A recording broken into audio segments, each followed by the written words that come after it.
Hello. Hello, everyone. Hello. I just tested my audio and it was really bad and I don't know why, so I hope it's all okay. I hope it's all okay. I'm sorry. I don't know how to fix it. I didn't have time to figure it out, so I hope it's okay. I hope I'm understandable. I hope it's not horrifying. You know what? Let me just close some programs I've opened and maybe that will help a bit. Maybe it's just lagging. Maybe my computer's just sad and overwhelmed. Maybe. Let's see, is this a little better? I just don't know why. OBS looks like it's lagging a little. It's okay. Anyways, today I'm playing a horror visual novel. I've never played a horror game before, to be honest, and I'm not sure how well we'll take it or anything. We'll find out. Hold on a second.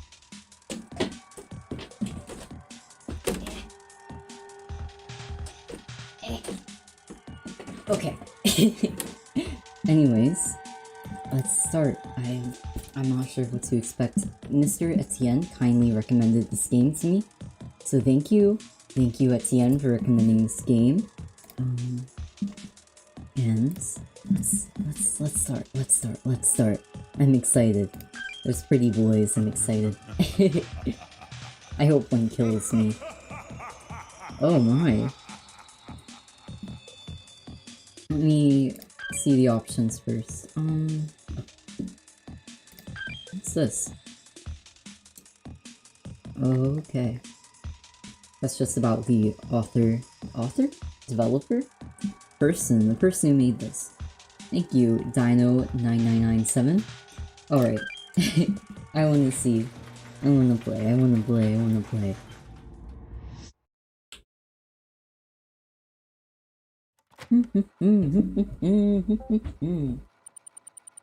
Warning, this game contains jump scares, flashing imagery, and other horror elements. Please refrain yourself from playing if you believe it can affect you anyway. I have never experienced jump scares. I don't know. I hope I'm fine. Okay, so right click. Interesting. And click and enter, that's pretty normal, and space. Okay. Screenshots. Oh. Dear Monsieur M, I very much regret to inform you that we have encountered a new problem. Just as we suspected, that woman is still alive, and the thing we have long been searching for is on her. Kindly let me know how you wish to proceed. Best regards, The Chaser. Tonight at 10, I will see you at the same location we always meet. Message sent. Okay. What? Was that like part of it? I don't know. Waiting command. Can I? Oh, I can't type.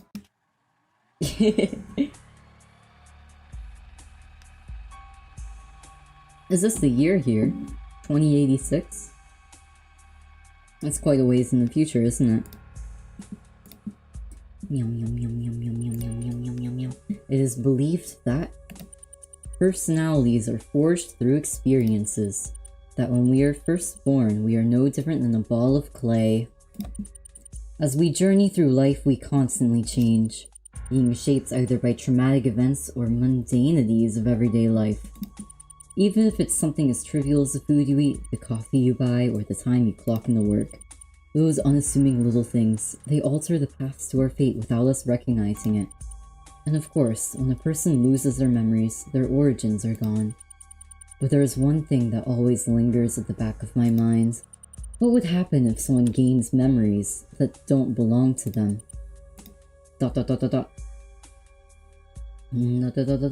Oh, he's smiling.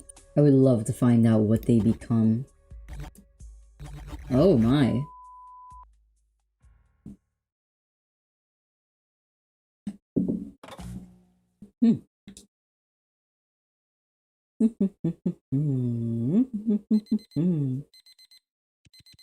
Dot dot dot dot dot dot dot. My head, it hurts. How long have I been asleep? Being barely able to withstand the pain, I forced myself to sit up.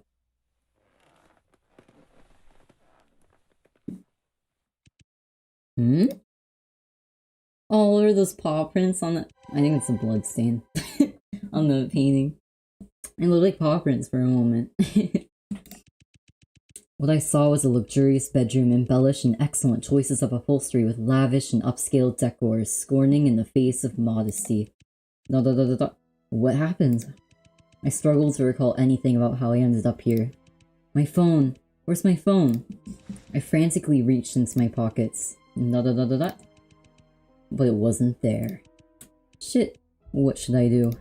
What on earth happened last night? How did I end up here? I guess I'll look around first. Maybe something will help me regain my memories. Objective: determine where you are. Tips: click on objects to investigate them. Oh, okay.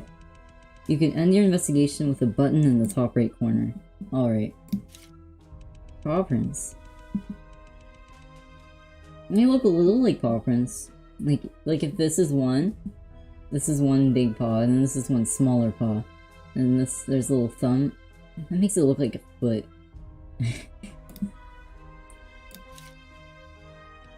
Everything seemed oddly quiet outside the window. There were only leaves rustling to the rhythm of the breeze. All I could see in the distance was a boundless expanse of mountains blanketed in forests, stretching as far as the eye could see. Collected evidence, the view. Just a bed, but feels very comfortable. I pulled open the drawers next to the bed. G4 travel guide. Insider advice from expert dino. He looks cute. He's cute. He's a cute fishing boy. He's a cute fishing boy. Is this a travel guide? I mean, that's what it says. Travel guide where, though? I skimmed through some of the pages. The content consists of meticulously curated articles and photography of local attractions. Collected evidence, travel guide. I guess that would tell you where you are. Investigation complete. Oh, it's snowing. After making a thorough inspection of the room, I returned to take the travel guide out from the drawer. I quickly flipped through it and found a map included on the very last page. Oh. Oh, you can move it a little bit. Judging from what I've seen so far, I'm probably in G4. It said that on the guide. Oh, I've got to remember things in this. The G4 travel guide. I guess it is for a specific area then. If that's the case, I would have to be in the G4 district. Yep. However, G4 is not a small region. To get a firmer grasp of my predicament, I have to recollect myself and be more specific. Oh my. Well, there's trees, so maybe up here? Yay! Yay, yay, yay, yay, yay.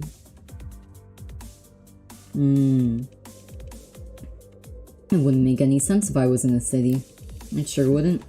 All I saw from the window was a vast terrain of forestry, and there wasn't any trace of other buildings in proximity. A place so isolated, quiet enough that a pin drop could be heard has to be in the suburbs of G4. I wouldn't really call that suburbs, but I felt myself getting more and more bewildered. Suddenly, a succession of footfalls outside my room interrupted my thoughts. Is someone else here? Should I go check it out? Tips: make sure to save regularly. Got it.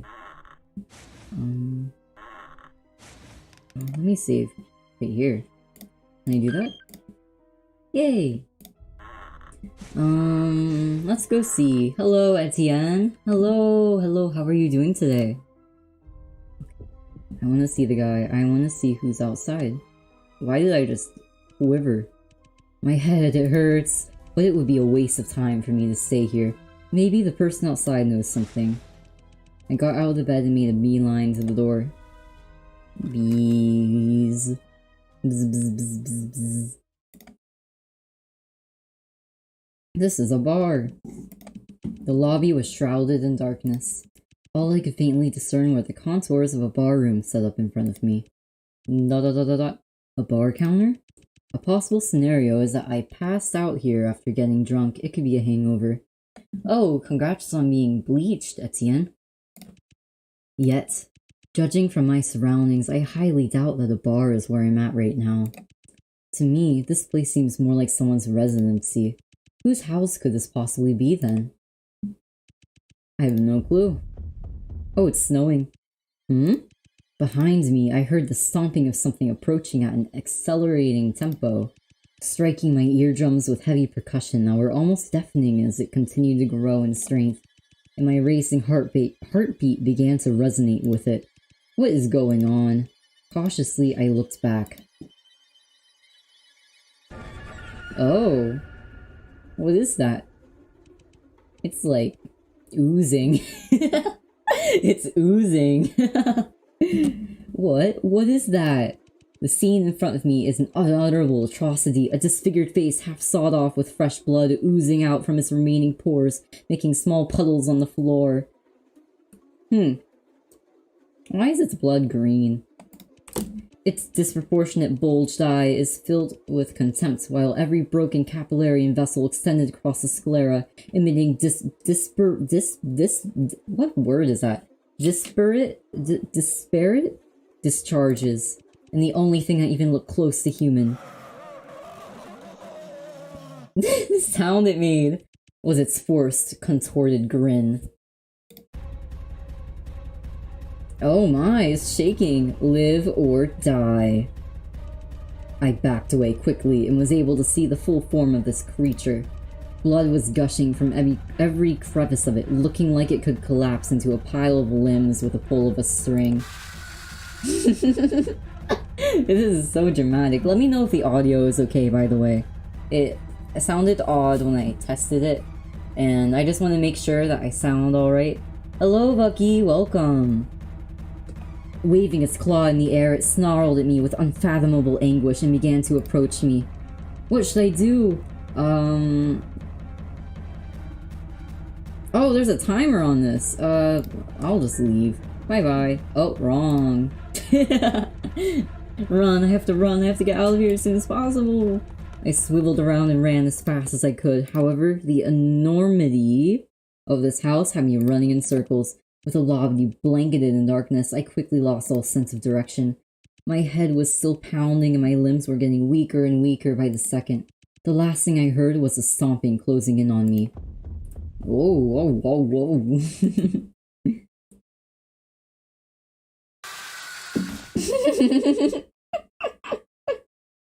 Oh my. Oh, is that me? Oh, I died. Okay. Let's try that again. I want to see the boy again. Can I really skip to where I was? Hi. I'll go back to the bedroom. Oh, that was correct. Okay. There's no way I can fight this thing with my headache. I need to hide. I sprinted back to the bedroom, slammed the door, and locked it as fast as I could with my remaining strength. What? Okay. It's slamming on the door. I was right. I held my breath firmly as the monster banged on the door, trying to shred it apart, stifling my audible panting. What's so pretty, Etienne? I love how it snows whenever it shakes. Is it gone? Am I safe now? I tried to regain my composure in increments, but I'm trapped here now. What should I do? Distress had me overwhelmed. Oh, I'm passing out again, huh? Ah, my headache. It's unbearable. I think it would be better for me to rest a bit more. I'll figure out how to get out of here once I feel better. I laid down, nestled into the velvety bed, and tucked this blanket snug over me. Soon, I was asleep before I realized it. Wah, wah, wah.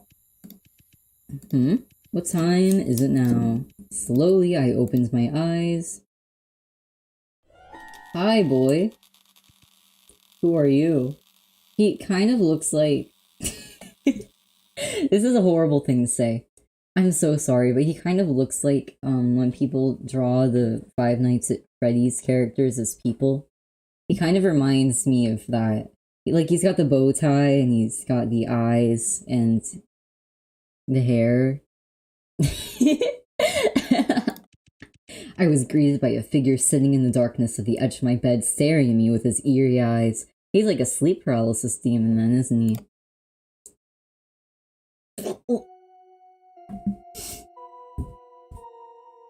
He does look. He even has like the robot arms. Who are you? For some reason, he was amused by my uneasiness. Relax, my dear, he laughed. I was simply demanded by the owner of the mansion to keep an eye on you and make sure you're not causing any trouble. Mansion? I'm in a mansion? How did I get here, and who exactly are you? I gave him a wary glance and covered more of my body with a blanket. Who am I? With his head tilted, he looked at me, seemingly entertained. My name is Victor Blake, and I am good friends with the owner of this mansion. Victor Blake. Victor Blake.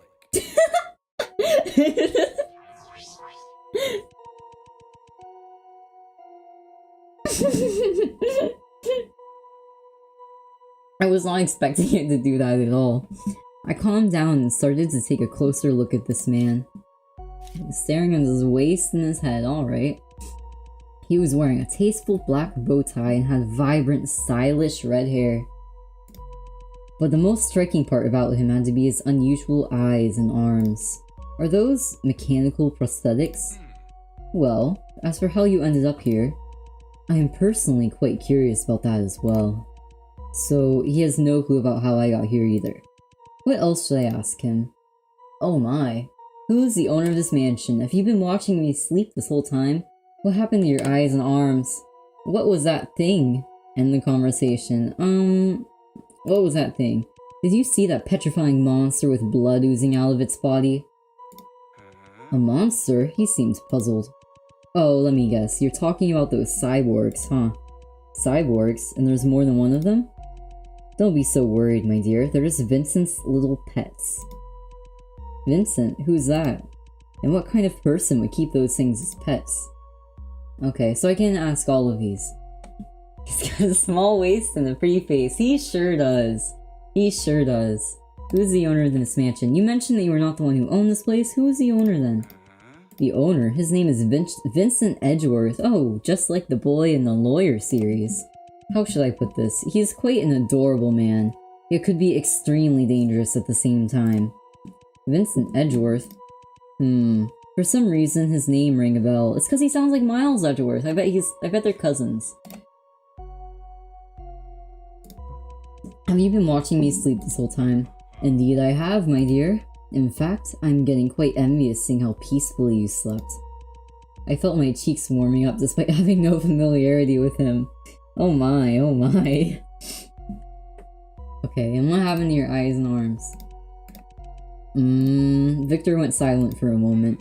Well, what can I say? There are things in our lives that won't always go our way, huh?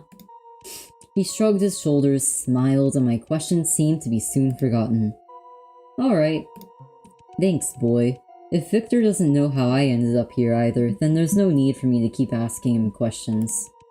Well then, guess it's time for me to take my leave now. Miles' hot cousin. Yeah.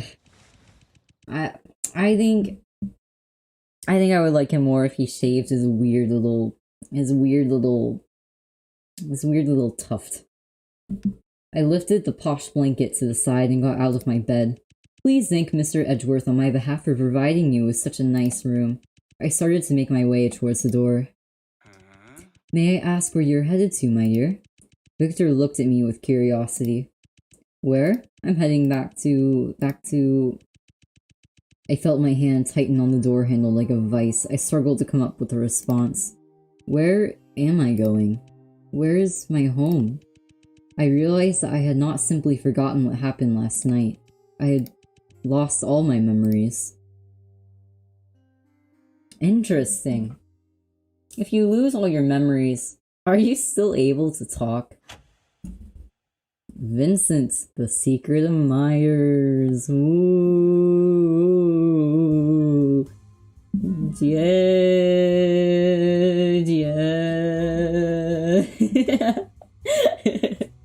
Sigh.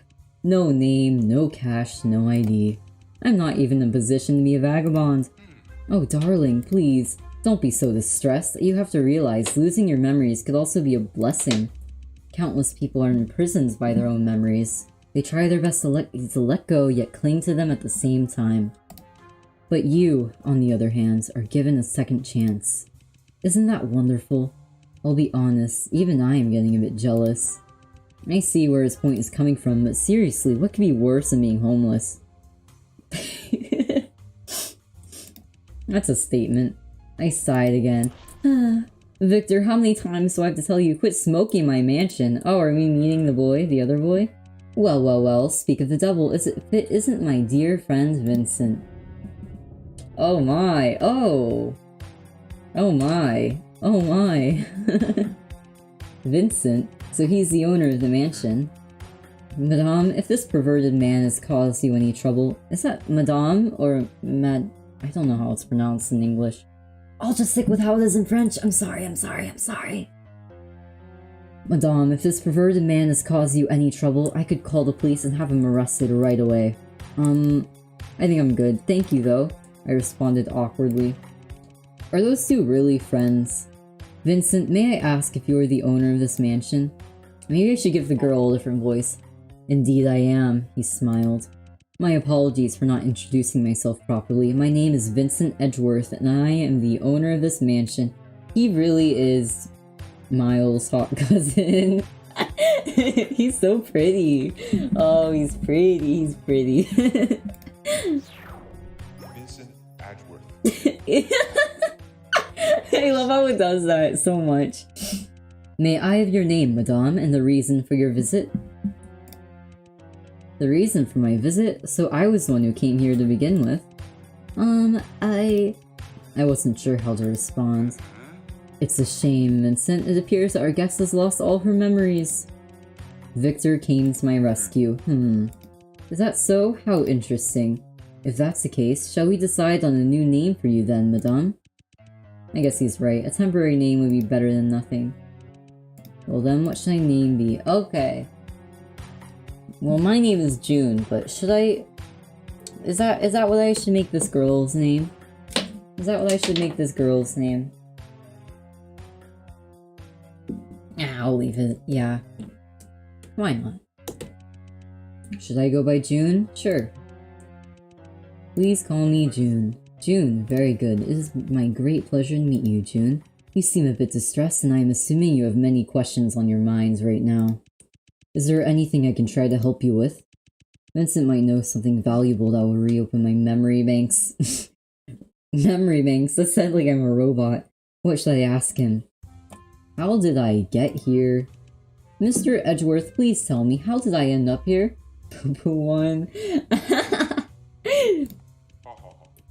How did you end up here? June, I regret to inform you that I don't know either. Girl, June. Oh my. The truth is, my butler was the one who heard peculiar knocking sounds on the door last night. What? This is an interesting drawing. The hands are so large. When he went to open it, he saw you face down on the stairs unconscious.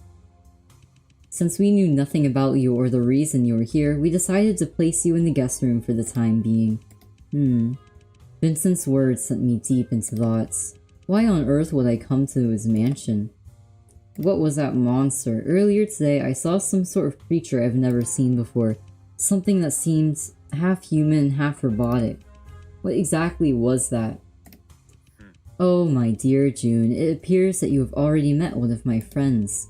But promise me, would you? Do refrain from feeding them if it isn't their mealtime yet.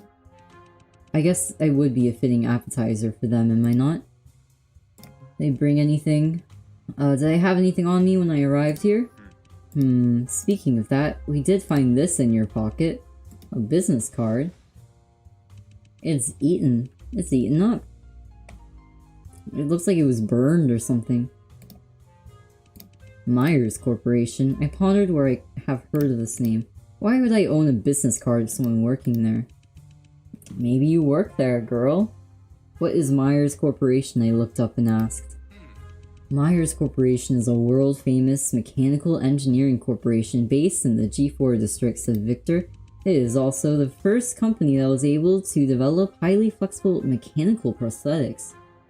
Oh. But unfortunately, then I don't work there. A horrific incident. The G4 cyborg incident. Vincent seemed displeased at even the mention of it. The G4 cyborg incident, what happened? Both Vincent and Victor fell silent for a moment, as if they were debating if I should even carry the knowledge of this event. In January 2080, a notable number of citizens mysteriously went missing in a single week. Victor finally started to speak again. They disappeared without any sign, as if they had evaporated into thin air. No wills, no corpses, no bloodstains, not a single trace.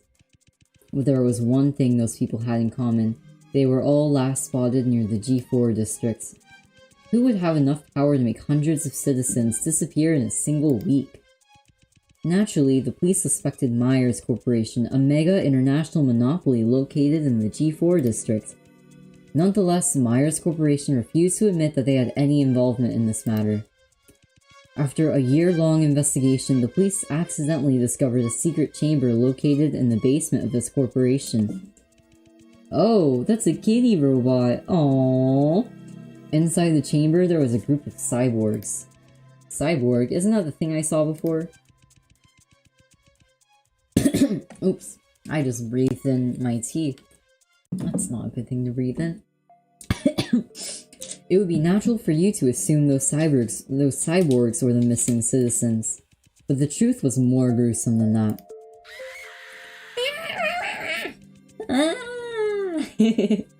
The truth was, those missing citizens were used as cattle feed for the cyborgs.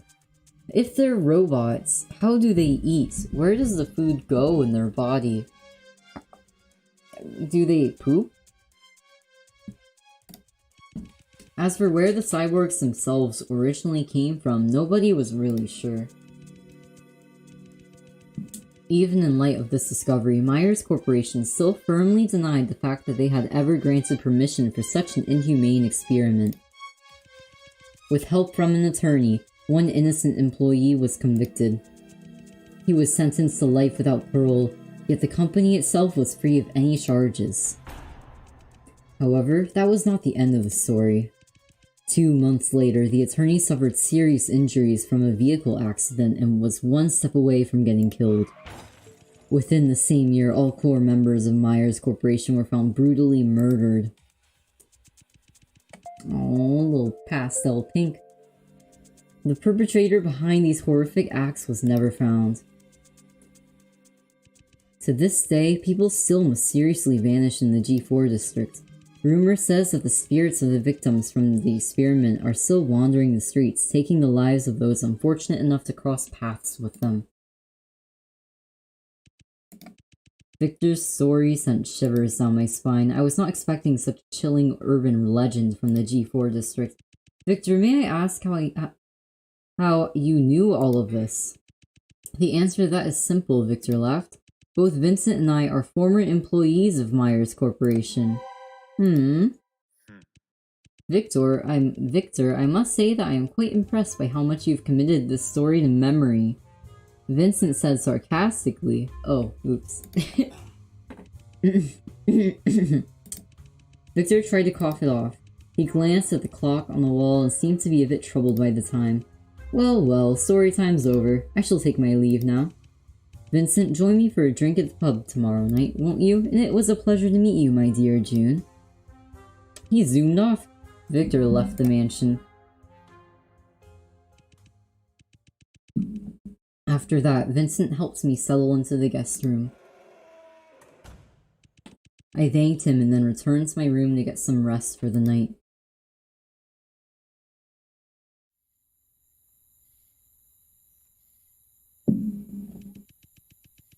It was around midnight when I was quietly lying on my bed with my mind racing. I kept thinking about what Victor told me. The missing G4 citizens, the cyborgs in the basement, and the mysterious Myers Corporation. I took the card out of my pocket and scrutinized it under the moonlight. Why was this all I brought with me to Vincent's mansion? 666, ha ha ha. What exactly do I have to do with the Myers Corporation? Ooh. There's only one place I should go to find out. I mean, yeah, I guess. That is the Myers Corporation itself. Objective, enter the Myers Corporation. Tips, click on arrows to move around. Any items you collect will be shown in the top left corner. You can speed up the screen transitions by double clicking. Okay, I'll save here. Okay.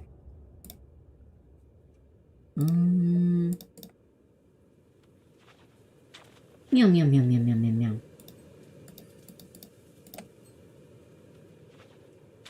It is really slow. I didn't realize. Looks like the main gate. I'll find a different way to get... What? Who was that? He went over here.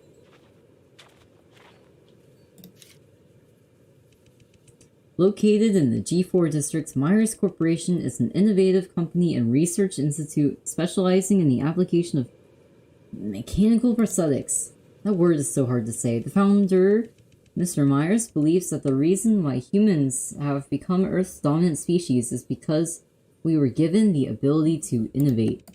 And the application of such ability should be used not only in tool making, but also in amplification of mankind's advantages.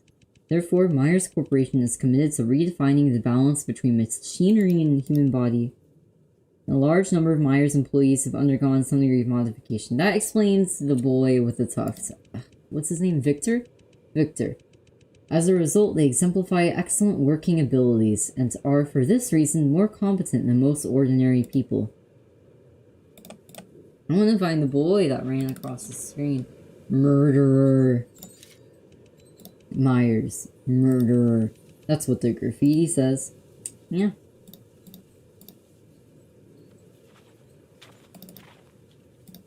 Oh, this is another way in.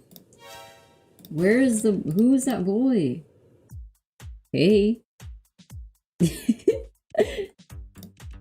Sorry about that. I was busy with my work and didn't see you there. He was zooming around. This music's interesting. His work. Work? What kind of work? Oh, I'm a janitor, if that wasn't apparent. Hi, Dino.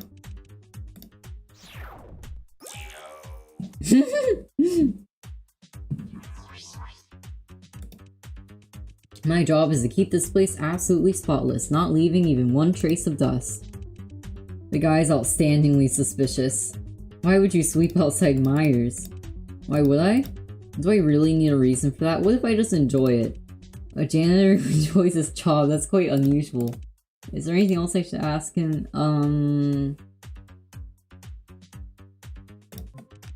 What do you have to do with Myers? Nothing. I'm just a janitor.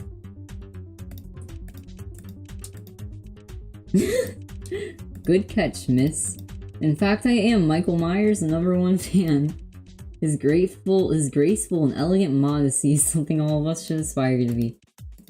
Interesting.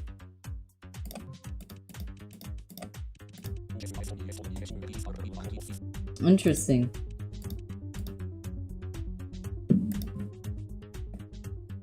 Interesting. You know, come to think of it, Myers Corporation is pretty amazing. Even though it has been abandoned for over 5 years, you can still find new garbage here every day. You know, all kinds of garbage. Sometimes you find cyborg corpses, and other times you find new graffiti or posters. Abandoned for 5 years, still having new things show up every day. Interesting. Oh, it turned green. That is, Myers Corporation is not entirely abandoned. To know for sure, I need to find a way to get in. You know there's a way to get in? About that. From what I've heard, Myers Corporation has a secret employee passageway. Is that? Maybe something around here can reveal the entrance, but that's all I know. Alright. Mr. Dino is interesting. Oh.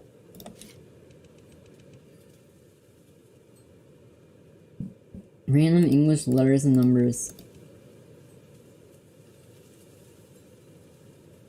I see. So I'm guessing these letters will coordinate to the numbers, and let me look at this again.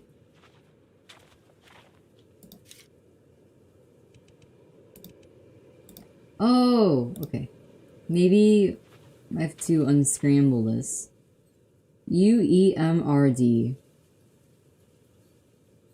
Murder. Let me try that. Let me write this down, because I'm not gonna remember this. Let me write down this and correct the numbers in the order and put it in. M is 7, so that's first, and then U is 9. 2 is R, 1, 5, 2. So 7, 9, 2, 1, 5, 2. Is that right? Let me just double check. M, 7, 9, U, 2, R, 1, D, 5, E, R, 2. Okay. Yeah.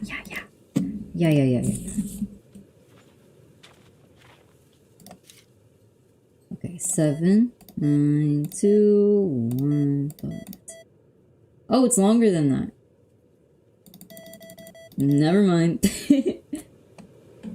Never mind. Okay.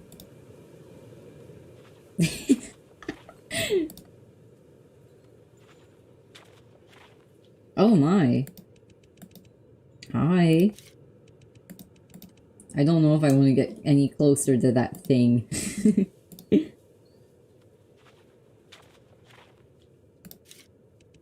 Okay, and that's the main gate. Oh, it made a sound.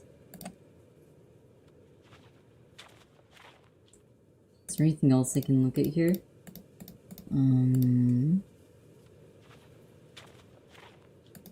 Maybe here? No. Alright, I should probably look at the code again and how many spaces there are and see if I can think on it a little more. Okay.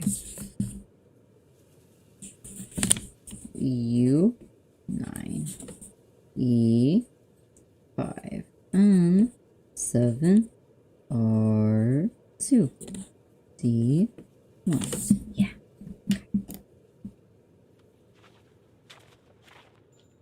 Hi, boy. See, and there's 1, 2, 3, 4, 5, 6, 7, 8 spaces.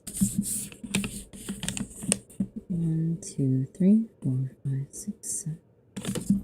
Right.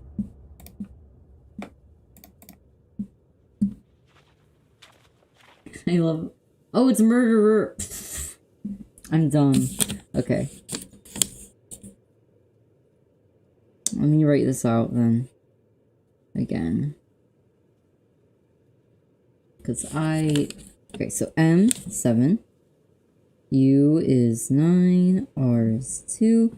D is 1. E is 5. R is 2. E is 5. Again. And R is 2. Okay, so it's 792 152 52. Let me try that again. Okay.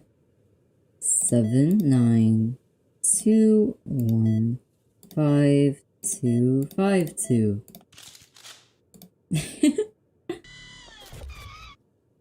Oh my.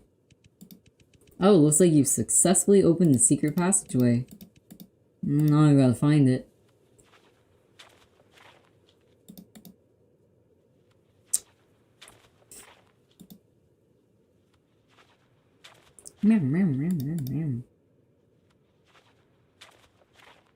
Here it is. That's an odd spot for it. Maybe I should save here. I'll save here. There hasn't been any choices there. After entering, what I saw was another gate shut tight in front of me. Well, I guess there's a second barrier. What's this? Is this some kind of iris scanner? I know. I think I know. Hold on.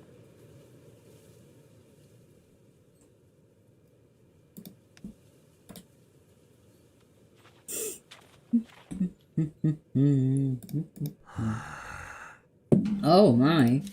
Let me steal your eye. I want your eye. Yes. Take it. Take the eye. Take it. Take the eye. Do I want anything from McDonald's? I would like some fries.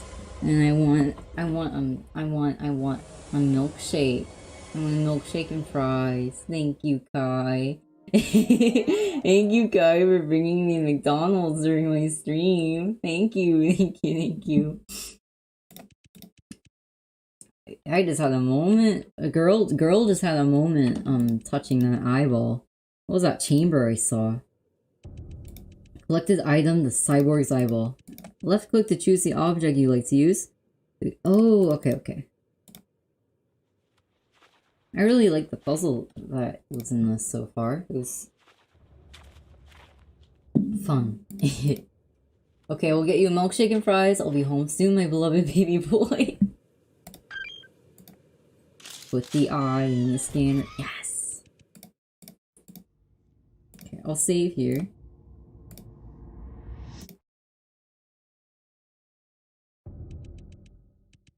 Investigation completed. Successfully entered the secret passageway. Woo! Boy in a chair. Good evening, my dear Monsieur M. Is there anything I can do for you? 1 minute. You're 1 minute late. Oh. My most sincere apologies, my dear Monsieur M. I am deeply ashamed of my behavior.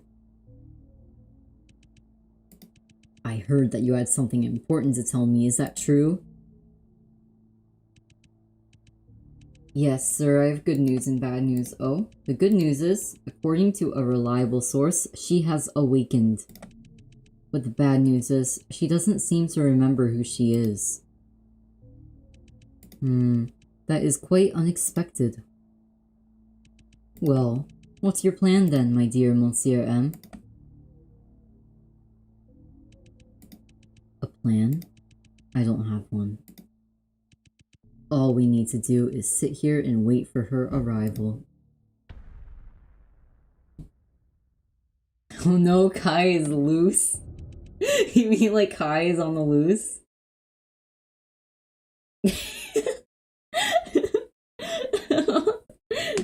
Chapter 1, the end. Alright. Oh, I forgot to say this at the beginning, but there are only 4 chapters of this game out so far, and there are a total of 6 of them, so I believe this will be something I have to finish later on. Yes, Kai is out loose in the world. If you happen to live in virtual California, you may spot them in the wild at some point. If you do not live in virtual California, you are safe for now. You're safe. Oh, that sounded so mean. Alright, chapter 2. Actually, if California experiences any cataclysms in the next 10 minutes, I know who I'm blaming. That's right. Okay. Since chapter 1 is at an end, and I know that's like the first part, I'm gonna save and then I'm gonna go to the bathroom. Wow. So I'll be right back in a moment. Let me... should I put... oops. Let me see, can I easily put text on screen? I know I put text on screen at one point, I figured it out. You know what, it's fine. I'll just be right back. It shouldn't be that long. I'm sure someone can figure it out.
peed myself from the jump scares? Maybe so. You know, someone else... Oops. I'm sorry for bumping the microphone. I'm sorry. I learned recently that some other livers I know that I follow also live in virtual California, and now that I've learned that knowledge, I feel odd because I'm not alone in virtual California. I know several other livers who do, and I don't know if they're on the loose. I don't know if I'll see them out. I think about that sometimes. Okay, back to the game. Where were we? The first thing that caught my eyes as I entered Myers Corporation's through the secret entrance was a dark and narrow passage. I couldn't see the end of the passage. The only thing that allowed me to make out the outline of my surroundings was a small amount of sunlight coming in from outside. What's waiting for me at the other end of the passage? I don't know. At that moment, I didn't feel fear. Only doubt filled my heart. My mind kept going back to that secret chamber I saw when I took off the eyeball and the corpse that kept approaching me. What on earth was that? Was it an illusion, or was it just my imagination? And yet, everything seemed so real. At that moment, it was as if I was really in that secret chamber. The repression, fear, and despair I felt. That kind of intense feeling that I couldn't find words to describe. There are many ways to explain what I saw. Waking up to find yourself in a mysterious mansion, having lost all your memories, and the first thing to greet you is a broken cyborg. No matter who you are, you'd start making some strange assumptions. This must be a result of me being overstressed, I said to myself. But deep in my mind, there seemed to be another voice whispering to me, everything you saw really did happen. Objective. Enter the Myers lobby. I'll save right here. Nothing happens. So it's fine.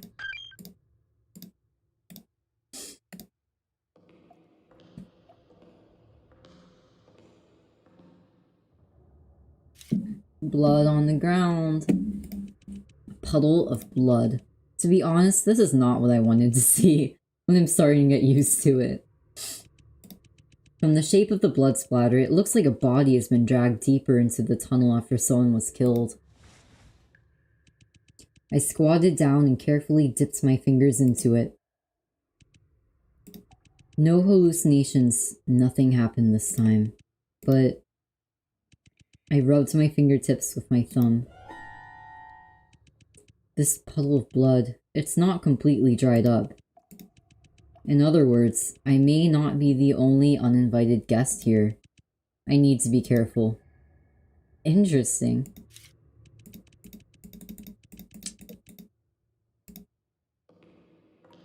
Meow, meow. Oh, there's someone right there. I want to go meet him. You're cordially invited. Blah, blah, blah, blah. The bottom half of the invitation has been burned, so I can't see what came after. But on the invitation, someone has written a small paragraph with a pen that looks like it had been added afterwards. Do you like parties? Enjoying good food and drinks, strengthening relationships? The fact that there is a party proves that it is a day to be celebrated. But unfortunately, happiness and disaster are not absolute. They are interdependent and can be transformed into each other. In what looks like a charming backyard, hidden beneath the lawn can be ugly, wriggling insects. What an interesting metaphor. And what may seem like a good time to you may be a shadow that lingers for the rest of his life.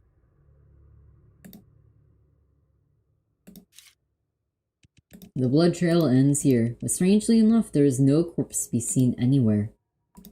I want to see the boy over here. Oh. The day the nightmare began. Oh, another one. This should be the end of the employee passageway. To be honest, it is not as long as I thought it would be. Before that, I looked around and took a deep breath. Anybody here? I called out into the passage. Oh, there's sounds.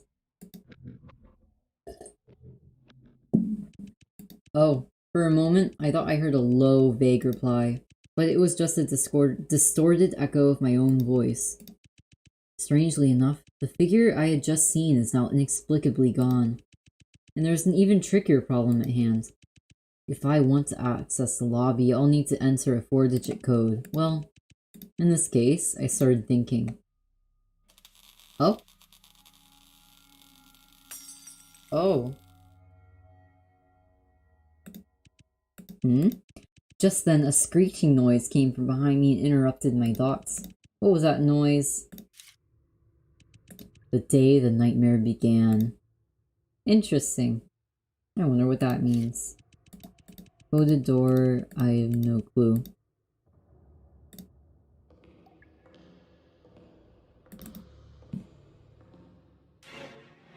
Oh. It's a paperclip. Is this some kind of toy?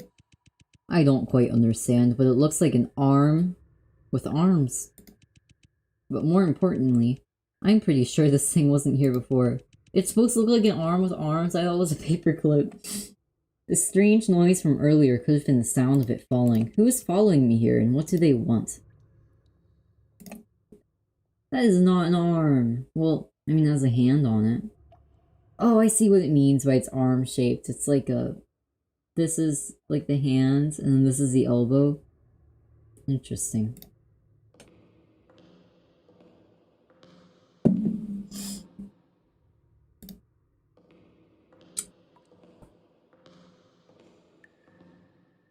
The dripping sounds.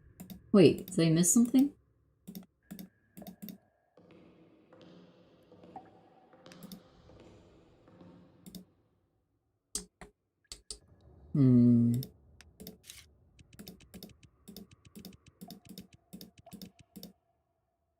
Did I miss something?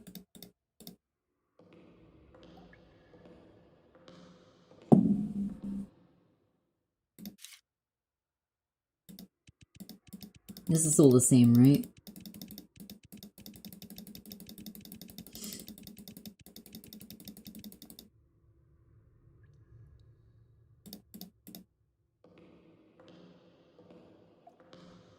I'm guessing there'll be something up here then that's different? No.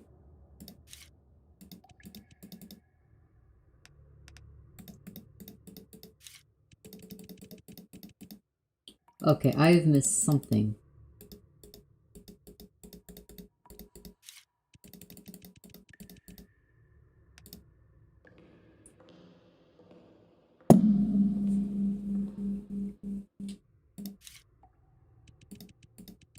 But strangely enough, there's no port. Yeah, it's the same.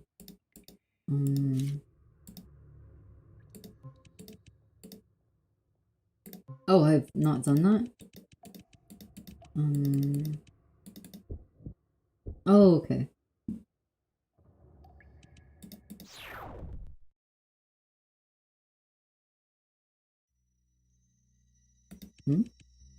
Myers Corporation. That's the goal of everyone at G4. A place to make dreams come true and parents proud.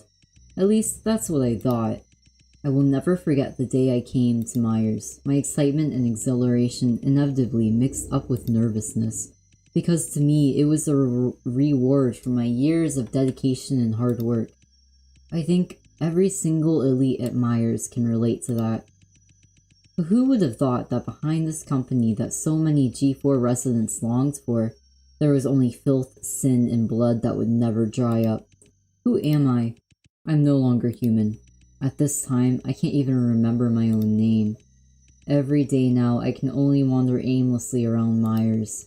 What am I struggling to find? I don't know. I don't know. I don't know. I don't know. I don't know. I don't know. I only wish someone could put me out of my misery. Oh my. Oh my. This person's not doing so well, are they? Oh. What is this? Where have I arrived at? What? Am I in the past? Because the arm is like normal. Phew. Okay, John. Calm down, it's just a job. I just need to smile and politely introduce myself to everyone. Okay. 3, 2, 1. Nice to meet you, my name is John. Wouldn't this seem a bit too emotional? Start over. 3, 2, 1. Nice to meet... Oh, are you John, the new guy? Oh, it's the robot boy. Welcome to Myers. In case you didn't know, I'm the Chief Investment Officer, Victor Blake. Nice to meet you, Mr. Blake. Haha, no need to be so formal, just call me Victor. Looks like you've done all the paperwork to get started, otherwise you wouldn't even know where your desk is. Yes, I've done it all. Very good. Have you finished the online courses for the G4 district as well? Online courses? Could it be that this is your first job? Yes. Actually, I've just graduated from college. Oh, is that so? Your parents must be very proud of you being able to work in Myers right out of college. But even so, you have to complete the G4 online course. It is mandatory for every employee on this job. Don't worry, it's just trying to teach you etiquette and how to behave properly. You know, don't get physical with your coworkers and things like that. Shh, let me tell you, I've never really paid attention to their lectures either. Oh really? That's not good to hear, Director Blake. In fact, I believe you're the one who needs these courses the most in the company, Mr. Director. Need I remind you of your great feat last night where you vomited all over the floor in the lavatory of my residence? I must say your etiquette and behavior are quite impressive, Mr. Blake. Oh, my dear Vincent, what brings you to the investment department? I just happened to be passing by. It seems that Mr. Myers wants to discuss some important matters with me. So, who is this? Myers' newest employee, John. As of today, John is a member of the investment department. Hello? John, is it? Nice to meet you. I'm Vincent Edgeworth. You have my sympathies for being assigned to this man's department. If he ever treats you badly, you are welcome to transfer to the legal department anytime. We are located on the other side of the company. Okay, understood. Oh, congratulations on your success in helping Myers out, Vincent. Victor, that was already 2 months ago. So you're the famous lawyer who defended Myers in the G4 cyborg incident. I heard your performance in the courtroom was incredible. I'm very flattered, John. It was indeed me who defended... Hey! He is Miles Edgeworth's cousin. They're both lawyers. Hello, my beautiful baby boy. Don't call me that again. You're my beautiful baby boy. Don't call me that again. Such a cute little hatchling. Who's that guy? He looks pretty. Which one? Either of them, actually. They look pretty. I'm very flattered, John. It was me who defended Myers, but I wouldn't consider myself famous. God is back, and they have brought me McDonald's. McDong-dong! I went to McDong-dong. Thank you. Oh my god, I stole a key from work. Ray's gonna kill me. Oh no. He really is Miles Edgeworth's cousin, though. They're both lawyers. His hands are so fat. What's up with that? He's a robot boy. He's got robot arms. Sorry. Sorry about that, sir. I don't know if he had arms before. Before what? I don't know. Before they were not. Vincent has had his hands full with this for a while. Good thing he can finally relax now. Aren't you saying that too soon, Victor? Anyways, I must get going. I can't keep Mr. Myers waiting. It was my pleasure to meet you, John. Welcome to Myers. Okay.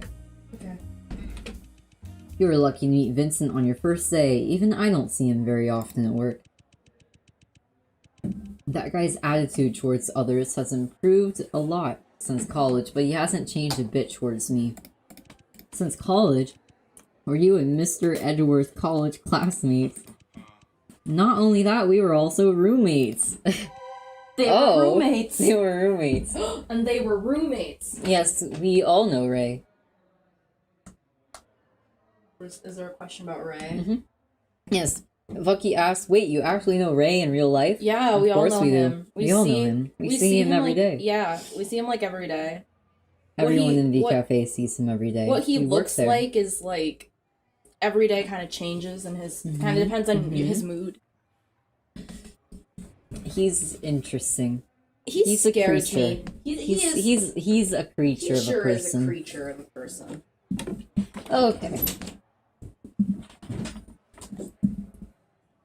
You are haunting me, Kai. I just need to leave the room. You are haunting me. Do you want ketchup for the fries? Yes, please. Yes, please. Yes, please. Yes, please. Yes, please. Okay. Okay.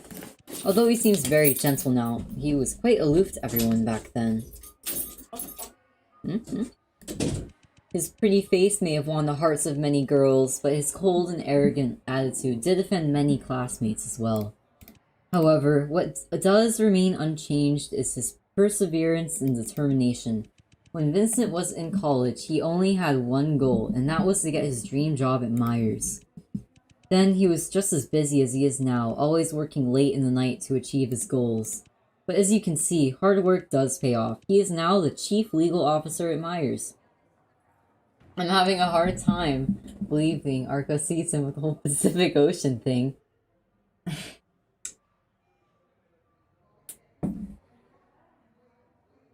He is a busy man. Ray is a busy man.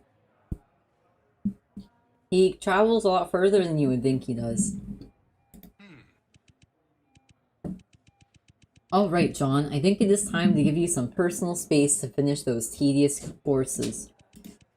If you have any questions about the company, please come by my desk. I hope you enjoy your time in Myers. I'll see you later. Okay, boy. Oh my god. Mr. Sorry, I'm just causing chaos over here. You are causing chaos. I just want to share the fries with you, June. Thank you. Mr. Blake feels like a very easygoing boss. But what's his mechanical prosthesis all about? What a way to say it. What has he been through? That's kind of rude. And Mr. Edgeworth, too. What Mr. Blake said made me want to know more about him as well. Anyways, this is not the time to think about that. How do you want the fries? Paperclip man. Paperclip arm. Handle them standing? Or You want me to hold them? You want me to hold my fries while I'm gaming? No, you don't have to hold them. You want me to hold my fries while I'm gaming? They're not your fries. They're our fries. Oh. They're the communism fries. So you need to share them with me. I see, I see. Can I be part of your stream? Or do you want me to be quiet? Do whatever you want, Kai. Follow your dreams. Why does that keyboard only have like 6 keys on it? I really like the paperclip arm guy. I thought it was supposed to be a paperclip, but it's supposed to be an arm. It's supposed to be an arm with arms. But like, the keyboard, you can only type like, I feel like you can only type really specific words with that keyboard. You are allowed like 3 words. Speaking of which, I haven't even checked out my desk. It's time to see what's around here. That computer is messed up. The computer, I need to use it to finish my work. Huh? What's this? Looks like the last employee sitting here forgot to quit his group chat account. Oh no. Once he got open, let's spy on him. Number 1. Hey, have you heard? Winston Loomis was the one behind the G4 cyborg incident. He got a life sentence. Oh, they're gossiping. Number 2. Winston? You mean the one who always wears shades, doesn't say a word, and is a bit of a hunched back? What a description of a person. That does not sound like something someone would type. That's so unexpected. It's true that he doesn't really have any friends, but he doesn't seem like a bad person either. I disagree. This guy has always seemed kind of off. I feel uncomfortable every time I see him. Did you explain to Bucky how Arca goes to VCafé? No. Bucky says, I'm having a hard time believing Arca sees him with the whole Pacific Ocean thing. So VCafé doesn't... You can... How do I put this? When Arca walks into the VCafé that's in Indonesia, he's in the same VCafé that we walk into over here. It's like, it's a magical place, as... It's so cool. As Ray calls it. Okay.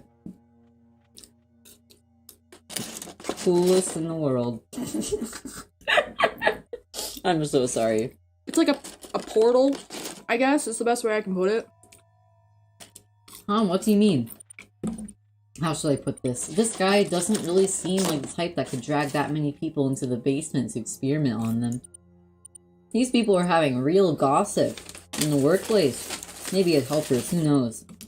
That's not what I'm saying. You see, this guy doesn't speak much and hardly has any friends at Myers. In that case, wouldn't he be the best person to pin everything on?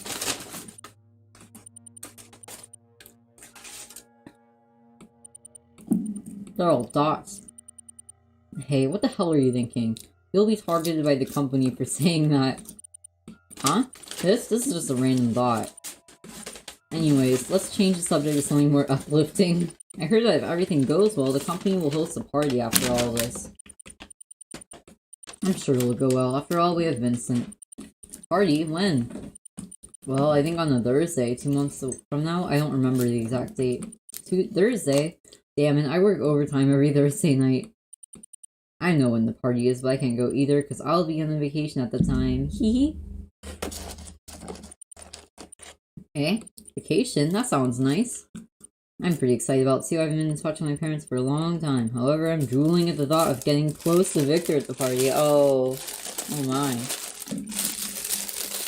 You bastard. Oh my god. Whose computer is this? Can I find out? Meyer-chan? Well, many people are not fond of his look. It is rumored that Mr. Myers designed it himself so no one dares to say anything. That's their mascot. I hate it. Oh. I'm fainting again. Oh. Back to here. Just as before, I seem to be seeing memories from the past that do not belong to me. What on earth is going on here? By interacting with certain items, you can trigger events from the past. You can use this ability to help you solve the puzzle you're facing right now. Okay. Can I go back to the... So... I don't think I can go back with other things besides that object. I can call it.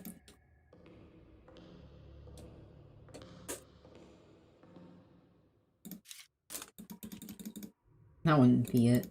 How did you find this game, June? Etienne recommended it to me.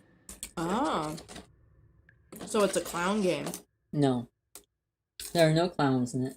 I thought Etienne only played clown games. Founder? No. Etienne plays normal games too? Yes. Did you know? I didn't. Haha, this is a leap year. There's a February 29th. Aren't leap years only on the ones divisible by 4 though? This is 2081. Maybe they're bad at math.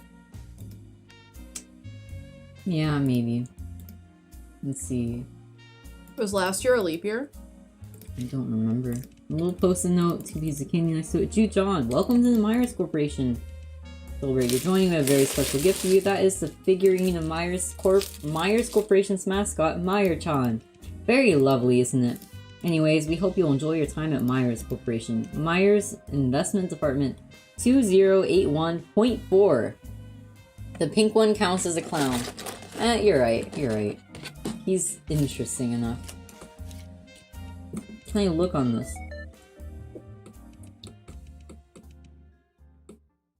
Besides the group chat?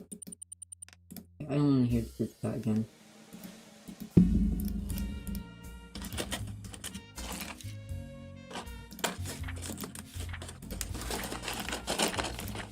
Okay, I can only look at February, March, and April. Let's see, the vacation's on the 17th. I see.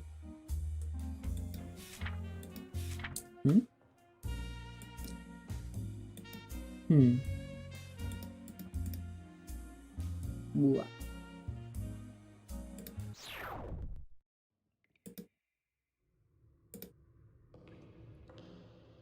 Meow, meow, meow, meow, meow.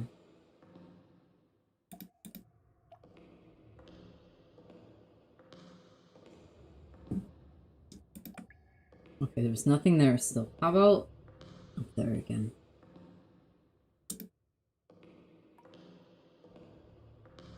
I have no clue how to get the passcode to the store.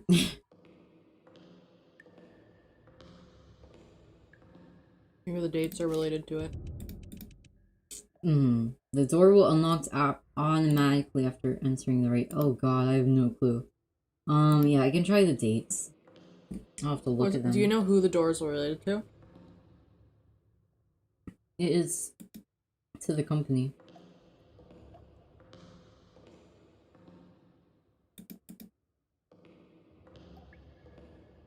I could try the year. That's the year from the past, but that's kind of odd. I don't think it would be that. I'll try it anyways. I can't think of any other 4-digit numbers that were involved in there. Does the company have like an anniversary?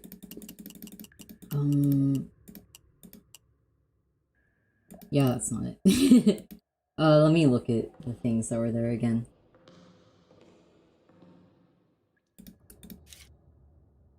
Let's see.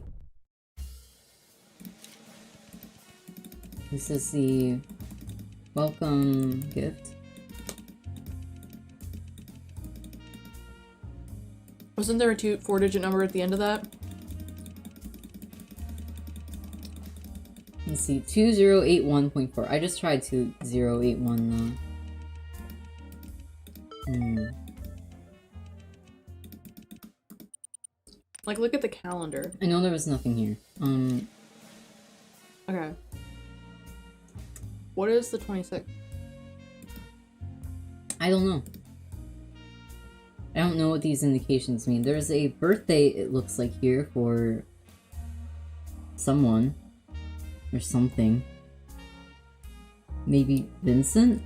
I would say try 0220 and 0226. 0220? Yeah, the birthday. Why not? Hold on, there were some other months in here too. There's also this one. A vacation, I can't think that would be that important. Yeah.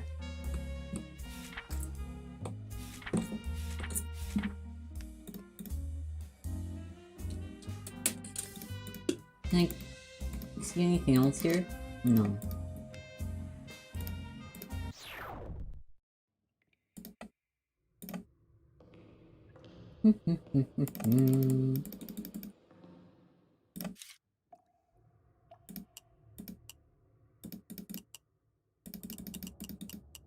Oh, 220?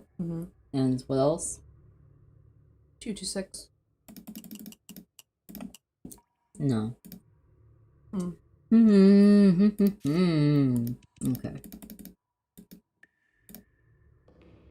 The day of the night Baron began. When is the company party supposed to be? On the same day that he's going on the vacation, isn't it? I think so. They said it was on Thursday.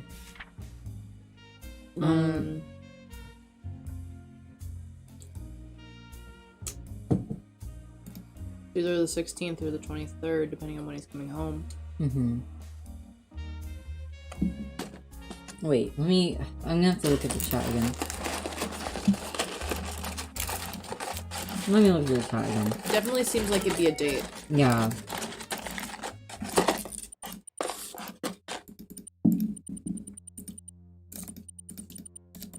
Alright. Let's see. Say when.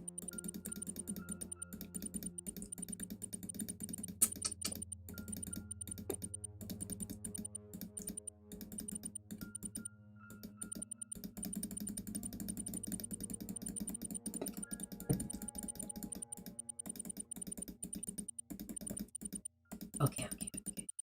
Party when? I think on a Thursday, 2 months from now.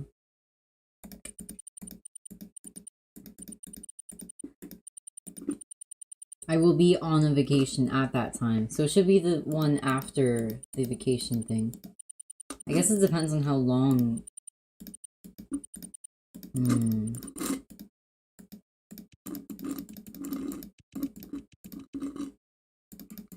Okay. So I would say the 23rd of 0423. April? 0423? Okay.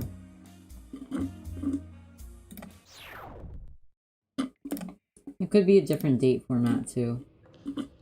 Oh yeah. Crap. That just makes everything worse.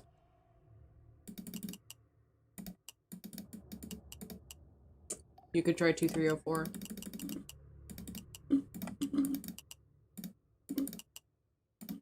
No. 2602. What? Try 2602. No. 2002. 2002? What does that mean? February 20th. That was the one guy's birthday. I don't know.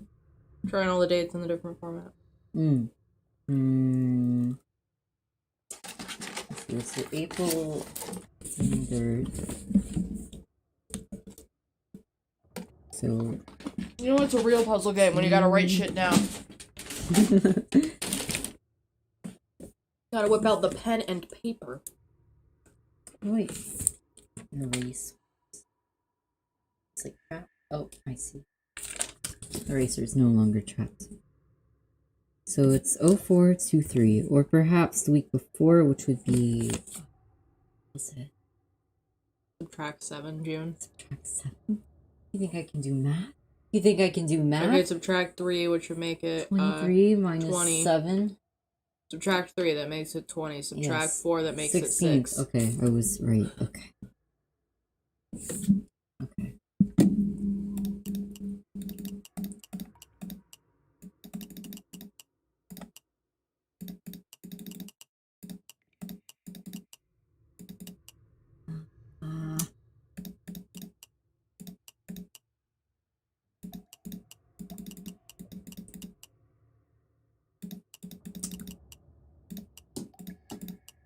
Wait, how many months did they say it would be? 2 months from then? Yeah. Okay. So we're guessing the party is probably on the 24th, right? 23rd. 23rd? Mm-hmm. So it would be February 23rd would be the current date. Mm-hmm. Try February 23rd.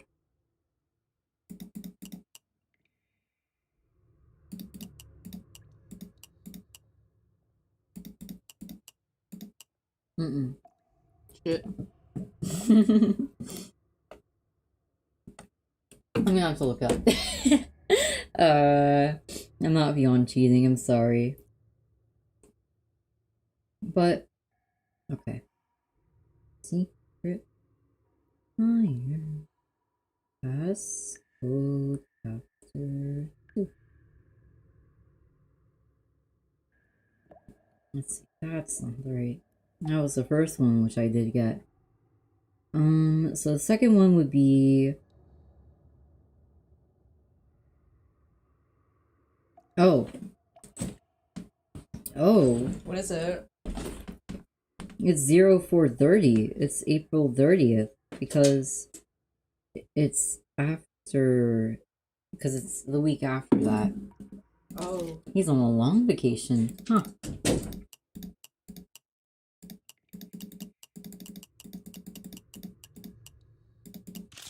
Okay. I'm sorry for cheating. I'm sorry.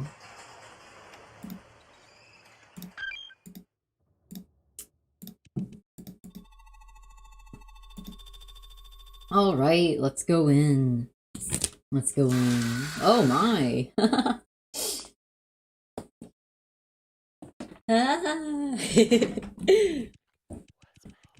Hey, did you see Victor's face today? I did. It was really scary. What happens? Why is he being so strange today? Don't you know? Vincent was in a very serious car accident last night on his way to the party. He's still in critical condition. Oh, jeez. Mr. Edgeworth? Oh no, John, is it? Hello, hello.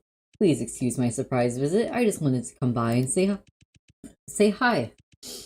Are you free after work today? Would you mind coming to the basement with me for a short conversation? That sounds sketchy. And you are? Oh, this old brain of mine. How could I forget to introduce myself? Nice to meet you, my friend. You can call me Monsieur M. Oh. The big boy is here. I regret saying that. I'm so sorry. Investigation completed. Successfully entered the Myers lobby.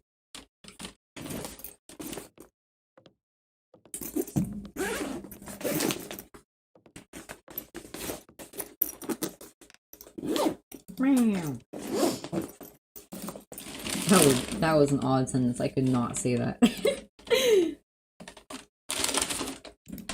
With all due respect, napping here is not the most sensible choice. What are you doing, Kai? I'm living life to the fullest. That's what. Oh my. That boy. Good evening, my dear June. Oh my. It is an incredible chance of fate for us to meet each other in such a desolate place, don't you think? What appeared in front of me was a dark-haired young man who was dressed formally and elegantly. He looked very similar to Vincent in appearance, but much younger. Would you mind telling me who you are? It seems inevitable, doesn't it? Only in youth does coincidence seem the same as fate. Later, we know that the real course of our lives is decided within us. You don't look so old yourself. I am Mr. Edgeworth's butler. You can call me Draco. I really love how it says their names. It says their names like they're Pokemon. Vincent's butler, so you're the one who saved me. Passageway, weren't you? What are you doing in Myers? It does not matter. What matters is what you're looking for, isn't it? What am I looking for? The truth. You're searching for the truth. Mr. Edgeworth's past, Mr. Blake's incident, and the secret of Myers. You are curious about all of this. Have you ever heard of such a phrase? Curiosity about bad things is a curable disease that arises from impure thoughts. Oh my. Draco, what exactly do you know? I'm just a butler with little knowledge. I don't know much about the past of the Myers Corporation. The truth is, I just can't bear to see such a lovely lady perish in this abandoned facility. Of course, I have my own reason to be here, but at the same time, I want to stop your impulsiveness. It is best you go back the way you came. You don't belong here, and you don't deserve to be here. Oh my. Thank you for your kindness, Draco, but I've made my decision about it. You're right, I'm indeed curious about Myers Corporation, but what I care more about is finding my lost self. My name, my home, my family. I want to get it all back. I don't know why you're here, but I hope you can find what you're looking for as well. Now if you would excuse me. How stupid.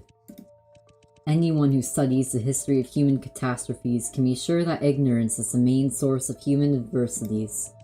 Your seemingly commendable courage is nothing more than ignorance wrapped up in a pretty package. You have absolutely no clue what you are about to face. Do you really believe you can face up to all the dangers that are coming your way? Do you really believe that you can accept the truth that will be revealed? Are your memories really more precious than your life? Please forgive me for my bluntness, but you will soon be embraced by death even before the truth befalls. Oh my! Isn't he dramatic? Maybe Victor was right. Losing my memories could be a second chance. What was I like before? Who knows? Maybe the loss of memory was intentional on my part. Maybe everything right now is what I longed for. But I'm sorry, Draco. I don't care much about that. The old me can make her own decisions, but the new me, and only the new me, makes all the decisions now. And what I do know is, I don't feel complete without my memories right now. I will not give up until I find out the truth. You are so determined. It seems that there's nothing I can do about it. If that's the case, why don't we play a little game? A game? You came to Myers to investigate its past and your connection with it, didn't you? Then show me what you've learned. If you can answer my questions correctly, then I will allow you to continue your investigation here. However, if you fail, then I will end your life here with my own hands. Oh, he's spunky. I like him. Live or die. Oh, I should save. I should save. Warning, you will be able to give 2 incorrect answers to all of Draco's questions. Answering incorrectly more than twice or exceeding the time limit will immediately lead to death. Let me save, let me save, let me save. Okay. Saving would be a great idea. No, don't worry, I just... Okay, question 1. In the world of peace, there is nothing to be desired but the most admired works. In the world of peace, there is nothing to be respected but the creative tools of innovation. In order to break the shackles of tradition and develop science, science needs creation and imagination. As a super monopoly in the G4 district, Myers Corporation is no exception to this. Human beings stand out among all species because they are endowed with the ability to create and innovate. But for Mr. Myers, the application of such ability goes far beyond making tools. It has a much more important role to play. If things are used for their strengths, then there will be no talent that is abandoned. If things are used for their weaknesses, then there will be no one that is satisfied. Therefore, Mr. Myers has set a slogan for the company since its inception. Oh, jeez. Oh god, I don't know. Just asking you questions? I don't know. Design, create, enhance. I'm gonna need to do this multiple times. I know this.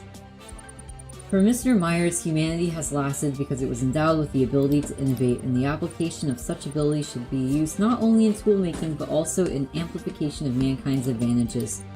Compared with ordinary people, the modified Myers employees exemplify better working abilities. Therefore, Myers Corporation focuses on designing, creating, and enhancing human strengths. Oh, this is so frightening. Rivers and mountains can only nourish a limited amount of soil, but the amount of mediocre souls is infinite.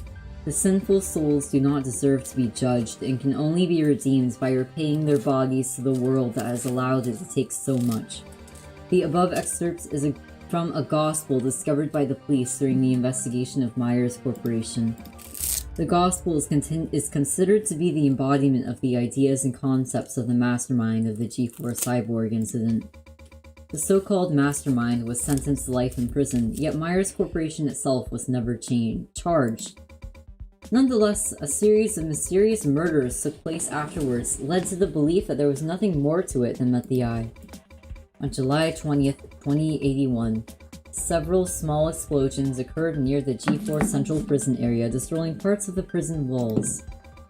Since then, the whereabouts of the former researcher from Myers, who is also known as the mastermind of the G4 cyborg incident, has been unknown. So, which of the following is the infamous Mr. Winston Loomis? Oh dear! I've never seen any of these people. He looks weird. Nope. I've lost. Boy's gonna kill me.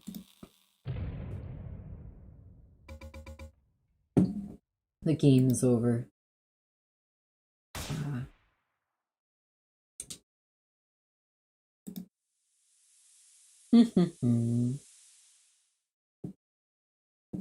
The dead body looks spunky. Okay.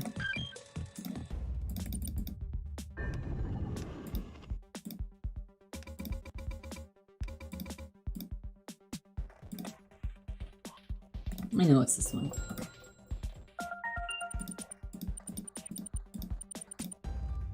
Okay, next question. Yeah. I don't know what the answer to this is at all. I've never seen him. Oh, old guy? Not the old guy? It's not that guy either. Okay. Load. I feel pathetic. I feel pathetic.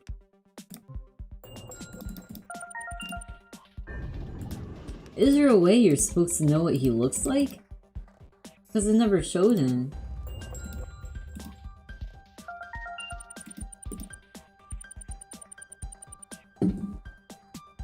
Yeah, I just said he was a shy boy. Because of his shyness and lack of friends, Winston Loomis was chosen by Myers as a scapegoat for the G4 cyborg incident. He was described in the group chat as the guy who always wears shades, doesn't say a word, and has a bit of a hunchback. Oh, I see. The former employee who used John's desk also pointed out that he doesn't seem like the type that could drag that many people into the basement to experiment on them. Oh, okay. I was not imagining a guy. Innovation is not enough for a giant enterprise like Myers to succeed. It also needs to make proper use of resources. Humans did not create the Earth, so the Earth itself is not human property. Humans' property is through recreation, and every private owner owes rent to society for his possessions. For most people, the nightmare of the G4 cyborg incident began in that week in 2080. Many ordinary citizens disappeared without a sign. They were all last seen near the G4 district. However, what's really strange is, according to the investigation of the G4 police, these ordinary citizens were not the cyborgs made in the basement. If that is the case, where did the material for Myers' cyborgs come from?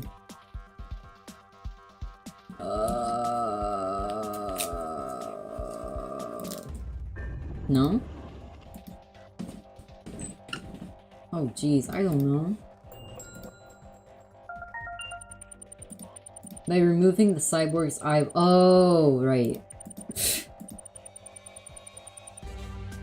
That the previous employees seen at John's desk, as well as John himself, were tragically killed.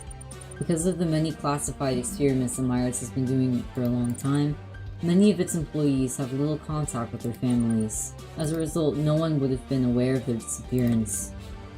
How many questions are there? Scientists don't rely on the ideas of individuals, but on the combined wisdom of thousands of people. Only when everyone thinks about a problem and everyone does part of the work will it be added to the great edifice of knowledge that is being built. Similarly, in order to work more effectively, Myers Corporation is divided into many departments, large and small.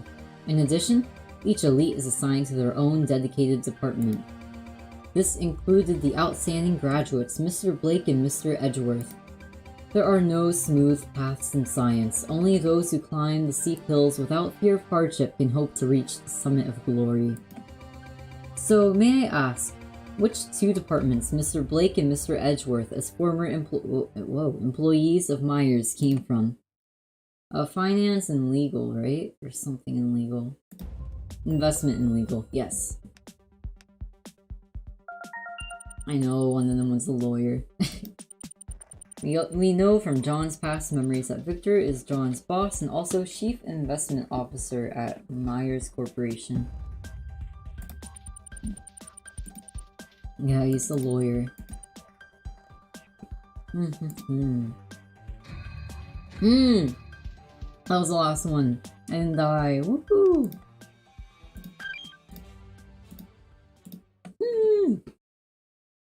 That boy is so pretty. Well done, you did not. I've answered all your questions. It's time to live up to the promise and let me go, as you wish. In fact, I had no intention of hurting you to begin with. Hey, I failed this multiple times. Are you not supposed to fail this, like, once? I just thought it would make the game more interesting that way, that's all. These guys are each weirder than the next. But Mr. Butler, I do have some questions for you as well. I'm just a butler with little knowledge. I don't know much about the past of Myers Corporation. If I remember correctly, you said that, didn't you? Indeed I did. Are there any problems? You have proved that this is a big lie. What are you hiding and why on earth are you here? I'm not letting you step out of here until I get an answer. You just can't win with this lady. But it won't hurt to tell you. The truth is, Mr. Edgeworth had a lot of hassles with the Myers Corporation. Hassles? Do you mean the car accident? Lady, you are very clever. I think you've already guessed. The car accident was not actually an accident. It was carefully planned by Myers Corporation. That explains Vincent's gloomy face when he heard about the G4 cyborg incident. You re-dyed your wonderful blue hair, Etienne? Wonderful! I hope it looks pretty. It also sounds completely in line with Myers' style. But why did Myers try to kill Vincent? I don't understand. What did Vincent do? Didn't he get Myers Corporation off the hook for the G4 cyborg incident? The reason is simple. Because he knew the truth about the G4 cyborg incident. Although Mr. Edgeworth has a lawyer at Myers Corporation, to the core members, he was just a pawn and another outsider. When the pawns have outlived their usefulness, they are discarded. And the fastest and most effective way to deal with unnecessary outsiders who know something they shouldn't is also to make them disappear from the world. Therefore, the company took the opportunity of holding a party to kill my master with a premeditated car accident. However, they never expected that Mr. Edgeworth would survive. Although the company failed in their plan, they did not stop there. Since then, Mr. Edgeworth has received constant threats and harassment from Myers Corporation. Harassment? Even after the bankruptcy? Yes. There are signs that Myers Corporation has become a secret underground organization after the G4 cyborg incident. But to me, that doesn't make much difference. The old Myers Corporation was just a terrorist organization hiding under the banner of scientific research. So what you're saying is, those still using the abandoned site of Myers Corporation is Myers itself? That's why I'm here. It is the answer I'm searching for. Wait a minute.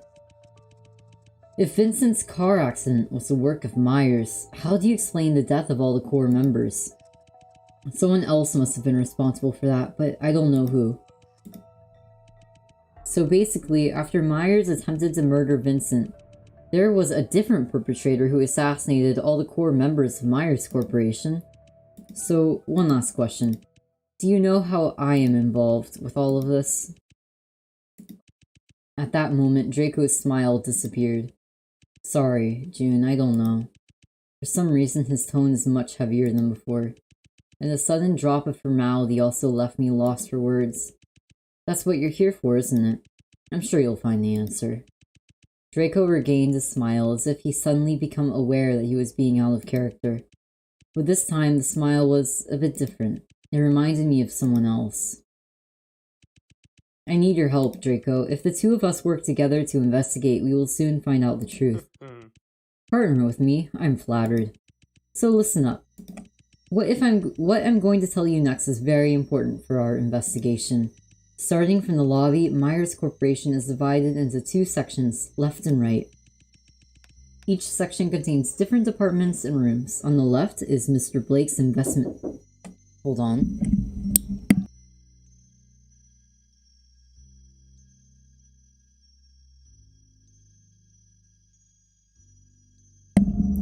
Pardon, I'm sorry, I'm back.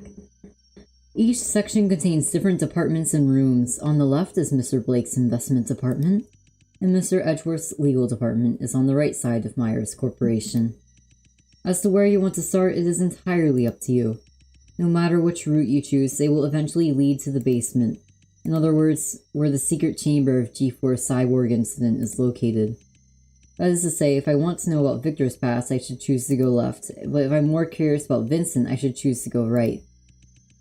That's an interesting explanation. You're not wrong saying that. So, have you made up your mind? Starting from the Myers lobby, the game will have two different branches. Depending on the route you choose, the game will unfold differently. In order to keep the plot smooth, branch left will be unlocked after branch 1 is finished. Okay. Let me save.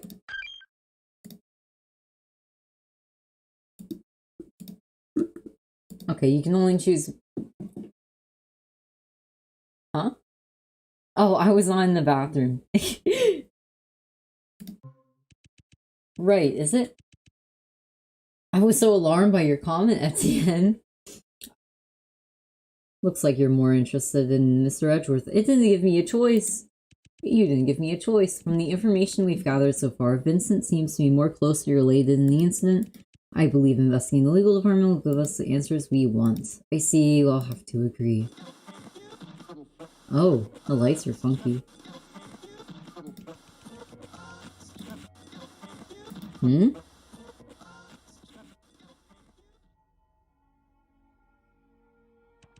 Was I peeing?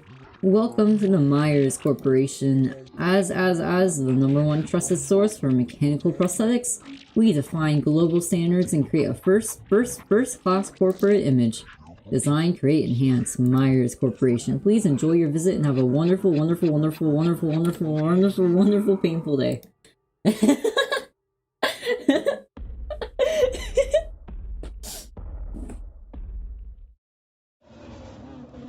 Key world record. Maybe. From the far end of the employee passage in the distance comes a heart-rending. Is heart-rending a word? Impossible. What have they done to him? Draco's face suddenly become very serious. They? To him? Draco, what is going on? There's no time to explain. Go now. Okay. Before I could finish, Draco pushed me to the right room of the lobby and then punched the button on the front desk. Draco! Don't you want to know the truth? Don't you want to know who you are? Then go. If your life ends here and now, all your efforts will be in vain. But what about you?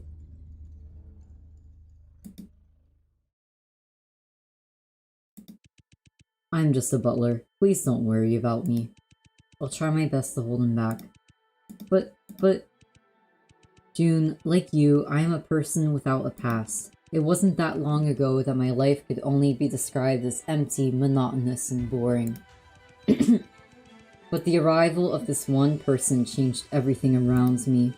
She helped me break free from the blank world. It made me realize that nothing is more important than the present. She is very important to me. I can't lose her a second time. Oh. Draco, do we know each other? In response to my question, Draco smiled. My name is Draco Edgeworth. It is my pleasure to meet you. Oh.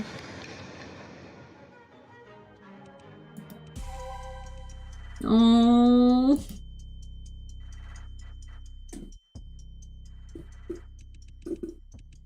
But only silence answers my cries.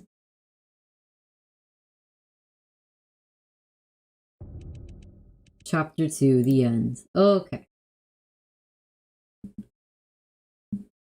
Yay! Finished 2 of the chapters. Okay.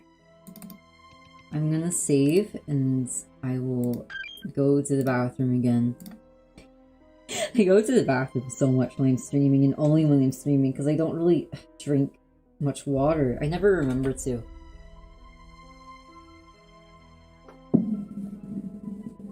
I don't think my body is used to drinking so. Okay, I'll be right back. I'll be right back. Kai, do you want to entertain them while I'm peeing? No? Okay. Bye. Be right back.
I'm back. Okay. Draco Edgeworth. From the first moment I saw him, I thought he somehow looked very similar to Vincent. But I had no idea that Vincent and him were really related by blood. Are they brothers? But what kind of person would make his own brother a butler? June, like you, I am a person without a past. It wasn't that long ago that my life could only be described as empty, monotonous, and boring. But the arrival of this one person changed everything around me. She helped me break free from the blank world and made me realize that nothing is more important than the present. She's very important to me. I can't lose her a second time. Thank you, Etienne, for welcoming me back. I said that as though it was something special.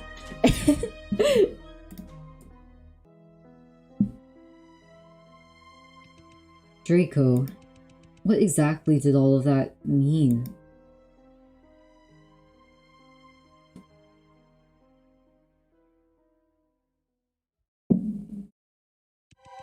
Draco! I banged on the gate again and again, but there was no response. Damn it, this can't be it. There has to be a way. I groped along the nearby walls, but didn't find any switch to reopen the gate. I'm a special boy. You sure are, Etienne. You're a very special boy. Draco. I felt disheartened at how powerless I was. How he was right there, yet I couldn't help him. What the hell? Why is the gate locked? Oh, there's a girl. Suddenly, I was taken aback by the appearance of an odd-looking person from the other side of the room. Before I could say anything, she ran around me and rushed to the gate. Stop. Hey, let me out! Let me out! She was yelling and banging as if she was completely unaware of my presence. Hey, can you hear me? Hey! After carrying on for a while but earning no response, she finally decided to give up. She was breathing heavily when she turned around, staring straight at me with her bright, burning eyes. Was it you? Were you the one who locked me in here? She demanded. I may be in trouble. Oh no. She has funky teeth. They're black. Just when I thought I had to come up with a plan to deal with her, her face looked as if she had suddenly realized something. Her eyes were still focused on me, but this time she was looking me up and down. Have we met before? She suddenly asked. What did she just say? Her very surprising comment left me speechless for a moment. It was not something I expected to hear from her. Calm down. This is critical. I can't miss my chance. In other words, I might be able to learn something about my past from her. But I need to be careful. I don't have any idea whether she's a friend or a foe yet. And judging from how she acted, it seems that she's only had a casual acquaintance with me as well. It may not be the best idea to just start throwing questions at her about myself. More importantly, if I expose the fact that I lost my memory, things may only work against me. So the safest strategy right now would be to get information out of her in a less straightforward way. Oh dear. Oh hi, it's been a while. Do you still remember me? I tried my best to stay calm and greeted her. She looked all over me again, and then her eyes rested on my face. You do seem kind of familiar. Let me see. Oh hey, detective! She suddenly exclaimed with excitement. I remember now, I knew it. You were the one with that famous lawyer last time. As was expected of me, Zalmona. I knew we've met before. The way your name is.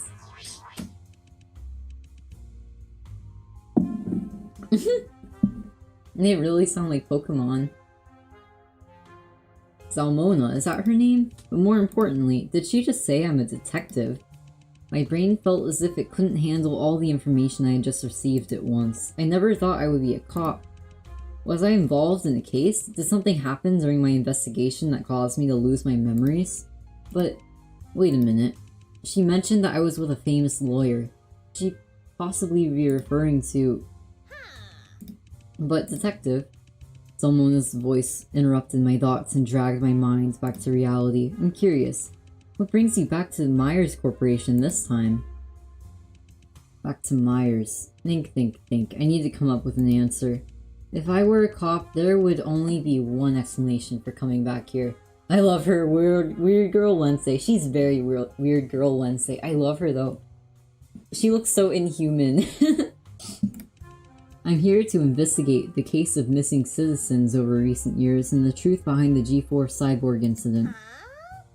Huh? Huh? Again?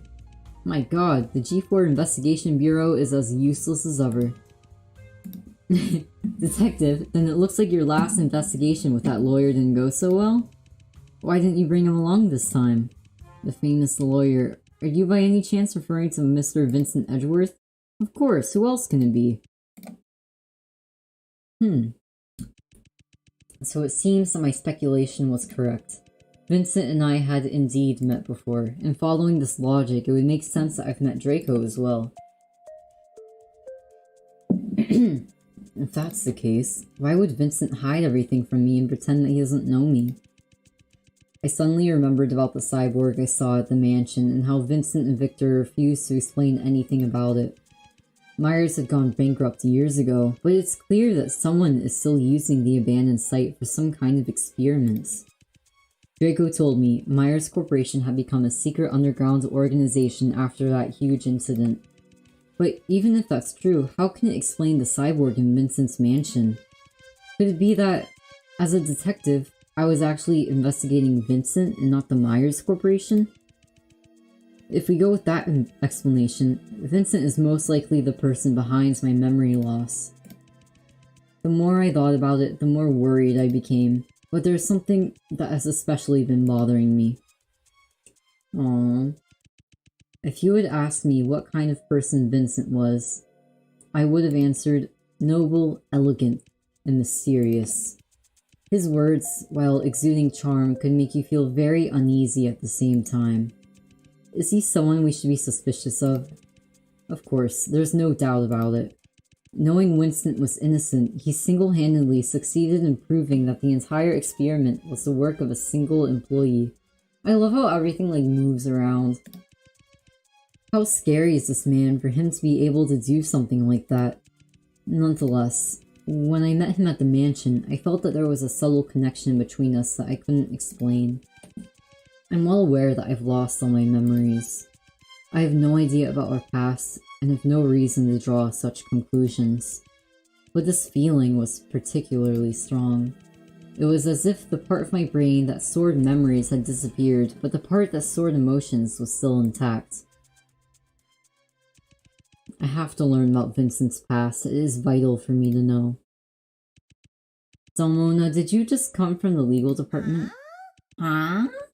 Yeah, are you planning to go there? Yes, can you take me there? Yay. It's simple.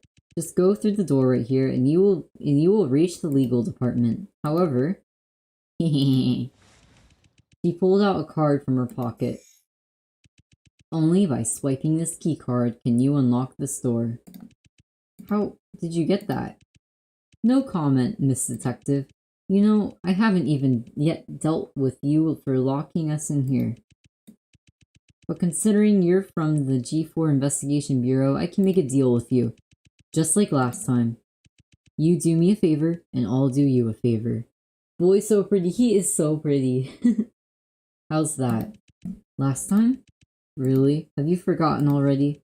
Last time you did me a little favor, and in exchange, I told you some secrets about Myers Corporation. Let's do the same this time. The truth is, I accidentally lost one of my belongings here. If you can help me find it, then I'll give you this key card as a reward.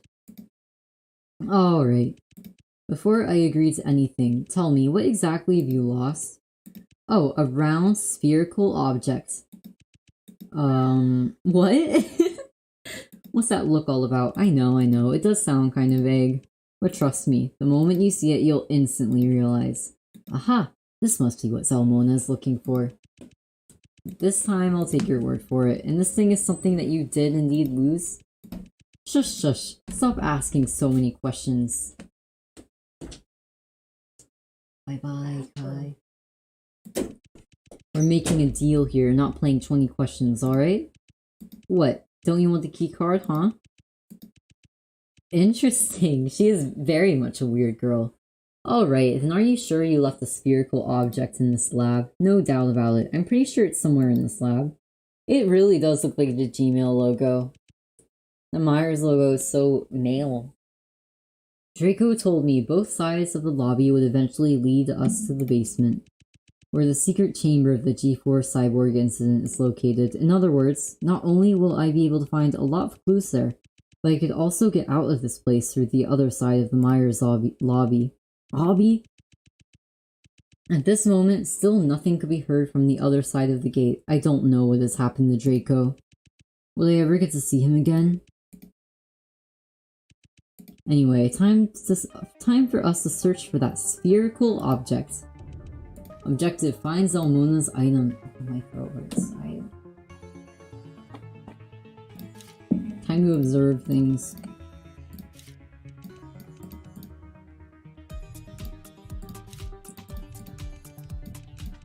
Something is different about this robotic arm. Extra circle? Wait. Oh, it doesn't show it from afar. I see.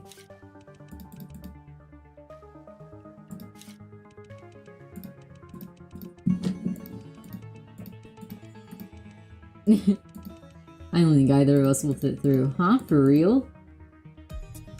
Okay.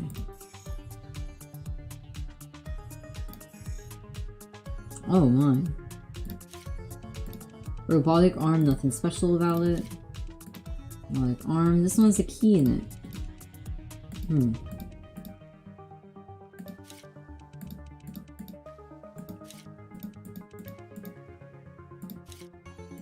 Well, one of them has a circle.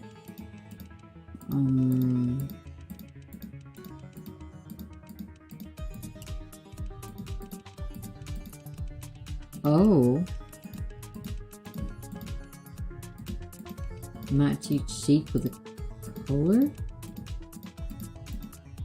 We can change the shape of each art, but we can also change their colors. I really like the girl. She's such a weird girl. She is. Okay. What it means is that not only do we need to match each shape with the color that responds to it, we also need the specific order of the art piece, perhaps like colors. Oh my. Okay. Oh, there's a thing here. I think this has to do with it. The trophy. The trophy is a diamond shape. There's no text. Wait. I think I understand. I think I understand. The circle's red because...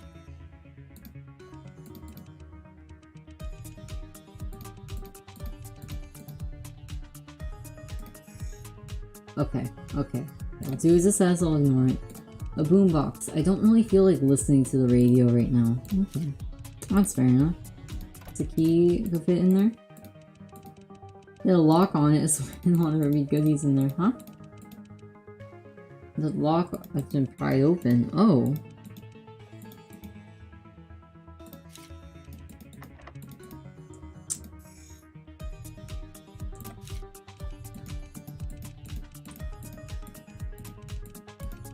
Okay.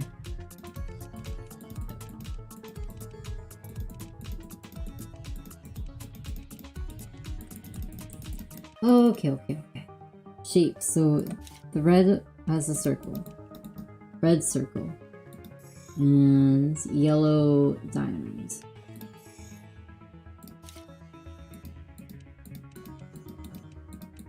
Okay, I haven't investigated everything then. Nothing special about it.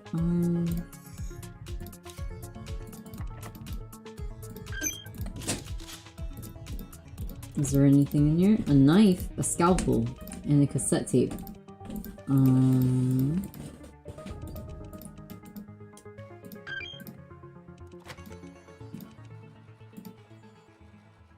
What's it gonna play? What's it gonna play? Sporadically, sounds started to come out from it one by one. ... On July 20th, at approximately 23, minor explosions, prison area. The whereabouts, Myers researcher sentenced to life, remain unknown. Oh? Huh?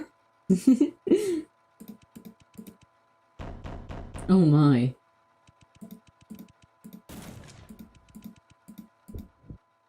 Oh. Oh, okay, there's gonna be more things. Cool, cool, cool. On July 20th, 2081, at approximately 23, several minor explosions occurred near the G4 Center prison area, destroying part of the prison wall.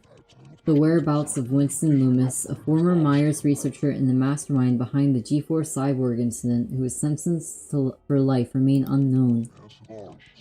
The possibility that he died in the explosion cannot be ruled out until the site is cleared. On July 21st, 2081, the police completed the cleanup of the explosion scene. Bionic prosthetic fragments and explosives were found, confirming that Winston had absconded. The fugitive is still at large, and the police have yet to find any information leading to his arrest.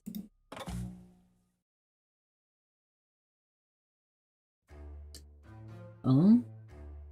Oh! We're back with the boys.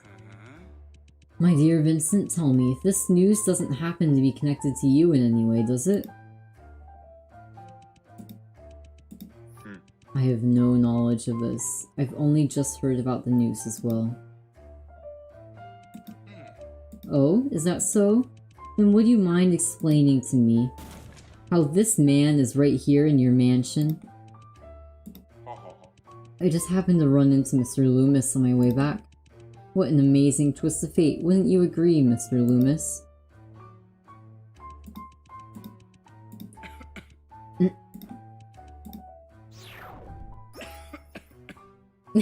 His character thing is just coughing. He didn't even say his name. Oh, quite the twist of fate indeed. My dear Vincent Edgeworth, don't you know that Winston should be rotting in prison right now? What can I say? Sometimes I don't pay much attention to such minuscule details. Not paying much attention? You can't be serious. Have you forgotten that you were the one who put Winston in prison? Vincent, look me in the eyes. You might have always been good at lying to other people, but we both know very well that you can never do it in front of me. You've always been like that, and this is no exception. I have no idea what you're talking about. I've been looking you in the eyes this whole time. No, you haven't. I have. You haven't. I have.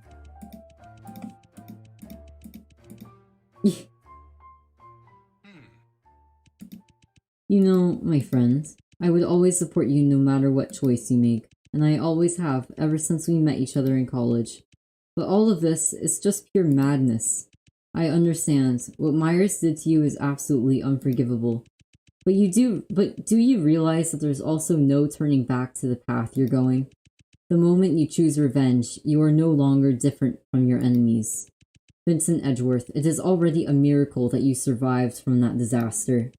You could still achieve so much in your future. Do you really want to be at war with Myers forever? Do you really think you can take on the entire Myers Corporation on your own? Don't be ridiculous. You are just sacrificing your life for nothing.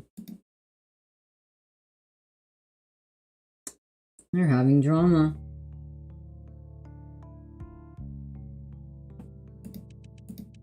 Then join me, Victor. Then join me. I need you.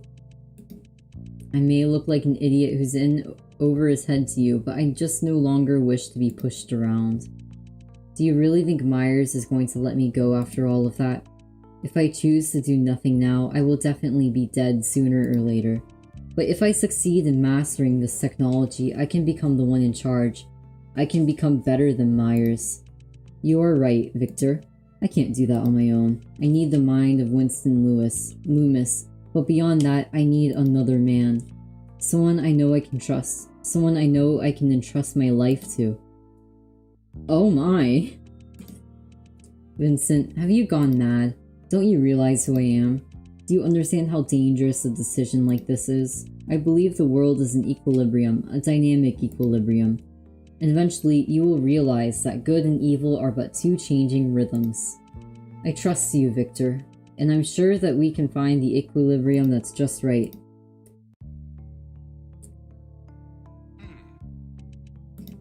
That's right, how could I forget? Vincent Edgeworth never regrets his choice, but it's been a long time since I've seen you like that. It's going to be an incredibly long and difficult path, but this time, Vincent Edgeworth, I'm willing to walk alongside you. Thank you, Victor. What did you say? I couldn't hear you. I said thank you. Is he gonna say a word or is he just coughing? Oh look, we almost forgot. Mr. Loomis has been here this whole time. Looks like he's heard everything we've been saying. Speaking of which, what are you planning to do with this fellow? Perhaps we can throw him back in prison. Oh ho ho, what's the matter, my dear Vincent? What's that embarrassed look on your face? Victor, that's enough. By the way, I actually got a surprise for you. And these are? Some items I brought back from Winston's lab. I secretly broke open one of the drawers there when no one was around. In other words, you've known this whole time that Winston's escape from prison was my work? Well, you could say so. Edgeworth, why don't you take a moment and look through these? And as for Mr. Loomis, just leave him to me for the moment. What are they doing with that boy?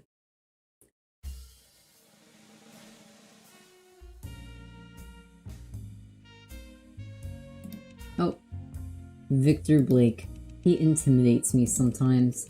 He could read my mind without any difficulty and could even go as far as to anticipate my every move.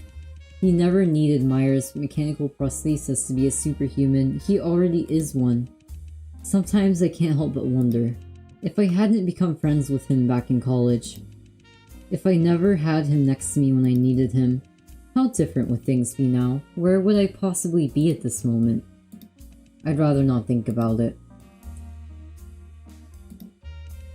Time is running out. I need to carefully examine all the items Victor's brought back.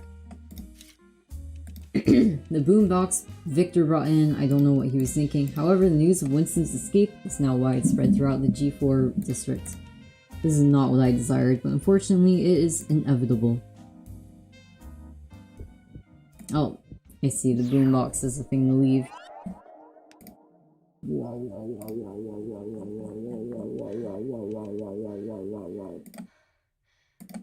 Was that Vincent's memory that I just saw? Oh my. Oh, weird girl. I don't think she knows I have the ability to read memories. I see. You suddenly went expressionless and weren't moving an inch. You didn't even respond to me. Aww.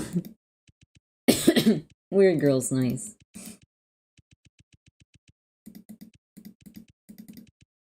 From what I heard, no one knows where that guy is to this day. But detective, you have to watch out. I wouldn't have called him innocent if I were you. It is indeed true that most rumors describe him as an innocent employee who was framed by Myers Corporation. And I guess they're right to some extent. The experiments on the cyborgs were not the work of Winston alone. In fact, every core member of Myers Corporation was aware of the existence of the project. But together, they chose to frame that poor researcher so as not to be implicated themselves. However, what many people forget to mention is Winston was indeed one of the researchers involved in the experiment. Speaking of which, detective, you want to know a fun fact? Winston actually used to work right here in this lab. I see, so Winston wasn't innocent after all. However, he was framed by other members of Myers Corporation to take the blame for the whole experiment. And in July 2081, he managed to escape from prison with Vincent's help. Vincent mentioned that he needed Winston's knowledge, but also Victor's help to master a certain technology. On one hand, he wanted to use this technology to protect himself, and on the other, he wanted to seek out his revenge on Myers. As to what kind of technology that is, I can make a good guess, but I still need to confirm my suspicion. In any case, let's continue the investigation.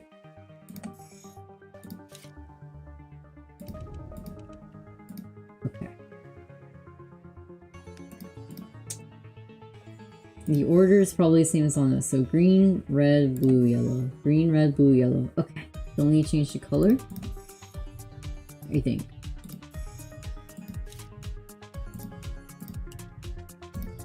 It's a square. Okay, yellow is the rhombus. I'm guessing the diary is green. A leather notebook. The cover, the triangle is green. The cover is engraved with a triangle. Every page of this notebook is filled with details of each day's experiments in neat handwriting. There is no doubt that this was Winston's research journal. February 15th, 2080, sunny. Oh. Subject number 5 exhibited very severe rejection accompanied by significant mental decline.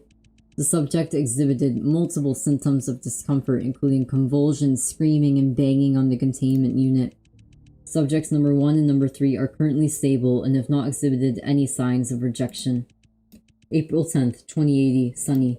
Subject number 5's mental condition deteriorated further, and a portion of the epidermis on the torso showed signs of decay. The subject made several attempts to destroy the containment unit and still showed no signs of improvement after food intake. Subjects number 1 and number 3 are currently in a stable condition with no rejection observed at this time. July 1st, 2080, cloudy. Subject number 5's physical condition has deteriorated to the point where only 30% of the body's surface still has skin. Ew. Ew. If this subject continues to fail to demonstrate successful mechanization, we will remove its memory core. Subject number 3 is otherwise in good condition, but with an abnormal refusal to take food today. Subject number 1 is currently in a stable condition, with no rejection observed at this time. Oh, I can feel my skin! Oh, I can feel my skin! Ugh, ugh. I'm sorry. December 20th, 2080, rainy. Subject number 5's memory core has been successfully dismantled, and the subject is temporarily sealed in its containment unit. We will dismember it at a later date and dispose of its body parts in the wastewater pool outside the G4 district. Subjects number 1 and number 3 are currently in stable condition and no rejection is observed. January 12th, 2081, sunny. Today, subject number 1 suddenly became unstable and violent and attempted to attack several researchers. The subject stabilized after the removal of the memory core and is now temporarily sealed in its containment unit. Subject number 3 remains stable at this time, but has yet to show any evidence of successful psychic linking. Ooh, I still feel my skin. Ow, ow, ow. Ooh. Memory core, is it? Huh. Oh, ah. These are some weird cards. Poker cards. The poker cards from the G4 district are a bit different from the more prevalent version. The more prevalent version originated from the G3 district, with spades, hearts, clubs, and diamonds. On the other hand, the G4 version has a nature theme. Fire, trees, water droplets, and the moon. Weird. However, this is quite ironic in my opinion, because the culture and purpose of G4 has nothing to do with nature at all. More importantly, why would Winston Loomis bring a deck of cards to Myers Corporation, and specifically these 4? Oh, interesting. These 4 cards happen to contain all 4 suits, and the numbers just happen to be from A to 4 as well. Some kind of code. Pen.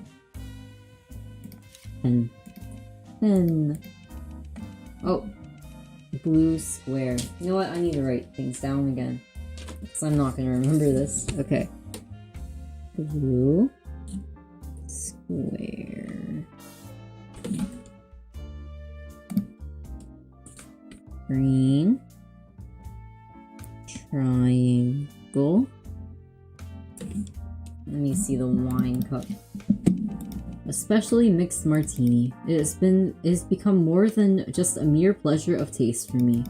It is now a necessity of life. Oh no, poor Vincent. Okay. And then yellow rhombus.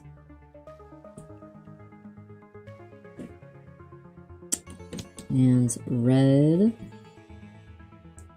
circle. Okay. Okay. Blue square. Yellow rhombus. Red circle.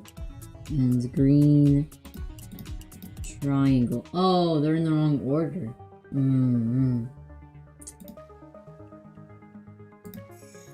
Now, how do I find the order to it? Green, red, blue, yellow. Green, red, blue, yellow.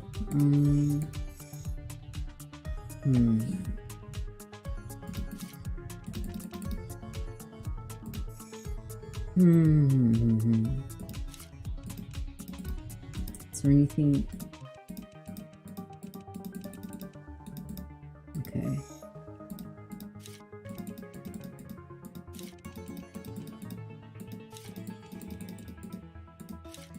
I mean, I guess it could be in the order you find them, but I don't know. Let's look here. Nothing in it. Oh, this one.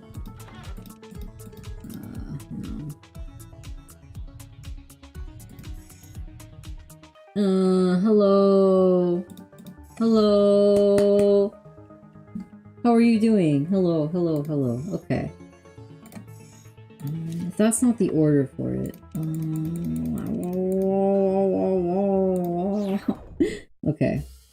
This might have something to do with it then. But, oh my god, I feel so dumb! Okay. Is there anything else in here? No.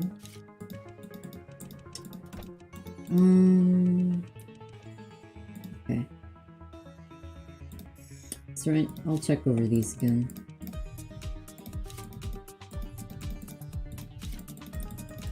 Yum, yum, yum, yum, yum, yum, yum.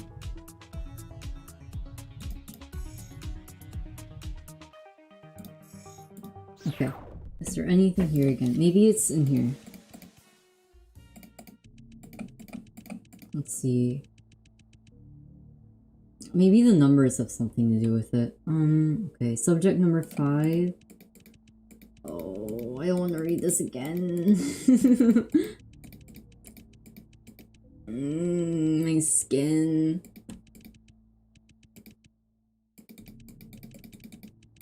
Okay. These are 1, 3, and 5.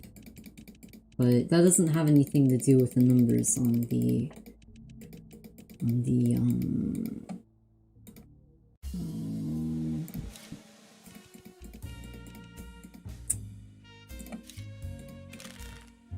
Does it have anything to do with this?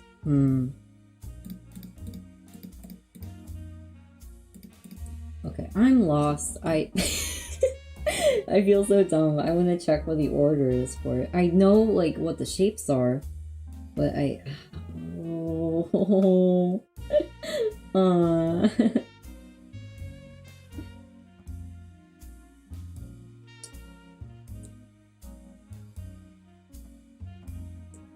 Oh, okay.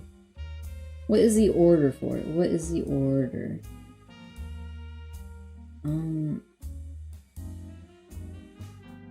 I see. It has to do with this. It has to do with this. It has to do with the colors the objects are. Let me figure it out. So fire should be red. So it's red, and then tree should be green. Green. Water and... Oh wait. A is 1. Oops. I need to restart.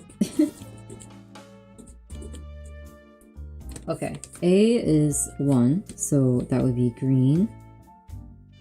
And then water, blue. And then 3 is moon, so that should be yellow. And then red. There we go! I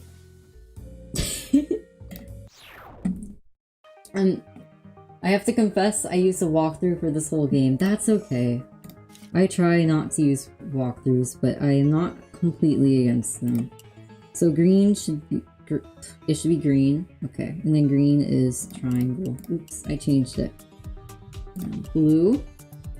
Square. Oops. And then yellow. Rhombus. And red. Circle. Yay! Yay! I can't believe it. You're incredible. Yay. Okay.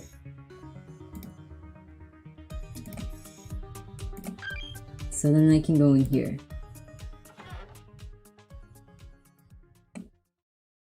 How did she lose her ball in here?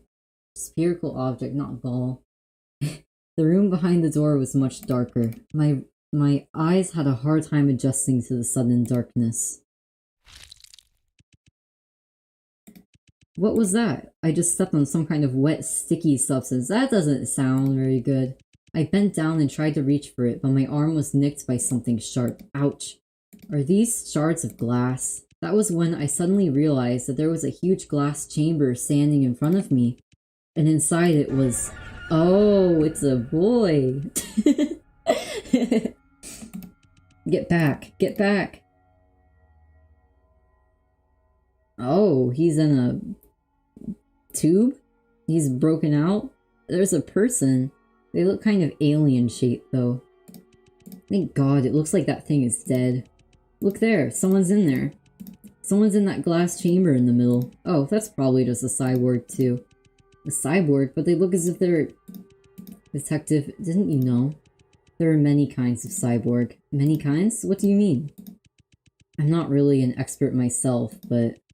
Let me just read this part out for you. A handsome boy, he is. With that, Zalmona took out a journal from her pocket.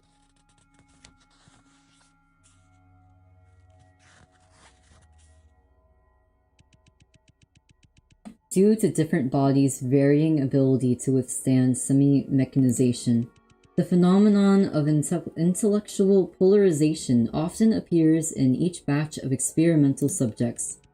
Subjects are able to withstand mechanization generally retain human facial features, and with their newly modified bodies, they exhibit superhuman abilities superior to those of ordinary humans. On the other hand, subjects that failed to successfully withstand mechanization exhibited severe intellectual degradation, thus making them behave like wild beasts. At the same time, the bodies of these failed subjects would exhibit an obvious rejection of mechanization, resulting in them often giving the impression that they were falling apart. We refer to these cyborgs that have lost their intelligence as husks. It is worth noting, however, that some of the experimental subjects seem to require an acclimation period, that is, their bodies exhibit repulsion similar to that of a husk when they first undergo mechanization. But as long as they are fed regularly and are given ample time, eventually their bodies will be able to successfully accept the modifications they're given. Thus, after each batch of experimental subjects have been modified, we tend to leave them in the secret chamber for a period of observation if, after that time, the subject still does not demonstrate signs of successful mechanization. We would then dismember it and dump its body parts in the wastewater pool outside the G4 district. The above was recorded in an experiment journal I found here at the corporation. In other words, there are two kinds of cyborgs. The first kind looks like a monster because its body could not withstand mechanization, and the other is able to retain its intelligence and look exactly like a normal person because it has been successfully transformed? Yes. But not only that, pay attention to this next part.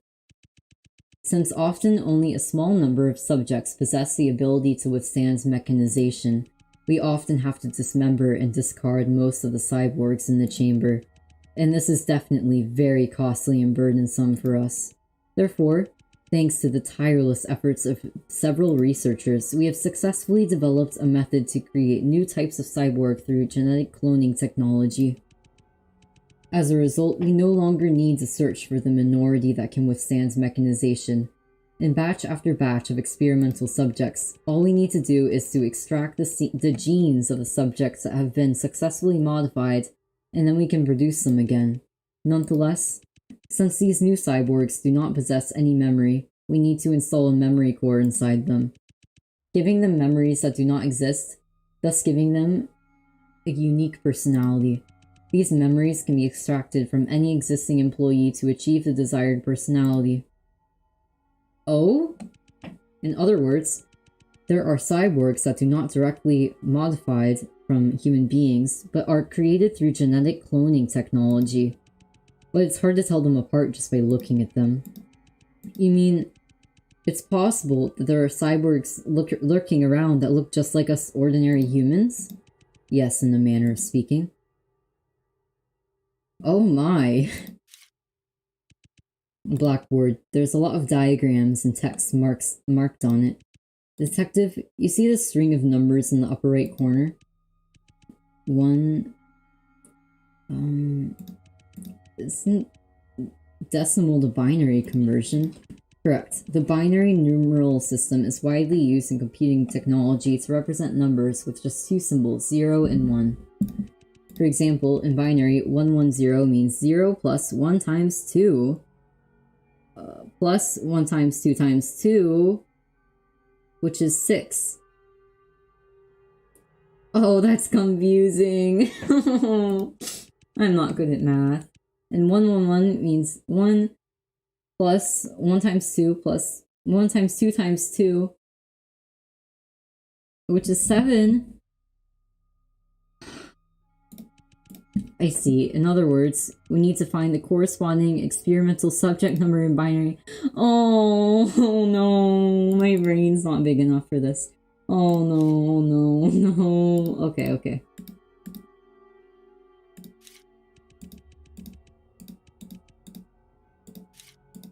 A cyborg. Thank goodness it's dead. Okay. So we're trying to find...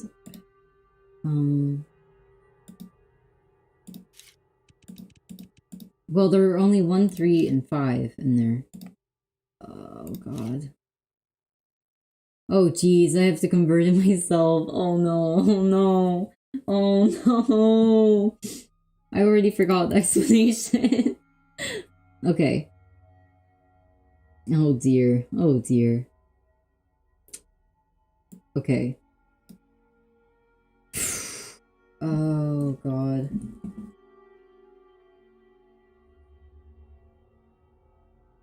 So it's...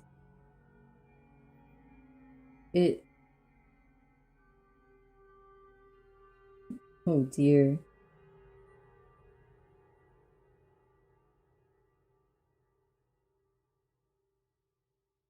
Math. I don't know where to start. Oh no.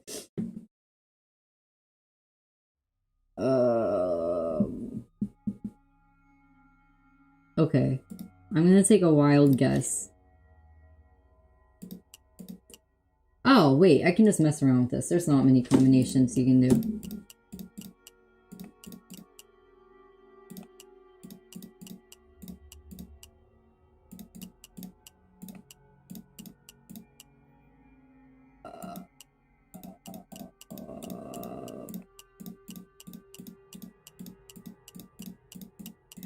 No. Oh, wait, you have to press enter on it.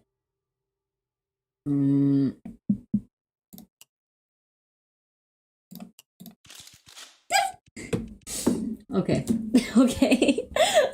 Okay. Oh my god. Okay. Hacker, I'm in. Command received. Draining the containment unit for subject number 3.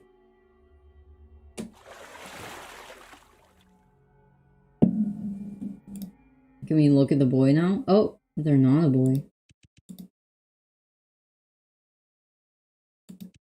The already stifling atmosphere intensified as we caught the first glimpse of what was inside the glass chamber. Salmona was horrified at first, but her expression quickly changed to worry. But it was as if we had mutually agreed not to say anything to each other beforehand. We just stood in silence.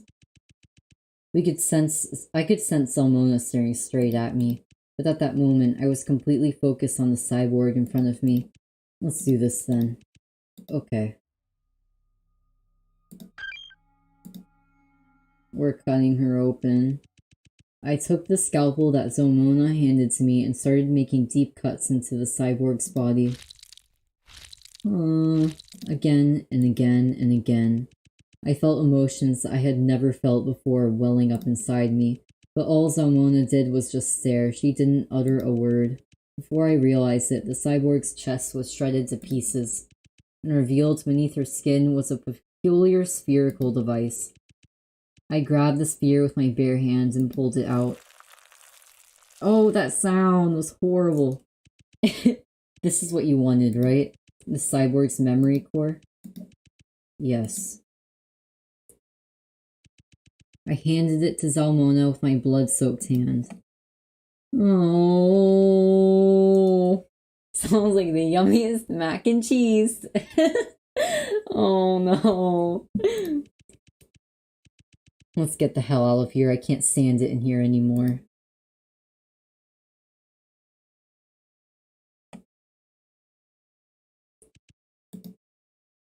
She's still smiling. Detective, are you alright? Detective? Stop calling me detective. You don't even know who I am. You saw it too. That cyborg we just saw. She looked exactly like me. I don't even know who you are, Salmona. I don't remember anything at all. I thought coming here would find me the answers I wanted, but now I just feel completely lost. I could be someone who doesn't even exist. Just one of a million other identical cyborgs. Draco was right all along. I shouldn't even be here to begin with. Even with my sudden breakdown, Salmona didn't show 1 ounce of anger with me. Aww. After a moment of silence, she started to speak. You feel that the truth you speak is meaningless now, don't you? You've lost all hope because you are worried that you are merely a replica. But you shouldn't let your past define you. You're right. There's no way to be certain if you are or aren't the detective I met. But whoever each of us is up to us. The moment you open your eyes, you are who you are and not anyone else. So what if there's someone else, someone in the world who looks exactly like you? It's each of our own unique experiences that make up who we are, isn't it? At this moment, only you and I are standing here. This experience belongs to just us and no one else. What motivates each of us to go on with our lives is What motivates each of us to go on with our lives is the countless exciting possibilities that lie in store. And in the near future, you are bound to meet new people and make new friends, and maybe they will become your new family. People who are willing to sacrifice their lives for you. People who would sacrifice their lives for me?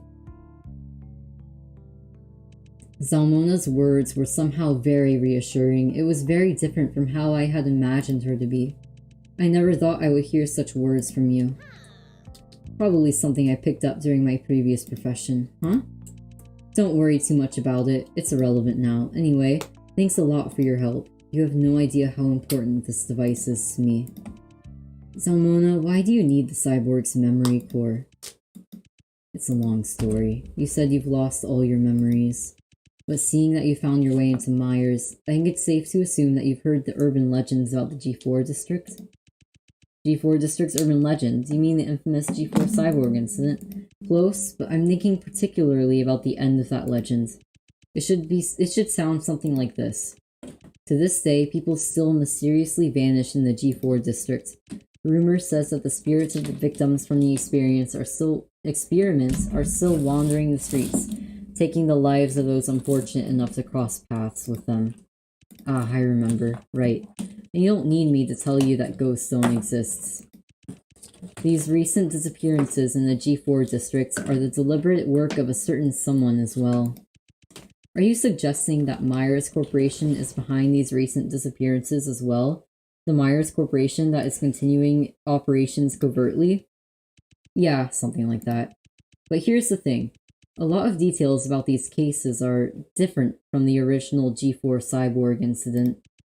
In the G4 Cyborg incident, Myers Corporation turned their own employees into cyborgs and kidnapped ordinary citizens to use as cattle feed. But most of the people who go missing nowadays aren't ordinary citizens. It's people who either had a history with Myers or were former employees of Myers. Did Myers Corporation turn them into cyborgs as well, or were they just used as cattle feed? If they were all somehow once associated with Myers, it makes sense that Myers would simply want them gone. Precisely, but many people believe that this series of disappearances is the work of just one person. A dangerous criminal who is extremely careful, so much so that they've never left a single fingerprint behind, or a clue as to what really happened to the victims. And this person is known as the most wanted criminal in the G4 district. As for how they are connected to Myers, no one is really sure, but there is one person who has seen them that is still alive. Only one person? Who's that? That person is me. Yes, the most wanted criminal in the G4 district messed up once, and I was there when it happened.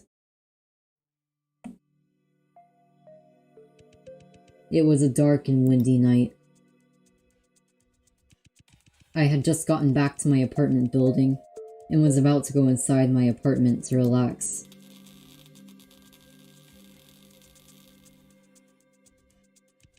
But as I was walking past an apartment on the same floor, the power went out.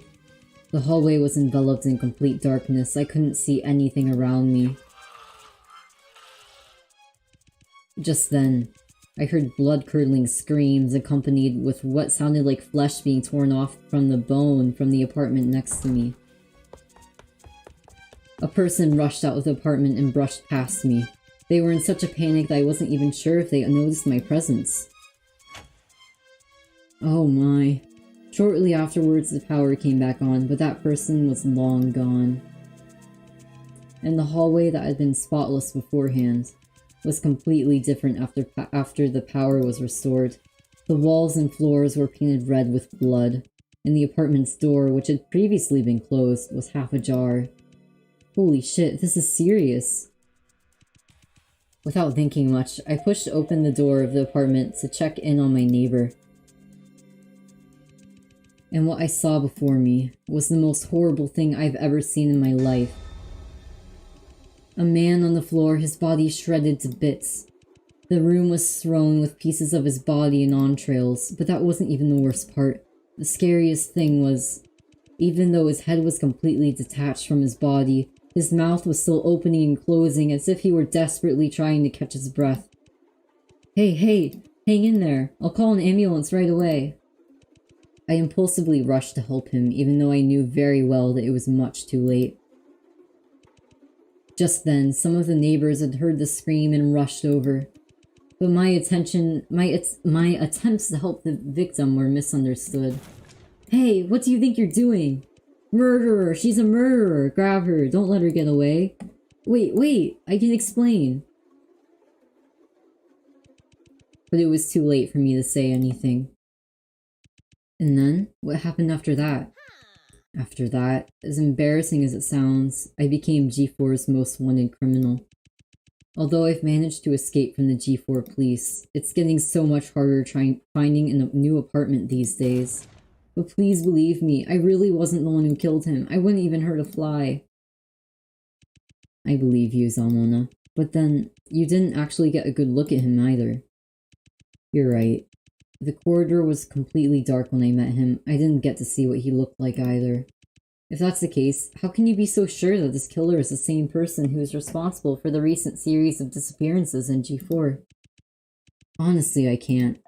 But I later learned that the victim, my neighbor, was Dr. Richard Eminon. a former employee of Myers. And then, as always, the police found no fingerprints from any suspects at the scene. Of course, except for mine. That's too much of a coincidence, don't you think? So my guess is, the killer was originally going to kidnap Mr. Emanon and murder him somewhere else. But for some reason, he screwed up that time. So he killed Dr. Emanon in a hurry and ran away. And what's even more interesting is, the way Dr. Emanon was murdered was very similar to how the core members were killed in the G4 Cyborg incident. They were all ripped to pieces, so it's quite possible that this is the same person who got away with killing core members. Then the reason you were looking for the cyborg's memory core is, yes, as I was saying, many of the victims of the recent unexplained disappearances have some connection to Myers. It's hard not to conclude that the murderer also has a very close relationship with Myers. And each of the cyborgs that Myers produces through cloning will have a memory core. Each device stores certain memories, giving the cyborgs the personalities they would lack otherwise. Most of these memories are extracted from Myers' employees. I understand now. You want to find the real murderer by reading the memories in each memory core, thus proving your innocence. Exactly. Not just for my own sake, but also for the safety of the G4 district.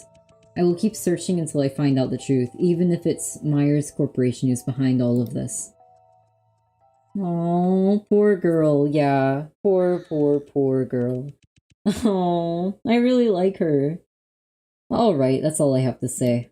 Anyway, thanks again for helping me out. Go ahead and take this key card. Okay. But are you still going to continue your investigation? You know, if you want to get out of here with me right now, that wouldn't be impossible. Huh? But isn't the gate to the lobby closed? I know, but the truth is, I accidentally forgot about this. Zalmona took a watch out of her pocket. A watch? Oh, darling, this watch is more than meets the eyes. It was originally a gift from an old friend of mine, but I have made a few modifications to it. Just by wearing it, I can teleport myself anywhere. How did you forget something this important? Oh my god. But the downside is, it can teleport me anywhere. As in, I can't decide where we'll be teleported to. I was once teleported inside of a man's bathhouse. Incredibly embarrassing. But hey, there's risks with anything, wouldn't you agree? So, are you going to come with me? Let's get the hell out of here. Oh, I'm sorry, Zalmona. I can't leave just yet. There's this person that, even though I can't remember how we're connected or why, he was willing to risk his life for me.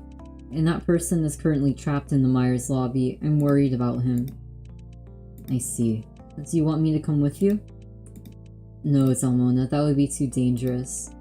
This is all my fault. I should never have come here. I can't get another one of my friends involved. I don't want to see them get hurt. Aww, I understand. If that's the case, promise me that you will take care of yourself. I hope we can meet again someday. Maybe then you will be able to tell me your real name.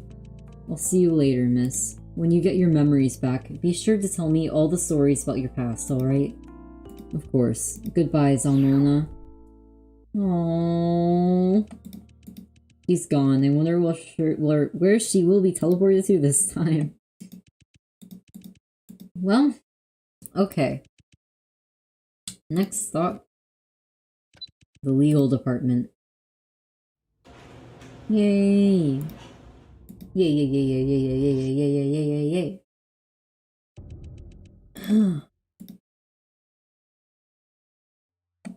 I hope it doesn't quiz me again.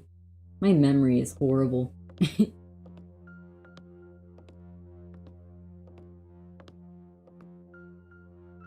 Oh, there's papers. Here we are, the legal department. It's hard to believe that Vincent used to work here. Wait a second, in the distance, is that an elevator? So Mona had told me the only way to get back to the Myers lobby now is to take the elevator to the basement and then return there from the other side. So it seems that this is what she was talking about. However, I've come a long way. Shouldn't I investigate this place first? But what's the point? I've now long lost the confidence I had when I was confronting Draco in the Myers lobby. I'm not sure if I want to know the truth anymore. You have to realize, losing your memories could also be a blessing. Countless people are imprisoned by their own memories. They try their best to let go, yet cling to them at the same time. But you, on the other hand, are given a second chance. Isn't that wonderful? I'll be honest, even I'm getting a bit jealous. How did you end up here, June? I regret to inform you that I don't know either. The truth is, my butler was the one who heard peculiar knocking sounds on the... Oh... When he went to open it, he saw you face down on the stairs, unconscious. Your seemingly commendable courage is nothing more than ignorance wrapped up in a pretty package. You have absolutely no clue what you are about to face. Do you really believe that you can face up to all the dangers that are coming your way? Do you really believe that you can accept the truth that will be revealed? Vincent, Victor, and Draco, how many lies are there all around me? Why is it like that? Why is everyone lying to me? Ever since I woke up in the mansion, I have been deceived again and again. Why? Why are all of you lying to me?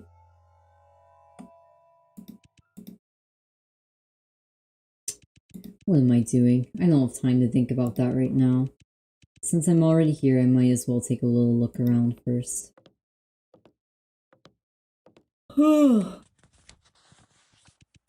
I started to briefly read through some of the documents I found.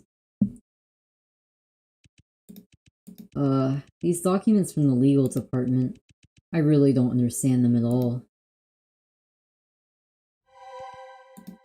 Hold on a second. The nameplate on this table. Vincent Edgeworth, Chief Legal Officer. So, then, this used to be Vincent's office table. On the table was a note and a glove.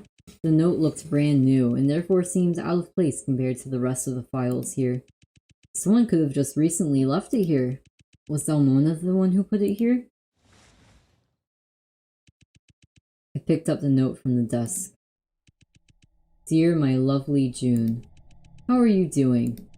Haha, I'm just joking. Of course I know you're not doing well because you've lost all your memories.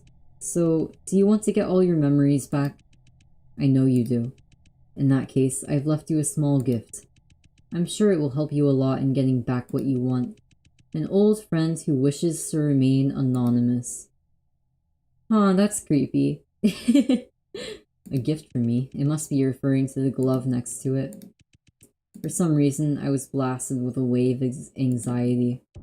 Objective, put on the glove. Should I put on the glove? Yes.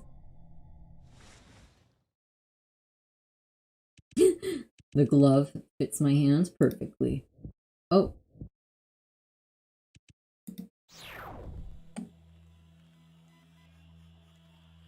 Do you remember who you are? Oh my. Do you still remember your purpose? I'll hail Myers a bunch of time. We all miss you so much. It's changing color. Hurry up and come back home. Oh. A boy. Oh hey. Hello, welcome to Myers Corporation. How does it feel to be alive? Pretty good, huh? I know you're still a little confused right now, but that's okay. I assure you that you will soon get used to it. Oh, you're asking what your mission is? My dear, patience, we'll get to that. Where should I start? Oh, you know. I have this old friend who's a little mad at me. A little mad that he wants to murder me and destroy my company. So he's made a weapon, a very deadly weapon. We don't know what that weapon is. But a little birdie told me it had something to do with other people's memories. Ah, pretty frightening, right? So, here's what I need you to do. Oh. He's getting interrupted. Oh, my apologies. I hope this is about my delivery. Hello? Oh, already? That's awesome. But unfortunately, I'm not at home right now, my friends. Yes, just leave the package at the door. Yes, the entire uniform. Alright, that's great. Thank you so much. Sorry about that. Where was I again? That's right. I need you to locate its weapon, and then destroy it. And while you're at it, try to figure out what kind of experiments this guy is up to. And your code name will be... A sudden, tremendous shudder from the legal department snaps me back to reality. What just happened? Oh dear, it's getting destroyed or something. Suddenly, oh! A man flew through the wall connecting the laboratory to the legal department, as if he was thrown by something with full force. He was slammed into the wall at the other end of the department and then fell to the floor. Is that... Draco? But because of the massive impact, Draco had lost his consciousness. What followed was an inhuman roar from the lab. I could hear that monster's approaching steps. Draco! Draco! Draco! I shook Draco violently, but he didn't respond. Draco, wake up! Damn it, what should I do? The basement, quick! I dashed to the elevator and punched the button. Hurry, please be quick. I hurried and dragged Draco into the elevator, then pressed the button to close the door.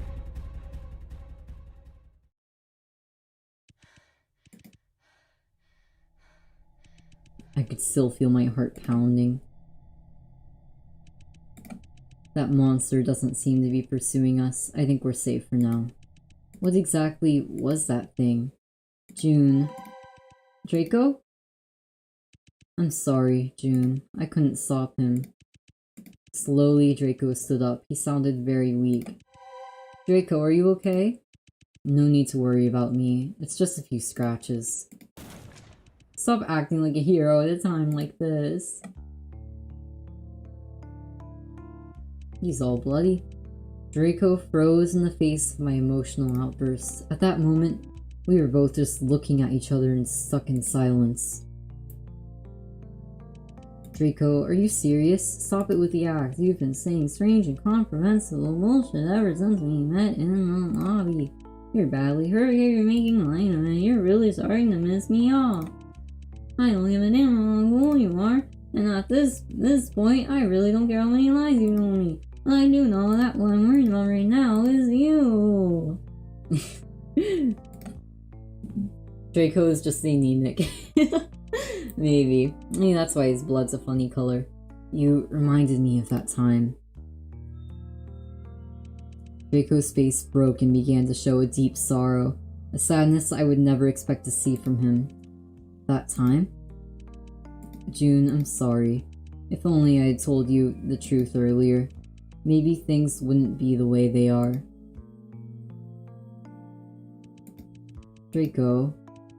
There are times when I ask myself, can we go back in time? But for you, our past is long gone. We can go back, we will.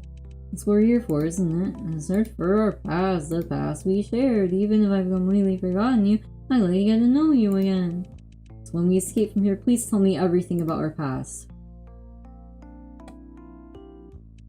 As you wish. But there's a more urgent issue at hand. Where is he right now? What happened there? What the hell is that thing? He's not a thing. He's someone you already know. The truth is... Oh. Oh no. Venora.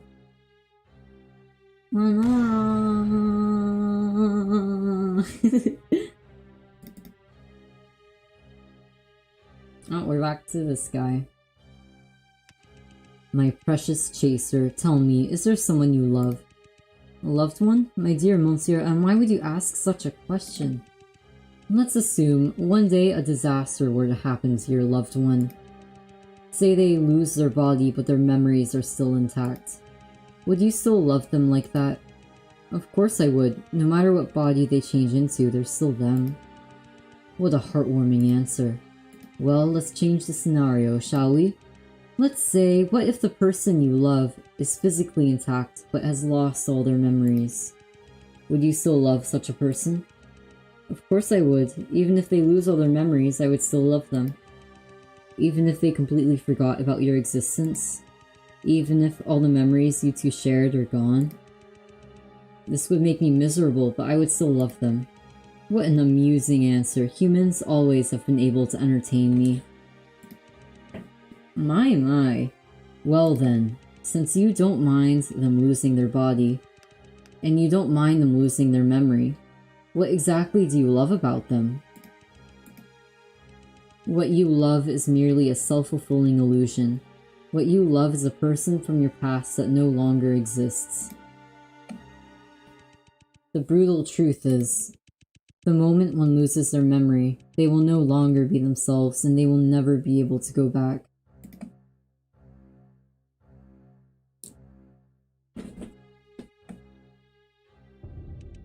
Investigation completed. Successfully retrieved the glove. That was quite a lot.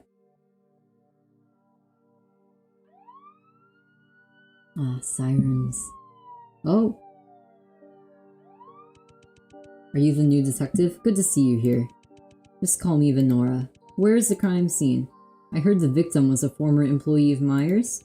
Yes, room 309. Come with me. Move along, people. Nothing to see here, and stop interfering with the work of police officers. Right, here we are. Oh my, that's quite a mess of a crime scene. I'll leave the rest to you, Venora. What happened? Survey the crime scene. Okay. Why did they first go to the paintings? The closer you look, the more obvious it is that they're just pronounced. A bloodstained cabinet, nothing special. A bloodstained chair, nothing special. I'm just clicking on the worst things, aren't I? Oh, I opened the curtain. It's the only window in this apartment. The lock appears to not be tampered with, so it's unlikely that the murderer entered the room through here. Was the curtain here closed before? Yes, of course. We haven't moved a thing. What is this? That is a trophy. So, did we find fingerprints from any sub? No. The door into the apartment. The residents of the apartment building claimed that the murderer eluded them and escaped through here. The suspect's name is Zalmona, a resident on this floor. Something worth mentioning is she's a mutant. A mutant? Is she from G3? We're unsure at the moment. Countless tourists visit G3 district every year to receive modifications. We can't draw any conclusions yet. We thoroughly searched her apartment, but strangely enough, we couldn't find any form of identification. For now, it seems that the murderer has escaped. What about the bloodstains in the hallway outside the apartment? Before we arrived, Dr. Eminon's screams attracted a lot of curious residents. These guys trampled over the entire apartment building, and now there's blood everywhere outside the apartment. Even if there were any useful clues in the hallway, they've probably trampled them into oblivion by now. Collected evidence of suspect. Okay. I already looked at that. It's just the bloodstains. Okay. Nothing else? The body has already been cleared. The G4 Investigation Bureau sure is efficient. Okay. As the victim had been dismembered, we were unable to outline the exact location of the body on the floor. Oh. However, the autopsy report from the Investigation Bureau has been released. The cause of death was due to the rapid dismemberment of the body in a short period of time. Ew! So you're saying the murderer dismembered the victim while he was still alive? Yes, it was a very gruesome death. But according to the autopsy report, the victim's head did show signs of being struck by an object, but was not fatal. In addition, the body displayed signs of a struggle before death, so it's unlikely that he was unconscious for the ordeal.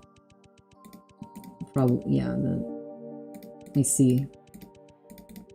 Some of the dismembered body parts of the deceased have disappeared. Oh.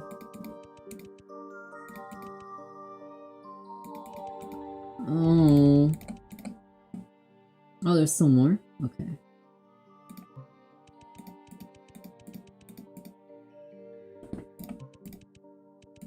short power outage in the building around when the crime was occurring. However, after investigation, it seems that the building's blackout was not the murderer's work, it was a coincidence.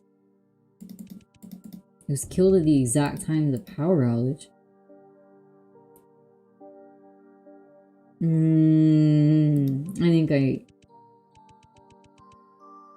I think that makes sense. The name of the victim is Dr. Richard. Like, if it's with a big machine, that could take out all the power. The name of the victim is Dr. Richard Emanon, a former researcher at Myers Corporation. According to our investigation, although the victim holds a PhD, his position at Myers was rather unremarkable. We don't know much about his current occupation, but judging the department, blah blah blah blah blah. Some deal. A deal. Collected evidence, a deal. Okay.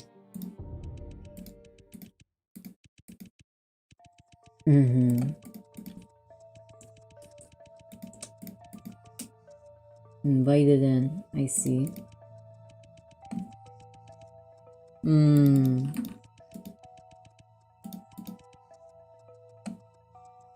killer intended to kill him with the trophy. Made him miss, and he failed to kill Dr. Emanon with a single blow. However, if the killer is the same person...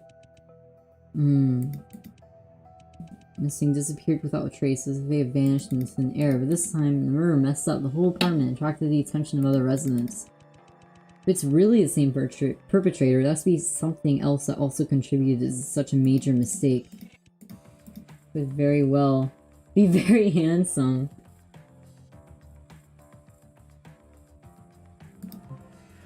No, that's not right. No.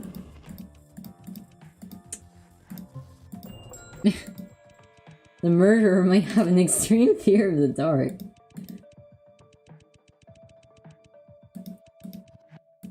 That is a very odd. Interesting. Sudden darkness.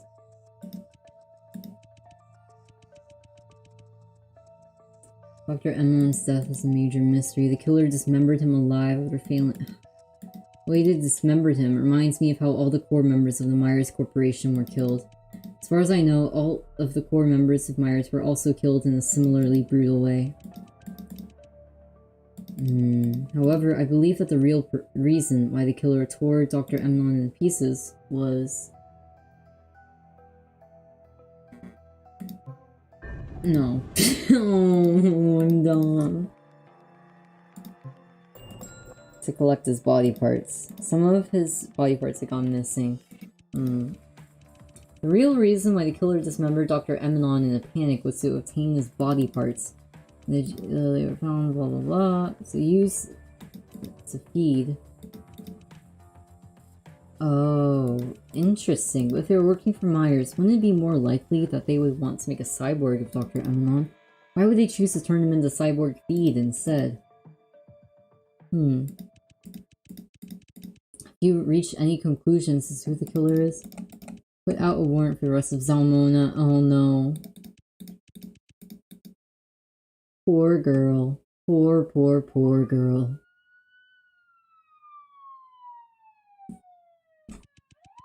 The warrant has been issued, but Detective Venora, would you mind coming outside with me for a moment? There are some important matters I'd like to discuss with you. I followed him to the street outside the apartment. It was getting quite late, and the temperature had dropped quite dramatically, but he was just walking in front of me silently, as if the cold weather did not bother him. After a while, he finally stopped in an alley where no one was nearby. What was it that you wanted to discuss? I decided to speak first. Well then, let's hear it. Who's the actual killer? You called the inspector, yet you don't even realize who I am this whole time. The man in front of me slowly took off his police hat, and what followed me was a sight I could not have expected. Who is that boy? He suddenly grabbed a corner of his cheek and tore the skin off his head. Interesting. He just tore his skin off. Okay. It's you. Oh, he's got a tail! Oh, he's got a tail. He's cute. He's cute. But him revealing his true form only made me more vigilant. Inspector, it appears the fact that you still see me is a threat. Believe it or not, I don't have time to play Mr. Triple Agent for that stupid organization from G3. What are you doing here? What else can I be doing here? Our boss gave me clear instructions to make sure you succeeded in your mission. But it seems that you have everything under control. However, you know very well who the actual killer is, don't you?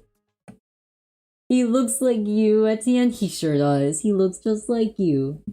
You're both blue and have tails. Just what the hell happened back there? I thought he was good at this. How could he screw up things this badly? Why don't you just go ask him yourself? Ooh. You're as tough as ever. Suit yourself then. I don't really give a damn about that guy's past. But do we really have to pin it on that woman from the same floor? Each sacrifice is for the future of the company. Each one is necessary. Our boss is really getting to you, isn't he? Company this, company that. That's all he ever talks about. All of us are merely little pawns in his hands. What did you say? No offense, but this is nothing but a job to me. I'm not trying to debate the ethics of what we do, nor am I interested in his great vision. And why don't you use your brain once and think about what you truly want instead of being a slave to his company all day? What I truly want? You know, finding the love of your life, forming a family, that sort of thing. Don't end up like me, an old guy who still doesn't have a single clue what he should be doing in his life. He looks like your inverted clone. He does! It's been an exhausting day. I'll see you again. He's got blue skin, you've got blue hair. Yeah, you match, you match. He was about to turn to leave, but he suddenly stopped again. He once again turned his head at me. Honora, did you come up with that name yourself? Yes. The ever so gloomy look of his face unnaturally perked up out of nowhere. I didn't think you'd be so good at naming yourself. That is the oddest way to compliment someone. That's a really nice name. Why don't you keep it for yourself? With that, he put on his police hat again. See you later, Venora. Make sure you report to that guy on time. He's kind of anal about that. With that, he disappeared across the street and once again became part of the crowd. Finding the love of my life and starting my own family. Is that still possible for someone like me? What am I thinking? No matter what, my mission here is accomplished. As long as the G4 Investigation Bureau can't figure out who the true killer is, everything will still be under our control. It is time for me to move on to my next destination and complete my next mission. G4 Suburbs, the mansion of Meyer's former lawyer and traitor, Vincent Edgeworth.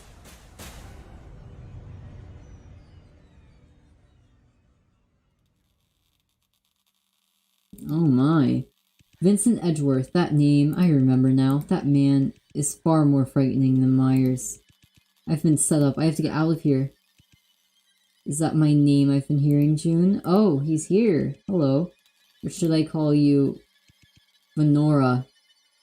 I see. I see. Chapter 3, the end. Okay, there's one more chapter, and I think before I start it, I want to get some more tea. I ran out of water, and I'm thirsty. So let me save here, and I'll be back in a few minutes. I just need to make some more tea. I'll be right back.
hello. I'm back, I'm back. I've made tea. Okay. Vincent Edgeworth, is it? Welcome to RMU. Here's the key to your dorm. Enjoy meeting your new roommate.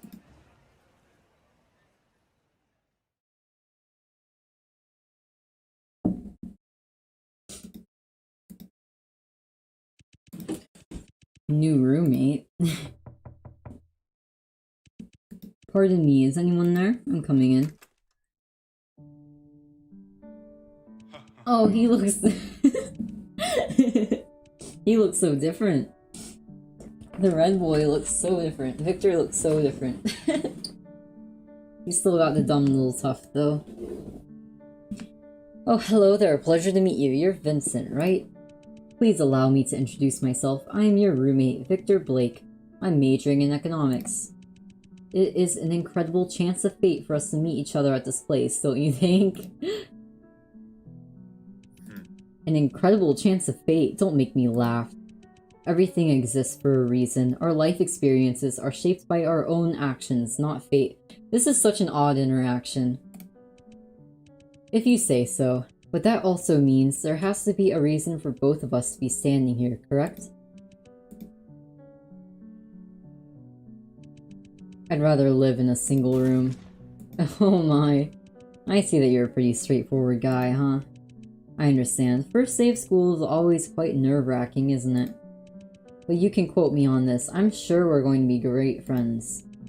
Anyway, shall we start with some simple introductions? Why don't we get to know each other first? Which district are you from, Vincent? G4. G4, is it? Same here, then it looks like we're both domestic students. What do you like about G4? Where do you usually go to have fun? I don't really go out much. I see. What about hobbies? What do you like to do in your spare time? I enjoy reading about history and philosophy. Oh, that's exciting. What else? That's it. Is that not enough? I see. It seems like you've been working pretty hard, huh, Vincent? You think I'm boring? No, why would I? If anything, I should learn to be more like you. Anyway, I've heard that there's going to be a freshman party tonight. Would you like to come with me, Vincent? Not interested. Okay, but what's wrong with making some new friends? Do I look like I'm here to make friends? You have absolutely no clue how much work I've put in over the last few years. Being accepted by RMU is a well-deserved milestone for me.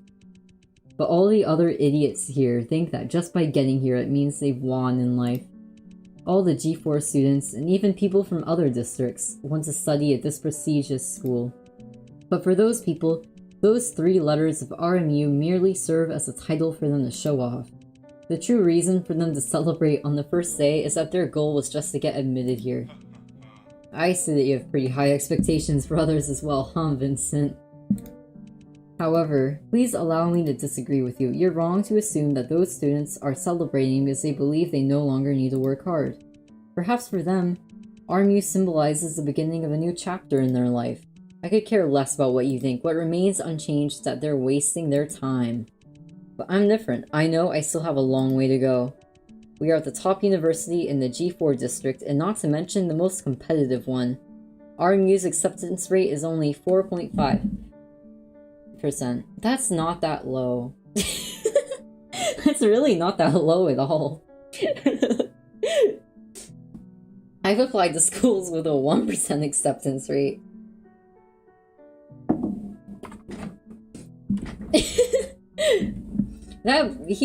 Vincent sure has a superiority complex, doesn't he? And because of that, I will cherish my time here even more. I will be focusing on my studies and only my studies, nothing else. The competition is far from over. If I dawdle now, it will be no different than admitting defeat to others here. I will only consider myself a success when I get hired by that place.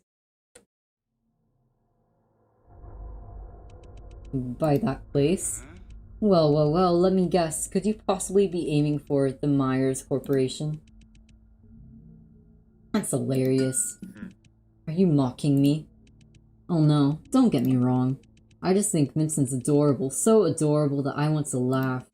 I was worried for a second that my roommate was going to be boring as hell, but now I see that I was terribly wrong. Every word you say can entertain me all day long. What did you just say? My dear Vincent, do you mind if I ask what your major is? I'm a law student. Law student, huh? Indeed, you certainly don't look like an engineering student.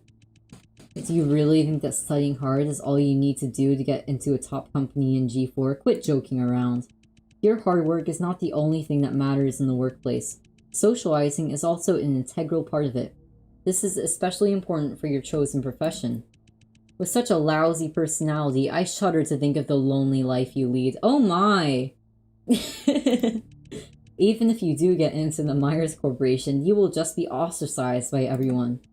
Your coworkers won't like you, and your boss will just think you're useless and incapable of understanding the ways of the world. It will be your fate to end up being an outcast. It will be your fate to end up being an outcast and be forced to leave the Myers Corporation because you don't belong there. Oh wait, what should I say? This will be a life experience shaped by your own actions. But since you've already made up your mind, there's nothing I can do about it. I respect your decision. But if you change your mind at any time, please feel free to join us at the party. Jeez! I hope to see you at the freshman party, Vincent. We'll catch up later.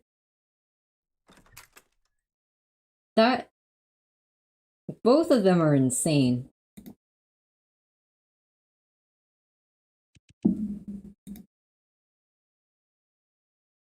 Dyslexia. I am unfortunately dyslexic. Unforgivable. He had such a sickening smile on his face, and his words were filled with nothing but sarcasm. I resent hypocritical, arrogant scums like him more than those unproductive, good-for-nothing students.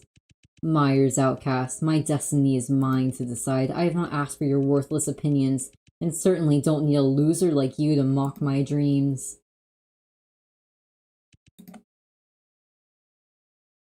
Oh my, I shouldn't be thinking about these useless matters. Thank God he's left the room. It will give me at least one more night alone.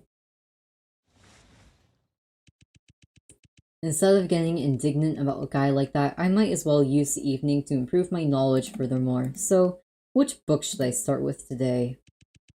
Being in Nothingness, Republic, The Birth of Tragedy. Why don't we start with Leviathan today?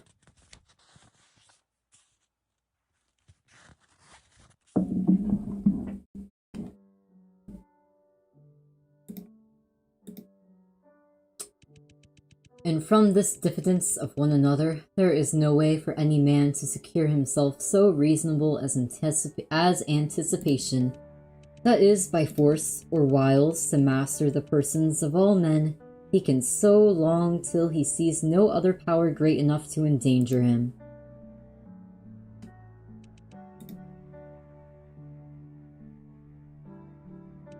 Victor Blake was his name, wasn't it? Come to think of it, he was my first roommate and the first person I ever met here. Maybe I shouldn't have given him the cold shoulder on the first day. It wasn't the wisest thing to do. After all, I will be spending most of my time here in this tiny room with him. No, that's not true. I should be able to move out and live alone next year. I have no reason to put on a smile for this guy, and I'm not in the mood to do that. How do they end up getting along in the future? Law can never be against reason. Our lawyers are agreed. And that, not the letter, that is, every construction of it, but that which is according to the intention of the legislator is the law. What a boring book.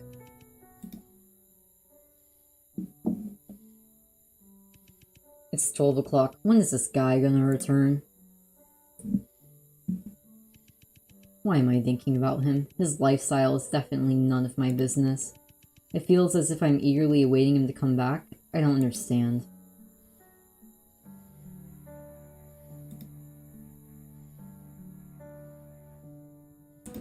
Maybe he's just looking for an argument.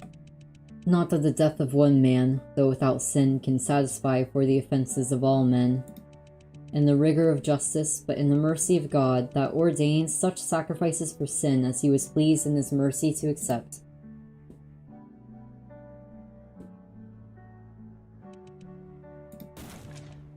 It's 3:30 in the morning. This is inexcusable. Victor, on your first day at RMU, all you do is party until the wee hours of the morning. Where did you get the confidence to speak to me like that?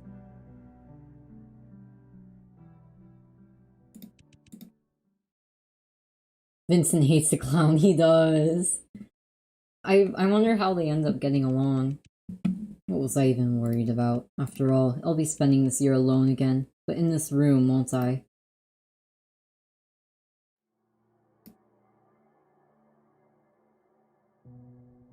It is convenient when your roommate goes out to party a lot. You get to be alone. Geniuses are often born in isolation with a lonely destiny. They often have a tendency for self-abandonment, to abandon everything for their ideals.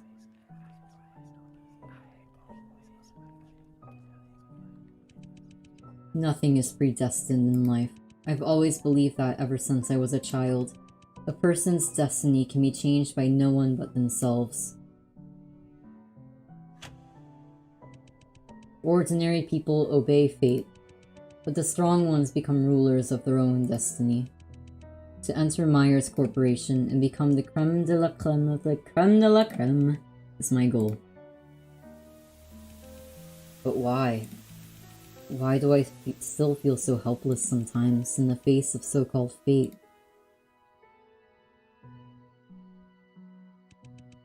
The real loneliness is a deep void, an emptiness that will drive you crazy. Even in the midst of cheering, you feel nothing but emptiness, melancholy and frustration inside you. When I stand in the middle of a crowd, I feel even more lonely and out of place than I do when I am alone.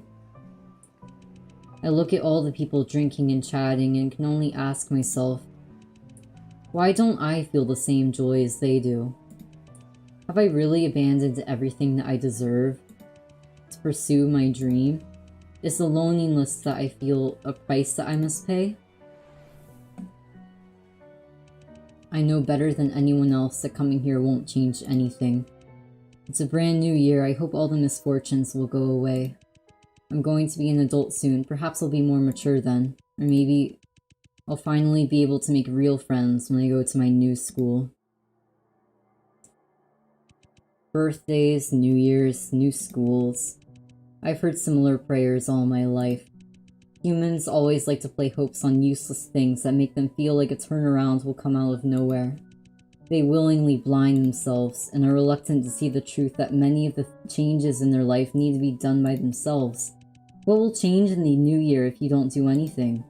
How will you become more mature if you don't even try to improve yourself? But in the end, I realized I'm really not that different from them.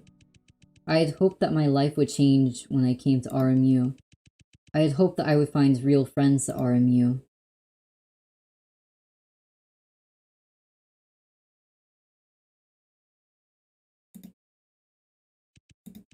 It's 5 in the morning. Looks like I won't be getting any sleep today. I might as well pack up and get ready for the first day of school.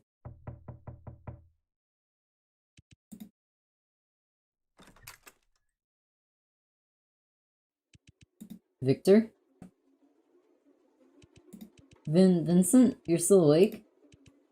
I'm not feeling so well. I think I might be... Oh, jeez. Victor? Victor...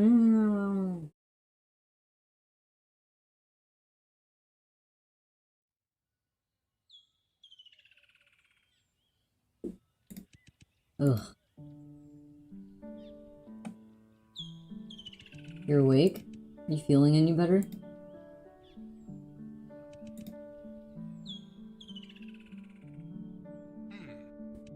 What time is it? How long have I been asleep? It's already noon. Oh god, I've missed all my morning classes. Well, am I supposed to congratulate you? Not only that, but you made me miss all my morning classes as well. I'm sorry. Perhaps you don't remember, but the doctor from the infirmary has visited here.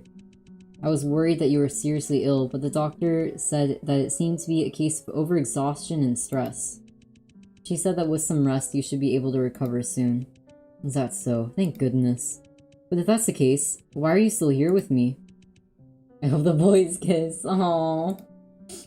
I guess I just wanted to make sure you were feeling better when you woke up with my own eyes.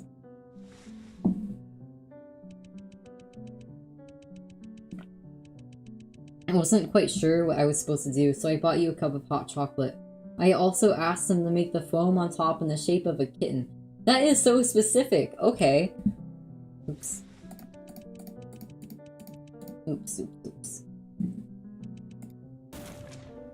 oops. What's so funny? No, nothing. But why, Vincent, after all that I said? To be honest, I'd rather just turn a blind eye to you. I don't want to have to do anything. I don't want to have anything to do with your life or death. But you're my roommate, so you're part of my responsibilities. I had no other choice. You had no other choice again to get him a hot chocolate with a cat on it? That's so oddly specific. What were you thinking? Ruining your body by partying in the early hours of the morning the day before school started? I didn't go. What? I didn't go to the freshman party. And what were you doing all night? Isn't it obvious? I wanted to get away from you. Get away from me? Am I that obnoxious to you? No, it's because of the things you said. It may not seem like it, but I haven't slept well for days on end. Didn't they just meet yesterday? Wait. Oh. Never mind. I thought it was like specifically about the things he said. I see. Late into every night, I'm plagued by a million thoughts. I never knew what I was going to do when I got here. Everything about the future terrifies me.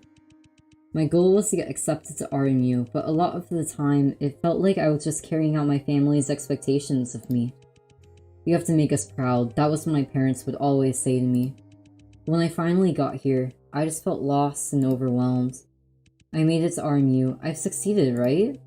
But then what? What happens after that? Why isn't anyone telling me what to do next? It was as if I was standing on the last step of a staircase, but it didn't lead anywhere. That's when I realized I had not a single clue what I wanted. And then I met you, and that feeling became stronger and stronger. Everything about you irritated me. Your condescending attitude and the way you talked without any consideration for others made me want to punch you in the face. If only that was the truth. One night spent in the cold sobered me up. I was not actually angry with you, I was just disappointed in myself. Because you're different from me, Vincent. You're an admirable person. Unlike me and many of the students here, you know exactly what you want. You have a clear goal in your mind, and every drop of your effort goes toward it.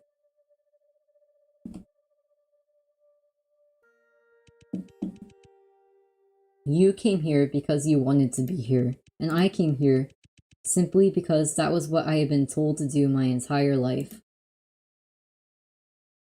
The loss I felt for myself when I heard you say those words had never been stronger, but I was unwilling to face the truth and I turned it into jealousy. I'm sorry, Vincent. I said terrible things to you.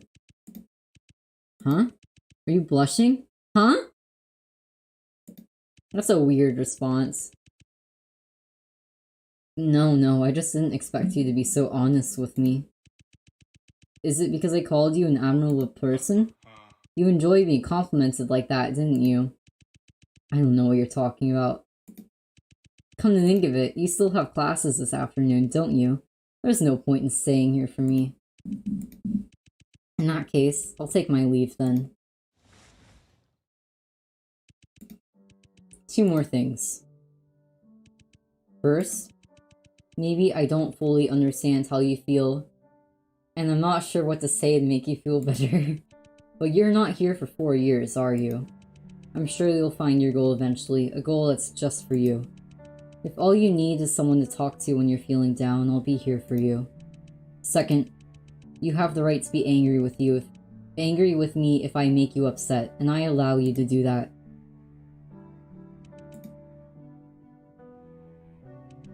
Are they gonna kiss? I want the boys to kiss so bad. I don't know. Oh, oops, I'm sorry. I pulled on the microphone. I'm sorry. I don't know. It feels like they might. See you this evening, Victor. Wait a minute, Vincent. Oh, pfft. I did not say that in the right tone. Thanks for the hot chocolate.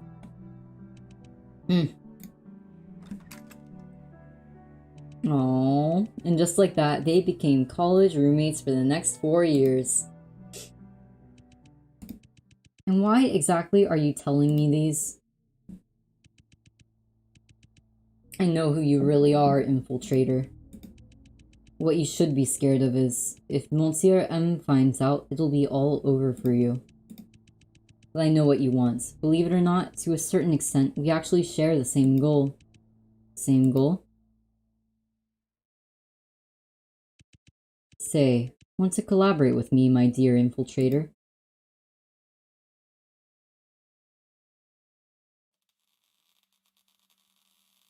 And they were roommates. Vincent Edgeworth. It's been a long time, Benora. A long time? Didn't we just meet last night?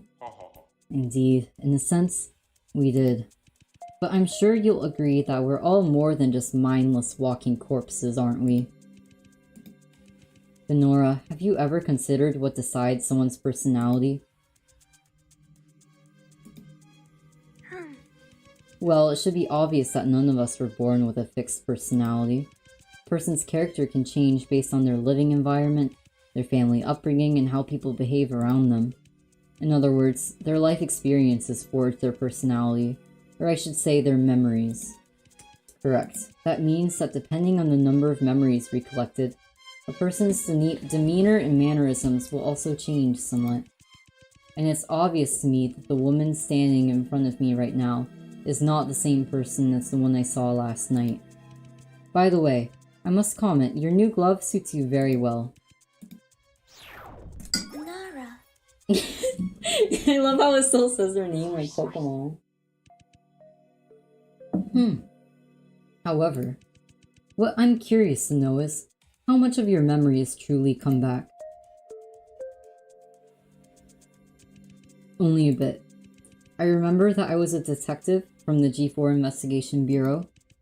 I remember that I came to your mansion to investigate the case of missing citizens and the truth behind the G4 cyborg incident. And after that, I don't remember what happened after that.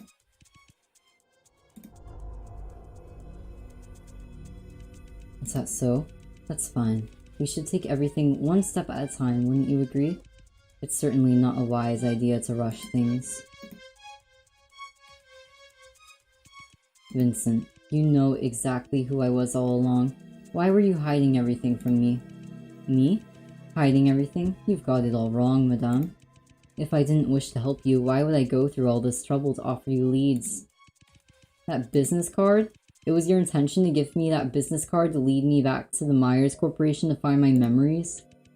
You have a special power in you, don't you? As I expected, you've discovered it as well. You are able to see past memories contained in certain objects. If that's the case, do you even need me to tell you about your past? Even if I had told you the truth while we were in the mansion, that would be nothing more than just a bedtime story for you. It wouldn't have helped you find your true self, would it? In other words, you wanted me to utilize this power myself so that I could truly realize my own past? I don't believe anything you say. You have no reason to help me at all. As the former lawyer from the Myers Corporation, you pinned all of the blame on Winston for the G4 cyborg incident. You were willing to do anything to get what you were after. There has to be another reason for you to do everything you did for me. I don't care what's going on between you and the Myers Corporation at the present time is, but what I do know is, you're not a righteous person and cannot be trusted. A righteous person?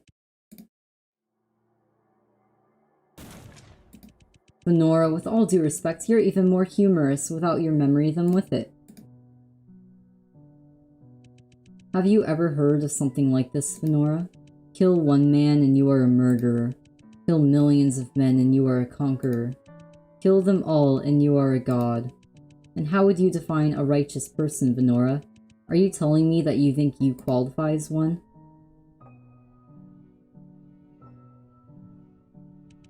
In this world, there is nothing that is absolutely right, nor is there anything that is absolutely wrong. The essence of good and evil is really just success and failure, just a matter of different perspectives. All things could be just from one point of view, but maybe immoral from another. But that doesn't really matter either. In the end, none of us are entitled to stand for what we think is right and criticize others. Every human being, living and dead, every species has done selfish things for their own benefit. But humans, and only humans, have invented one set of moral concepts after another to justify their self-centered actions. I keep hearing her name is Minora.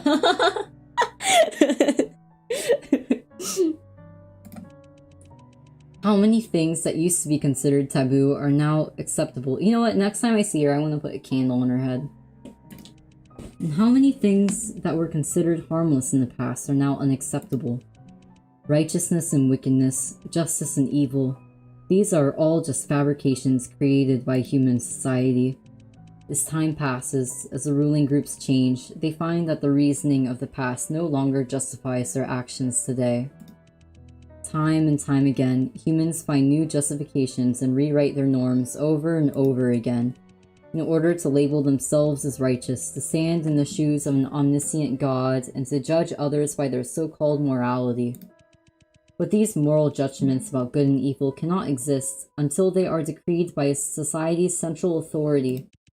Once removed from legal and social constraints, these definitions no longer hold water. What exactly are you getting at? Oh my. He's fancy now. Heroes and villains don't exist. All that really exists are losers and winners. Become a winner in society, become the conqueror of the world, and you will be on the right side of history. By the same token, become a loser, and you will be on the side of wrongdoing. It is not up to you or me to decide who is righteous between us. It all depends on who comes out on top, right? Let me get a candle. Let me get a candle. Let me get a candle and put it on her head.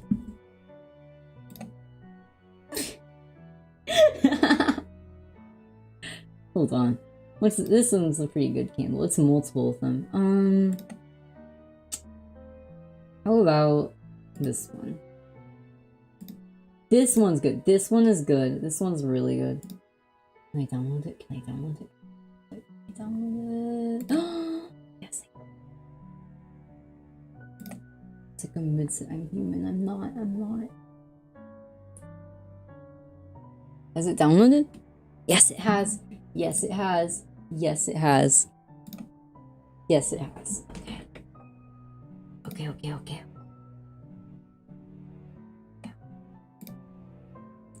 Candle.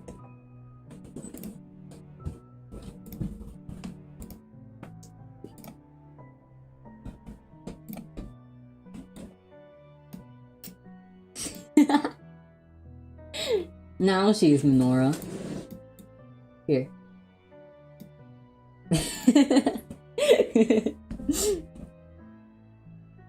It all depends on who comes out on top, right?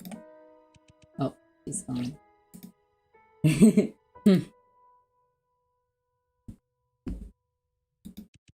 Not only that, but the tip of the iceberg you're remembering now only serves to distort the truth.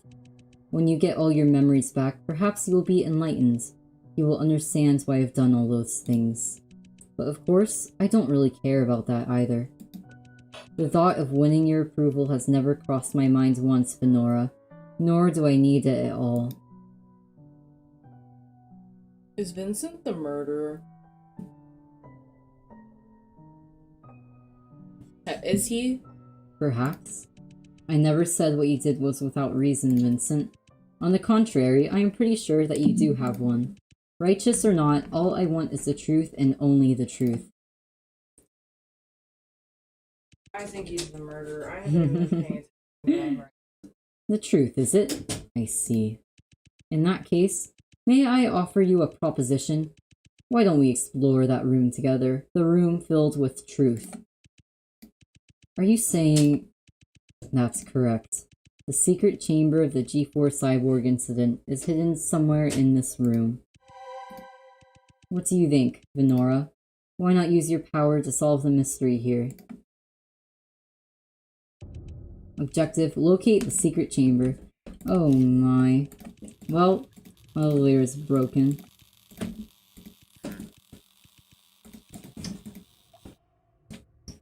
Oh, I've still got the knife.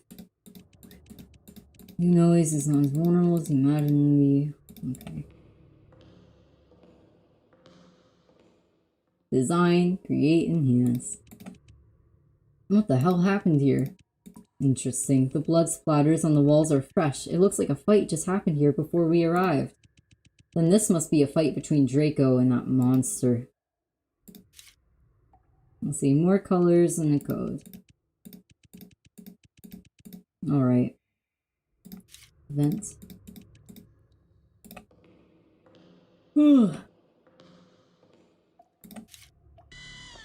That's a door that opens.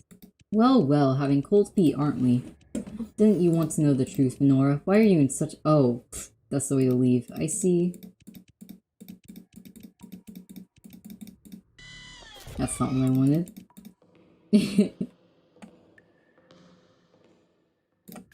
Let's see, books.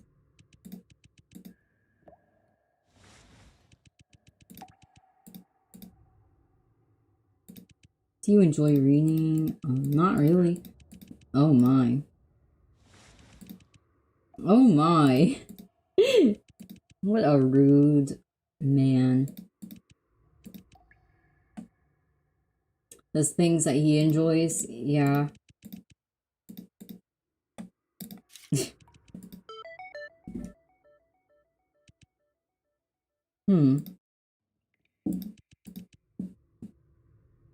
I see. There's 2 passwords. Interesting.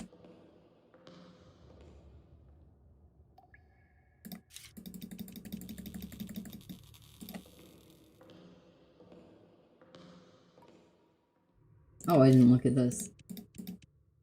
White glue. It looks like a paperclip. It looks like a paperclip.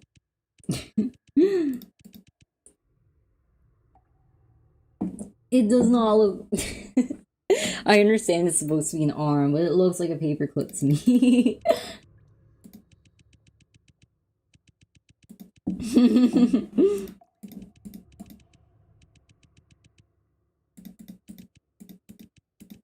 It stands out because it's a bad design. Oh my god.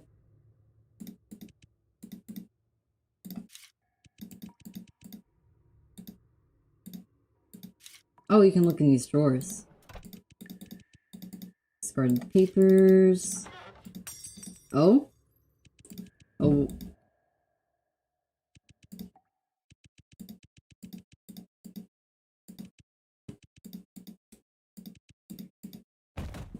What?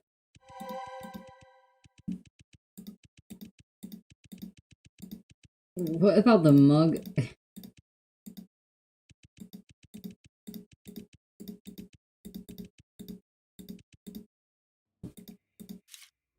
Hmm?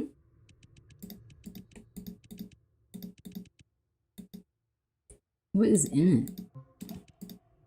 Yes.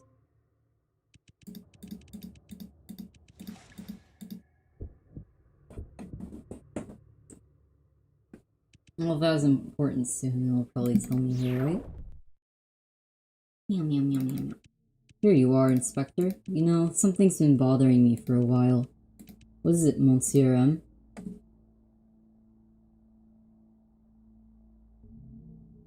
Oh? Oh my. Inspector, if somebody could get a crystal clear view of anyone's memory, like seeing how a seemingly strong person had actually hidden in a corner and cried out in pain, or the deceit and arguments behind what appears to be a beautiful love story, or someone's painful childhood memories that have been repressed in the depths of their mind, what kind of power do you think this person would have in the world? They would be like an all-knowing, all-powerful god. They would see all those things that no one wants to reveal, and discover the truth that everyone is trying to hide. Yes, there is no doubt that they could rule the entire world, and my goal is to be that person. Are you saying... Yes, that's right. Our researchers are getting closer and closer to success. Soon, I will become an omniscient god. I will be able to see everyone's past and spy deep into their hearts. But strangely enough, ever since this time last year, important research documents and samples belonging to our organization have been disappearing one by one. What's even stranger is, they all happen to be related to the research of this power. You mean they were stolen? Someone is trying to steal our organization's research? It's indisputable that this thief is a member of our organization. There's a traitor who wants to acquire this power for themselves? Well, Inspector, have you noticed any suspicious members within the organization? Sorry, I haven't been paying much attention. That's too bad. You know, Inspector, there's something I've always admired about you. Whether you're telling the truth or not, you're always able to keep that innocent look on your face. Monsieur M, I would never lie to you. You are like a father to me. Oh, am I? But surely, such high-level research material is not something that just anyone can comprehend, wouldn't you agree? If the thief was able to pinpoint exactly those documents and samples related to this memory-reading power, I think he must be one of your researchers. My apologies. Please allow me to pick up the phone. Hello? Monsieur M speaking. Is that so? I see. Well done. Inspector, looks like I need to take my leave now. Keep being a good girl, alright? Don't touch anything on my desk. Perhaps there's a big secret hidden in this pink envelope. Well, who knows? Oh? And by the way, you were right. The thief was indeed one of our researchers. I'll see you later.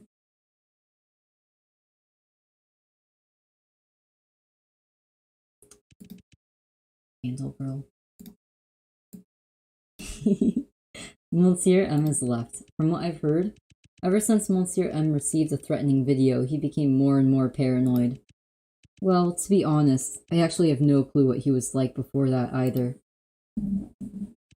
Tomorrow, I will visit Vincent Edgeworth's mansion and to investigate him using my cover as a detective. But my real objective is to uncover his secret weapon and destroy it. Oh my. You know, Inspector, there's something I've always admired about you. Whether you're telling the truth or not, you are always able to keep that innocent look on your face. However, I keep thinking about what Monsieur M had said today. At first, it seemed that he suspected me of being the thief, but we actually both knew that this was impossible.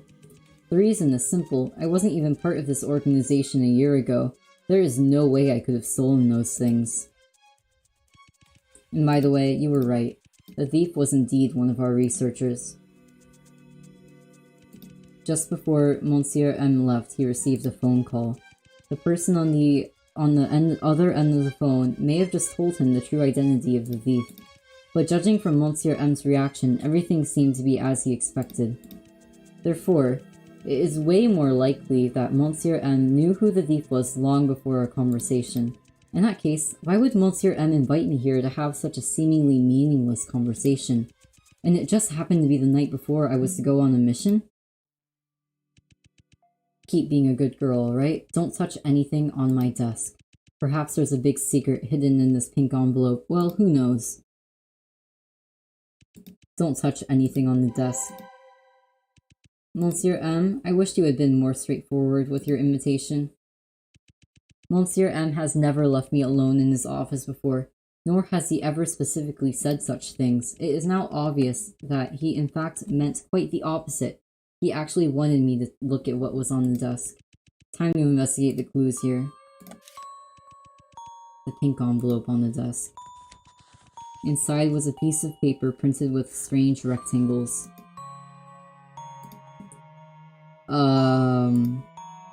Interesting. The desk lamp. Should I turn it on? Sure. Wait.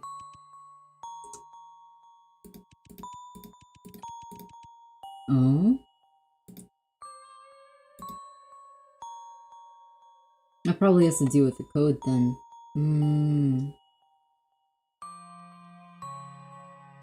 Two from one. Each of those. I don't know. Oh? It bounces around so much. Oh.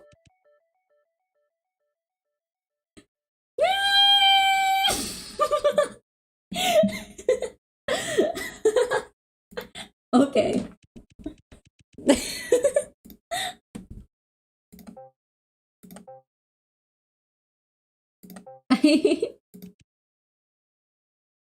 I'm writing this down. Okay. After being quizzed twice, you just now decide to start taking notes. Oh no, I'm just writing down what the these are the hints for the combination, so I'm writing them down so I can do it, because I have a horrible memory. I love you so much, right? When the hell is this game gonna end? This is the last part of it. I need to go to sleep, June! This is the last part of it. This is the last chapter of it, and I think I'm mostly through with it. I have to wake up tomorrow. I know, I'm sorry. Okay, so the code is red, then purple. Is that what color that is? I think it's purple. Then orange. Then orange. Then blue. Then purple. Okay. Okay.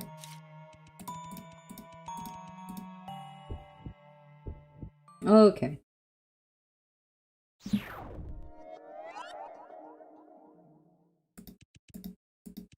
What is it, Venora? Were you able to see anything? He's a creep. He's a creep is what I think of him. I love trying to put the candle on her as soon as I can.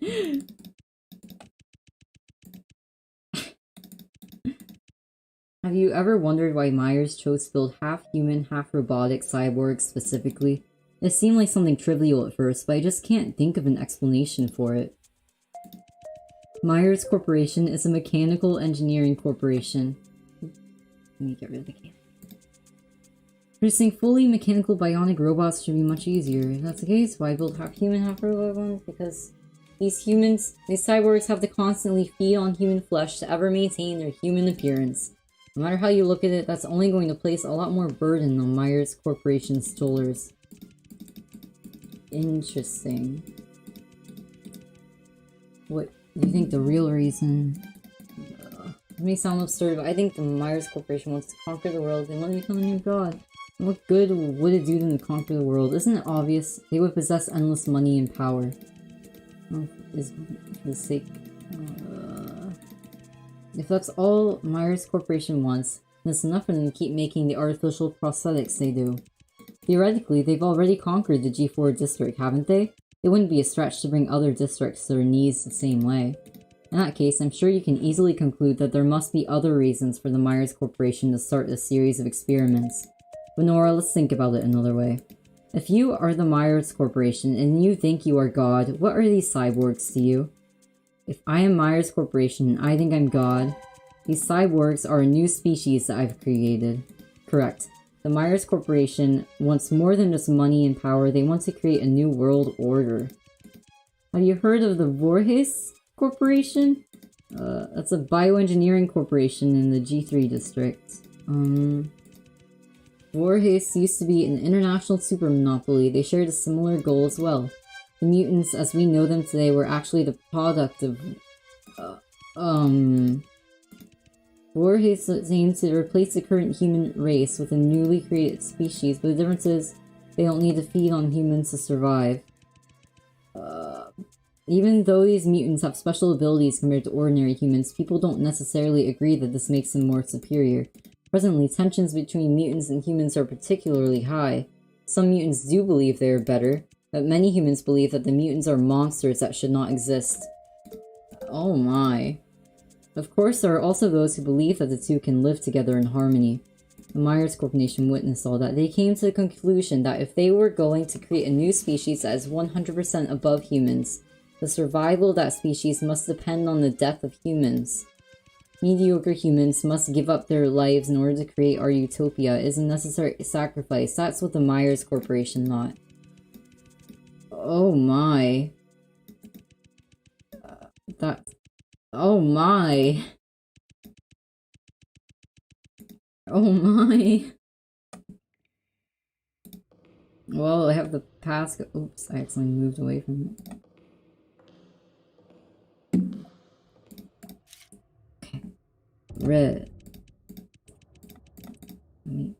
Red, purple, orange, orange, blue, purple. It gave me a box. I need to put the key in.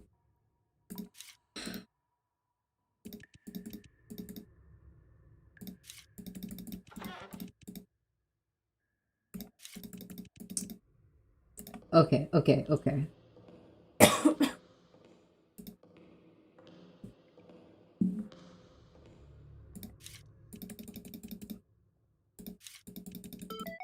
Okay, this one needs a code too.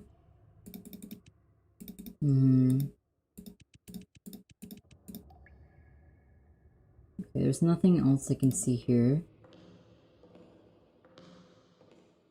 Or here.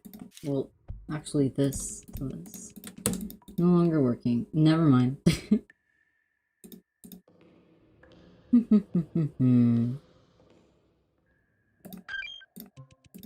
Okay. Oops.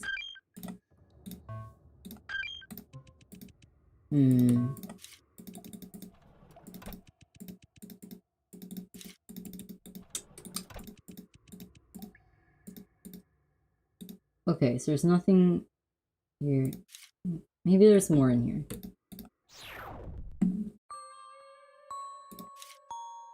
That was just a code.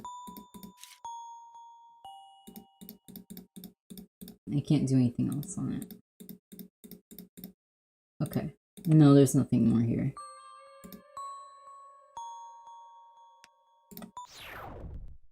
Ah. Okay. Let's see. Was there another one at the vents? Can I open it, please?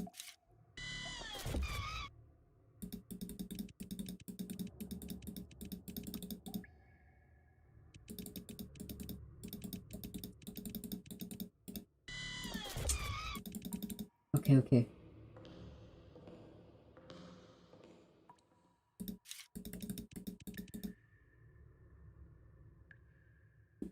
Okay, I don't know what else I can click on. I want to finish this soon, so I'm gonna look up what you do here.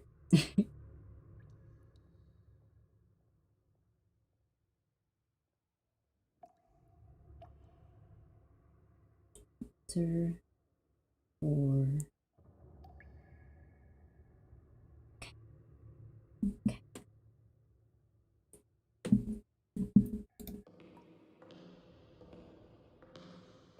I mean, maybe I could try.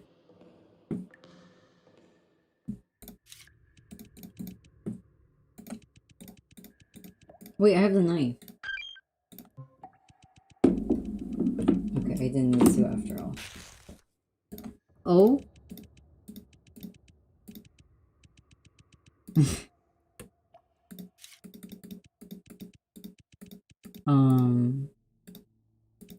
The destruction of Leviathan. It's written in the book of Isaiah that when God comes to earth on Judgment Day, he will punish Leviathan and slay him.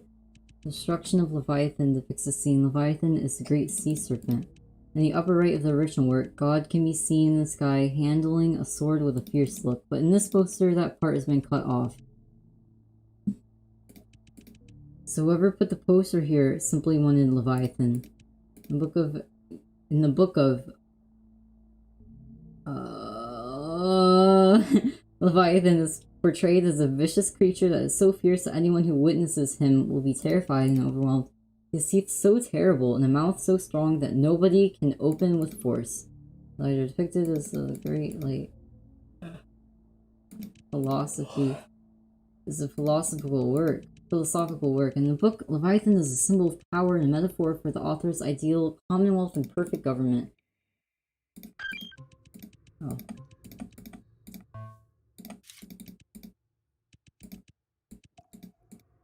Can I look at the thing beneath it? No, I can't. Okay, let's see if they have the book then.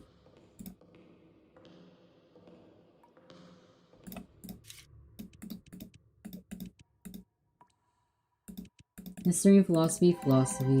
Vincent, you mentioned that Leviathan is also the name of philosophical work, right? Okay, the book. I took Leviathan off the bookcase and opened the book. As I had expected, the inside of the book is actually completely hollow. Hidden inside it is a key. Yay, okay. Let me try to...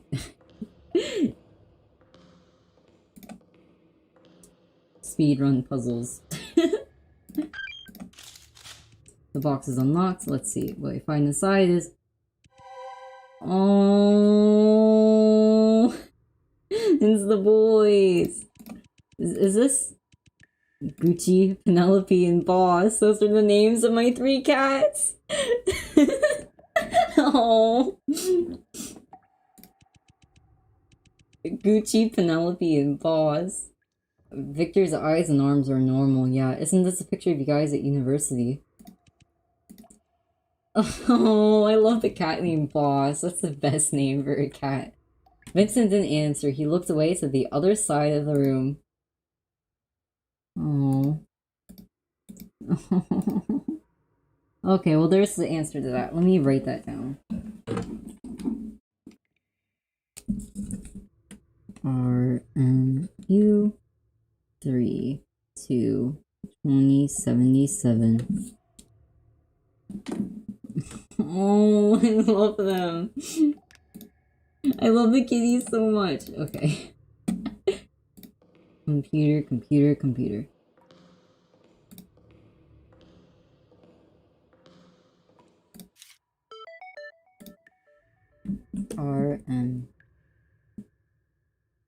RU27.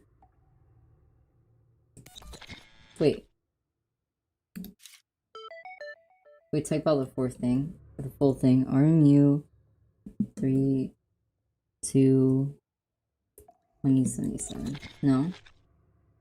Maybe the capital just matters. Okay. RU 2 no. I'm putting in the wrong numbers, that's why. Okay, 3 7. Okay. There it is. There is the entrance. Okay, well done, Venora. And now I'm dying. My vision blurred as soon as the secret chamber opened. Oh my! I could no longer see my surroundings, but I could vaguely sense a black shadow appearing in front of me. Do you remember now, your mission? She was staring straight at me with a creepy smile on her face. My mission? You know what I mean, don't you? I'm sure you do. That man has to die. She turned around and began to walk slowly, bit by bit, towards the chamber. That man has to die. I watched her step into the chamber until her whole body was swallowed by the darkness. What was that thing? What is it, Venora? Why are you still hesitating? Vincent didn't seem to catch that strange sight.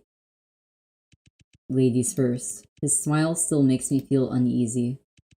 I didn't say anything more. After a few seconds of hesitation, I gathered my courage and walked into the secret chamber. I could feel Vincent following me closely. I'm still thinking about how cute of a cat named Boss is. Those dark green walls and that dim light. The sight in front of me didn't surprise me. The chamber looked exactly like the one I saw earlier in the cyborg's eyeball. The kitty robot and all around me were bloodthirsty cyborgs chained to the wall. But at that moment, the only thing that caught my attention was this one cyborg in front of me. He kept lunging at me like a murderous beast, but the limb restraints made it difficult for him to move an inch. The way he looks is... Wait a minute. There's no doubt that he is the same cyborg I saw from the memory of that eyeball. No, it's more than that. Everything I'm seeing right now feels so familiar. I very clearly remember the scene that I saw when I picked up that cyborg's eyeball. It's exactly the same as what I'm seeing now. I don't understand.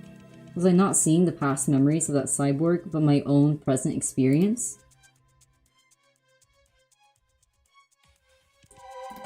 I thought back to everything I had experienced since coming to the Myers Corporation. I suddenly realized something. Something that I had overlooked this whole time. What is it, Venora? Have you discovered anything new? It was you all along, wasn't it, Vincent? Was it? Vincent wasn't fazed at all. Instead, he had a contemptuous smile on his face. Oh my! The graffiti outside the Myers Corporation, the invitation letter, and the 4-digit code of the employee passageway, the history and philosophy books in the basement, and that college photo in the box. From the time I arrived at Myers until now, I had always assumed that the experiments here were conducted by the secret underground Myers Corporation themselves. But that doesn't make any sense, does it? Why would the Myers Corporation call themselves Murderer and use the same combination as the employee access password? And that party on the same day as your accident, why would that have been the beginning of the nightmare for the Myers Corporation? Why would the bookcase in the basement here be filled with your favorite books on philosophy and history? And why is that college photo of you and Victor a clue to unlocking the secret chamber? If you think about it, there can only be one explanation. Because this whole time, it wasn't the secret underground Myers Corporation that was still conducting experiments here at the site, but you, Vincent Edgeworth. An interesting theory. Indeed, it seems that I can't really blame you for thinking that way. If your suspicions are correct, then why would I come here to help you expose myself? It's simple. This is all part of your plan. In the case of the G4 cyborg incident, you, as the lawyer for the Myers Corporation, pinned all of the blame on Winston Loomis to cover up the fact that the cyborg experiment was planned by the Myers Corporation themselves. And yet, instead of being valued by the Myers Corporation, you were almost killed in their carefully orchestrated car accident. You tried your very best and devoted everything you had to them, but all they did was discard you like a pawn. So, with this grudge against them, you decided to take your own revenge on the Myers Corporation. To defeat the Myers Corporation and become the one in control, you needed to master technology even more advanced than theirs, and become even more frightening than the Myers Corporation. Having come to this conclusion, you decided to rescue Winston from prison and made a deal with him to reassemble the cyborgs that the Myers Corporation had discarded, and together develop a new technology that would strike fear into Myers. That technology is what I have inside me, the ability to see others pass. Not only that, you actually knew very well that the Myers Corporation was conducting similar research, but their progress was very slow. So you made a deal with a member of Myers' secret organization and had him assist you in sealing all the documents and samples related to the research into this power by the Myers Corporation. Around the same time, you sent Myers a threatening video suggesting that you were developing a secret weapon, which caused him great paranoia. After you attained everything you needed, you brutally murdered that member and used his corpse as cattle feed for your reconstituted cyborgs. His name was Dr. Richard Emanon. He was tragically found dead in his apartment with his body ripped apart. And after that, I was sent to your mansion as a detective to investigate the recent disappearances and the truth behind the G4 cyborg incident. Strangely enough, I can't remember what happened after that. I woke up in your mansion and had lost all my memories, but unexpectedly I gained the power to see other people's past, which I didn't possess before. The clues I discovered at the Myers Corporation told me. On the night that I came to your mansion, in fact, you and I visited this building, the old Myers Corporation, together as a pair. I haven't yet figured out what really happened that night, but what I do know is, you're the culprit behind the disappearances that have happened in the G4 district over the past few years. You've been secretly reassembling cyborgs here with Winston. You need cattle feed to keep them alive. And me? I was used by you as a guinea pig to test this new power you created, the power to see other people's memories. Somehow, you erased my memory to see if I could utilize my new power to find clues about my past. You set up the old Myers Corporation building as a testing ground for me and designed all sorts of puzzles, then lied to me about finding a Myers Corporation business card in my pocket when I woke up in your mansion, and lured me here to begin your experiment. Well, how's that? Is there anything else I need to explain? Well done, Venora. You're truly impressive. Impressive? In other words, you don't deny anything I've said? Correct. I admit that I am indeed the one behind everything. However, I must comment, there's one fatal error in your near-perfect reasoning. How do you know that you're really Venora, cyborg lady? Weren't you the one who called me Venora first? True, but have you forgotten?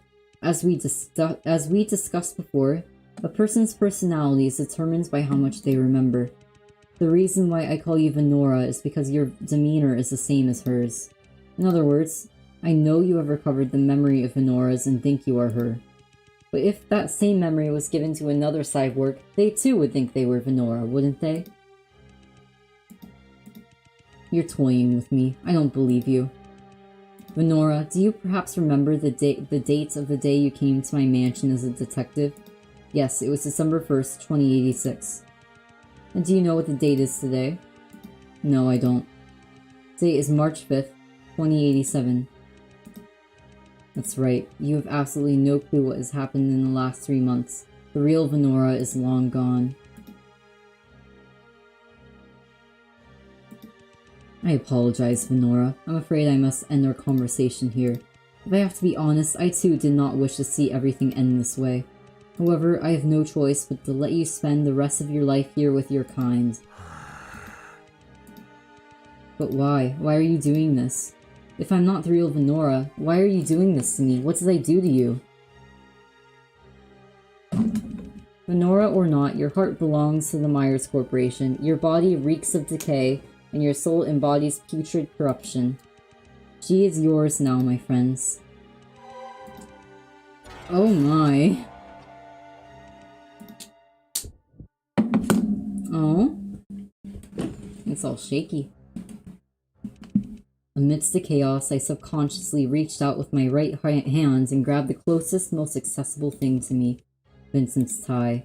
I don't remember why I did that. What I do remember is, when I grabbed his tie, my vision started to blur again. The last thing I saw was a hint of panic on Vincent's face. Investigation completed. Successfully located the secret chamber.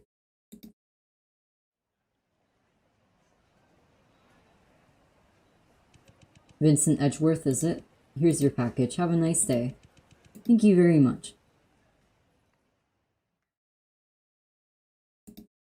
Oh, we're back here again. Oh, hey, Vincent. There you are. I was wondering why I hadn't seen you in the library. What's wrong, Vincent? You look a little down. Let me guess. Did that international kid from G2 piss you off again? No. Then what's the matter? Did something happen? I was hired by the Myers Corporation. I received my job offer letter from them today. Oh, what did you just say? That's wonderful news, Vincent. Congratulations. We should celebrate. Uh-huh. Vincent, hasn't it been your lifelong dream to work for the Myers Corporation? Why are you looking so glum? Yes, it is indeed my dream to work at the Myers Corporation. It's just... it also means that everything at RMU is about to end.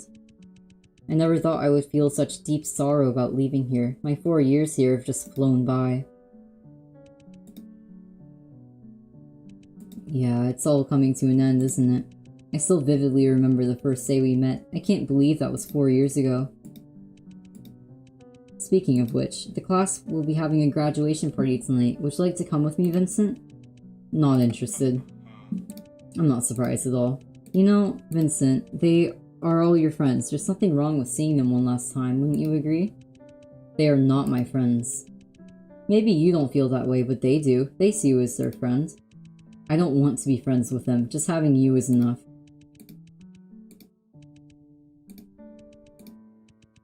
Then how about just the two of us?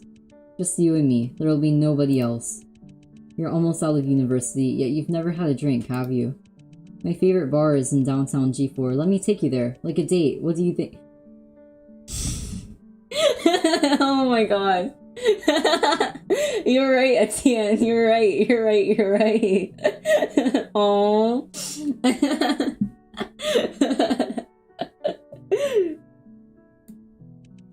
When?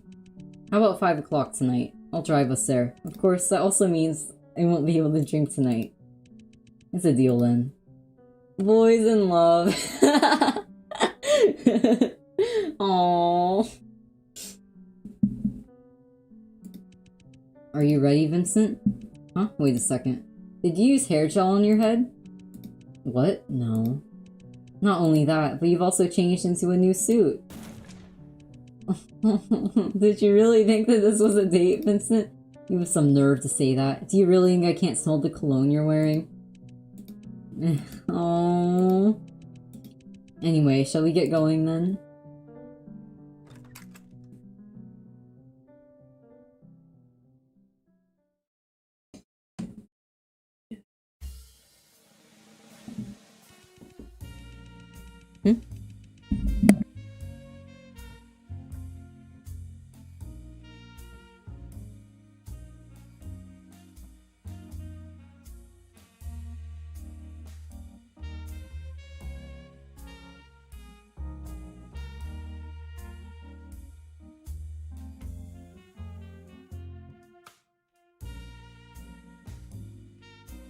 Okay.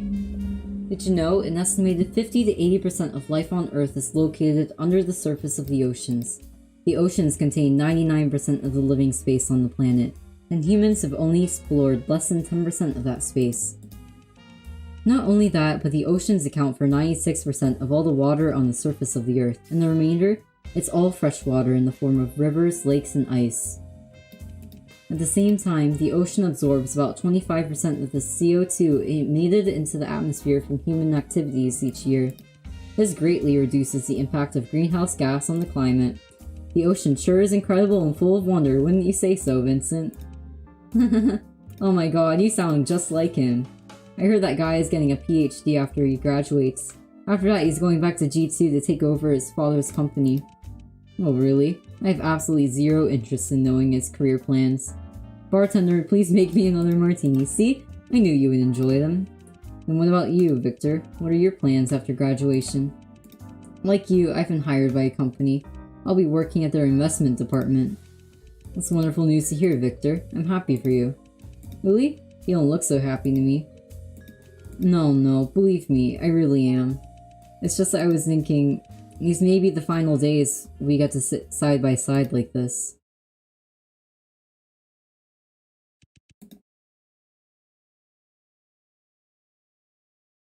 Aww. Guess you're getting too attached to me, huh? Does going into the Myers Corporation alone make you nervous? Sometimes it really feels like you're reading my mind. Huh? What's this? A graduation present from me. Since you're going to be working at the Myers Corporation, I thought you would maybe consider changing your outfit. A black tie gives a more professional feel, don't you think? Thank you, Victor. I'll treasure it. He really did, huh? Listen, my friends, what I'm going to say next may sound a little cheesy, but these are all words that come from the bottom of my heart. Do you remember the day we first met each other in our dorm? How could I ever forget? To tell the truth, I never thought we would become best friends when I met you that day. I know, I did say to you I was sure we would become great friends. However, I didn't really mean it at that time, but you've changed me so much in the last 4 years. Perhaps you don't even realize it yourself. Every second I'm with you, I feel like my life is full of meaning. You've helped me regain my purpose. I want to be an outstanding person like you, Vincent. But more importantly, I want to stay with you and keep being there for you. I'm sure that you'll achieve so many great things when you enter the Myers Corporation, because I know you, and I know that there's nothing Vincent Edgeworth can't possibly do. But I also can't deny that your journey at the Myers Corporation won't always be smooth. You're going to face all kinds of challenges and inevitably setbacks, and some big, some small. But I want you to know that whenever you feel overwhelmed and need a hand, whenever you need someone to reflect on the ups and downs of life with, you'll have a dear friend, always waiting for you at the investment department at the Myers Corporation. Could this be? My job offer letter from the Myers Corporation. I'm sorry, Vincent Edgeworth. I'm afraid you're not getting rid of me yet. Oh, oh. Vincent? Are you crying? Oh. Nothing is predestined in life. I've always believed that ever since I was a child. A person's destiny can be changed by no one but themselves. But at that moment, I finally realized I was wrong, so terribly wrong. The day we met at RMU, the moment he entered my life, everything was destined to change. Coming to RMU was my fate, meeting him was my fate, getting to know him was my fate. I just remembered that there's a pet store near the bar. Wanna go see some kittens? But just as one person is enough to transform your life, a corporation full of sin is also enough to take everything away from you. Vincent, the company is in big trouble. You have to make them believe that it's all his fault or this might be over for us. My name is Vincent Edgeworth. I'm a former attorney at the Myers Corporation. To many people, an attorney stands for law and justice, yet my life is filled with nothing but sin.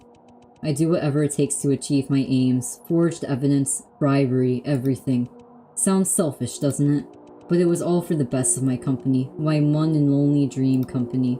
I've never lost a single case I've taken on, even this one.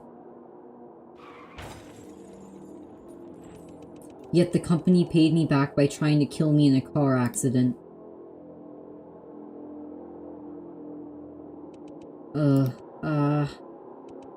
Pain. Every single bone in my body was crushed.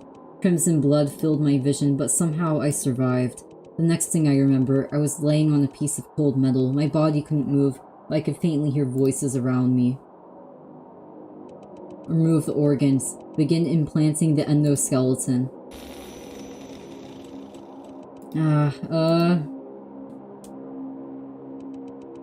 I wanted to struggle, I wanted to scream, but all I could do was watch it happen. After hours of operation, I was placed inside the secret chamber. Countless tubes penetrated my torso. Standing in front of me were the core members of the Myers Corporation. No, there was another figure, a figure that seemed so familiar, but at the same time, different. Mr. Myers? Feed him. A piece of raw meat was thrown in front of me, human flesh. I felt disgusted, but I couldn't help but engulf it. Leave him in the chamber and observe his behavior. Yes, Monsieur M. Wait, don't go. Tell me. Why? Why are you doing this? I did everything you asked. I devoted everything I had to this company. I know, Vincent. I know. I've seen all your efforts, and that's why I know you would be willing to take this little pain for the company too, wouldn't you? No, no. Goodbye, Vincent Edgeworth. I hope you survive. No. I don't remember how long I was kept there. Every day, every second in the chamber felt so long. Revolting chunks of flesh, torn skin, and the unbearable pain. I felt that living was worse than death. I just wanted everything to be over.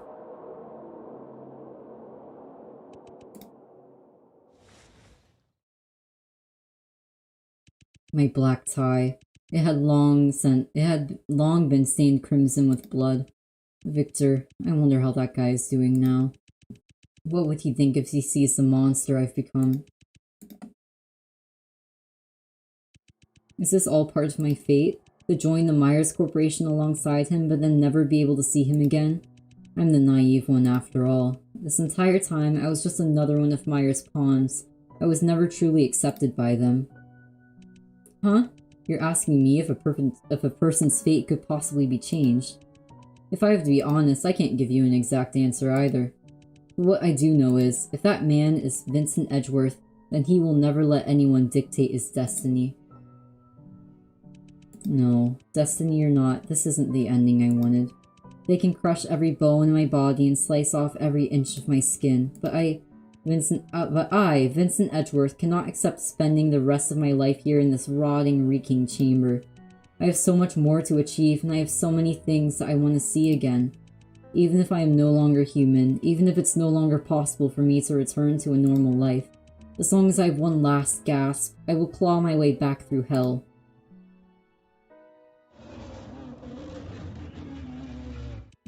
No, that's not enough. I will make every core member get what they deserve. I will let them know what it feels like to have their bodies torn apart. I will make Myers Corporation pay a painful price.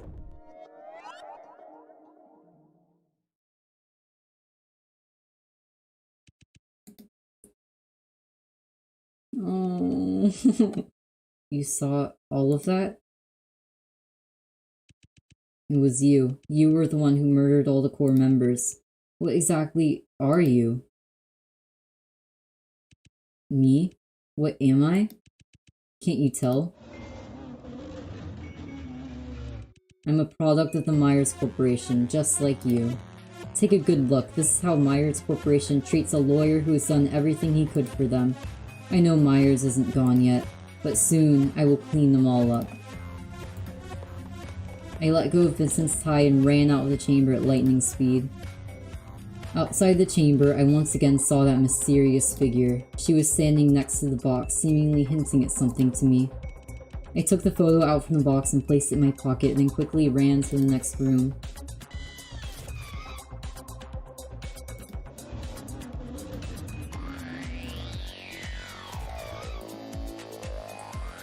Venora!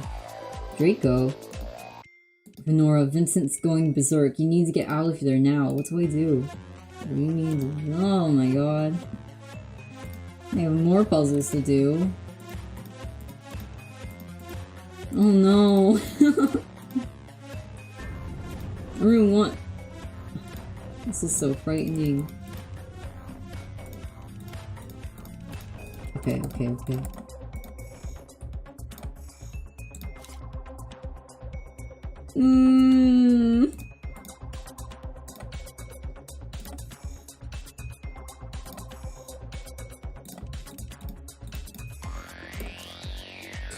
What?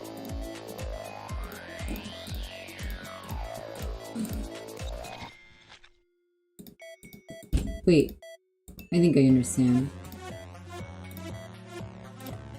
Wait, I got it wrong.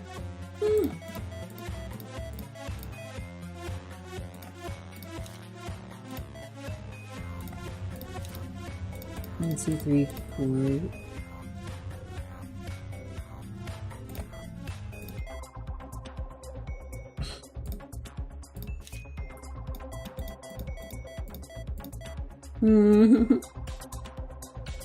What? I feel like I don't know basic math.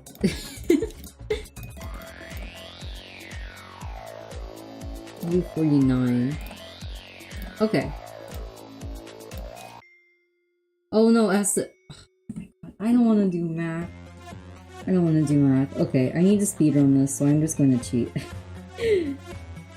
Okay, so. This is 4, 5, 7, 9. What? You put 1, 2, 3, 4, 5, 6, 7. Okay.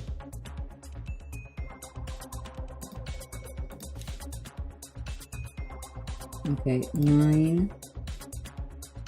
8 times. 1, 2, 3, 4, 5, 6, 7, 8.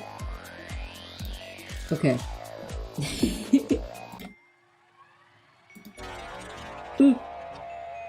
What?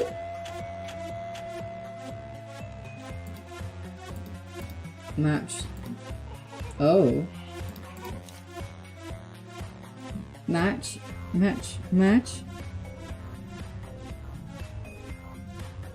You need to do. Oh, okay. Oh!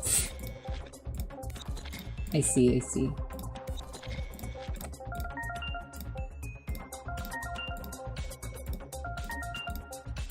Okay, okay.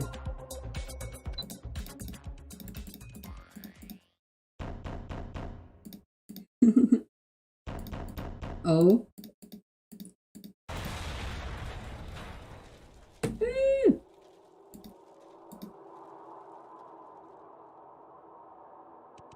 Nora, did you really think that you could get away? He's having a moment.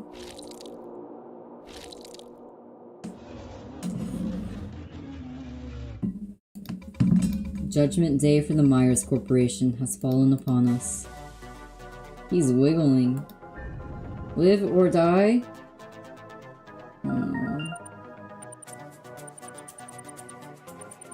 Safe, safe, safe, safe, safe, safe.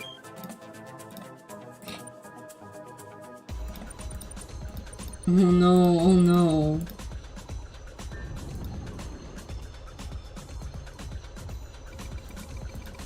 Here you are, standing face to face with me at this moment. Do you think it is fate for us to be in here? Do you believe in fate? Oh my god.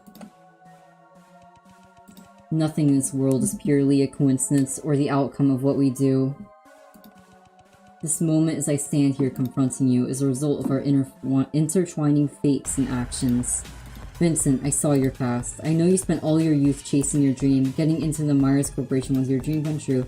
It was not fate that you got into the Myers Corporation, it was because you worked hard for it.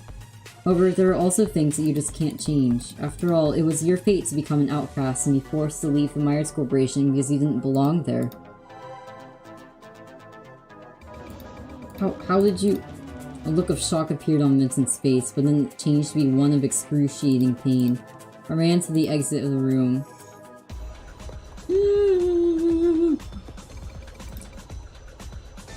Oh.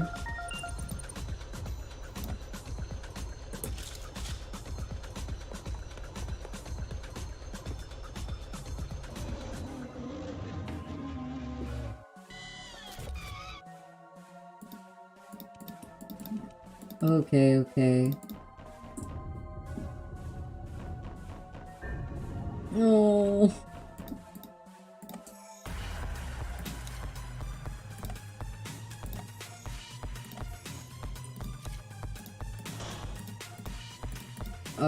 Okay. I'm gonna continue to cheat on this, because I wanted to have this stuff. I need to stop streaming soon. Click on the yellow. Okay. To all ICIJ members, in order to enhance security of the Myers Corporation, starting today, the code for the input panel of the power supply system to this room will be changed periodically. Also, at the same time, we will randomly select 4 members for assessment. The code for the power supply system will reflect the assessment level of the members during that period from highest to the lowest. Please pass this information on to everyone. M.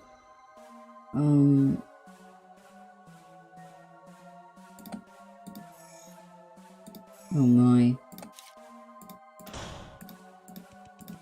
Bullets.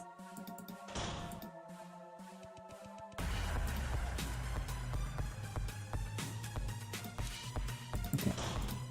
Oh my. Okay, I am failing at reading these. Okay, so it needs to be bullets, then... No. I need to write this down again. It will be,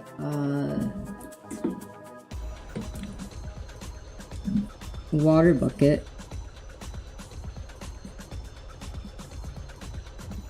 Then it will be, bullets. Then it will be flashlight.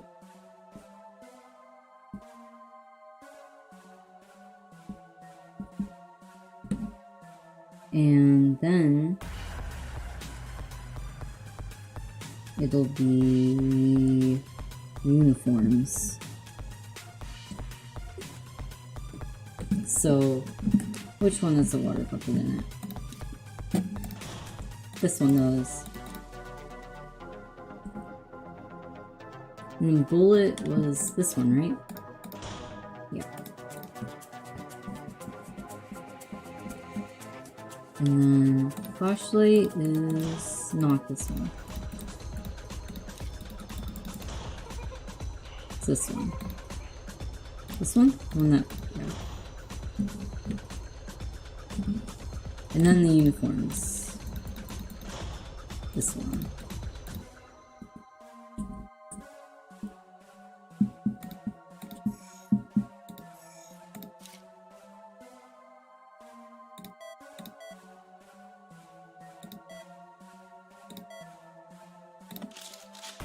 Okay.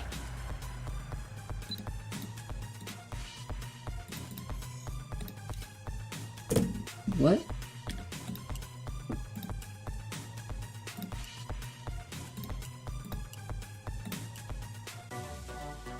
Hmm?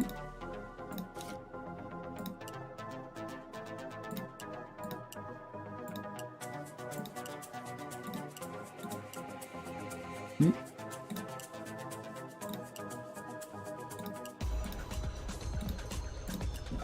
I'm so confused by this.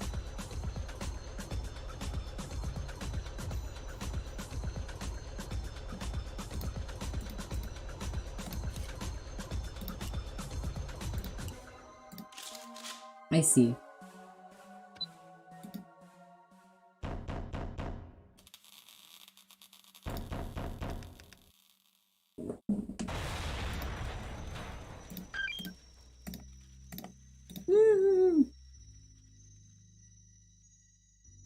Hi. The unbearable torture of my body being crushed, the agonizing pain of my blood being drained. I remember everything, Venora. I remember it all. And I will never forgive the Myers Corporation. Oh, his head just went out. I will slaughter them all, each and every one of them. He's wiggling so much now. He wiggles so much. As long as I'm still alive, as long as I still have my last breath, I will search every corner of the G4 district, track down every remaining Myers scum, tear off every inch of their skin and grind their bodies into a fine dust. Deceit, betrayal, 6 long years of waiting. I will have my revenge. Venora, are you prepared for your judgment? You will still be a monster. Oh, murdering the entire Myers Corporation, you say? To be honest, I don't really care. Even if that's your plan, I'm not going out of my way to stop you, but Vincent, you need to realize, there is one thing that you cannot change. Whether the Myers Corporation exists or not, you are and will always be a monster rejected by society with no future. Oh, I know what you're thinking. No, I still have Victor, I'm not alone. But Vincent, Victor's not like you, he's just a human. Sooner or later, you'll lose him, and then you will have nothing left in this world. He is wiggling. He wiggles so much. What did you say? Vincent's expression was filled with even more sorrow. A steady stream of blood flowed from his one eye socket.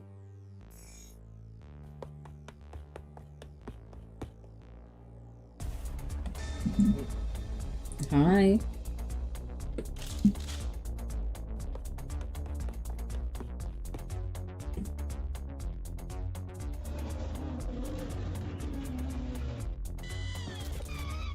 How many rooms are there? Okay, this is the last room and then it's over. Okay! I can finish this. Keep pushing, Venora, you're almost there. Soon I'll be able to escape. Oh god, there's math involved here. I'm still cheating, I'm sorry. So...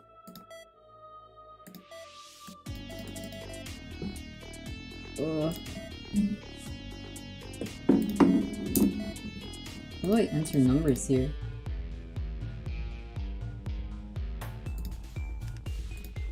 I don't know.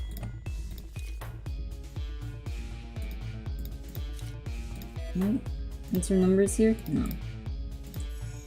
Is there anything else, though? July 23rd, 2081, Sunny. I never thought that Victor would actually agree to my request. Although he's always the first person to help me with my troubles, no matter what I've asked of him. My request this time is just unprecedented. In order to accomplish it, Victor will have to make a huge sacrifice. I must admit that I feel very guilty and simultaneously worried, because I'm not sure how seriously this will affect him. But I have no choice. Victor's the only person I can trust. This role has to be filled by no one but him. May 7th, 2084, Rain. The carrier has been cultured in the containment unit, and the memories have been successfully implanted into the memory core.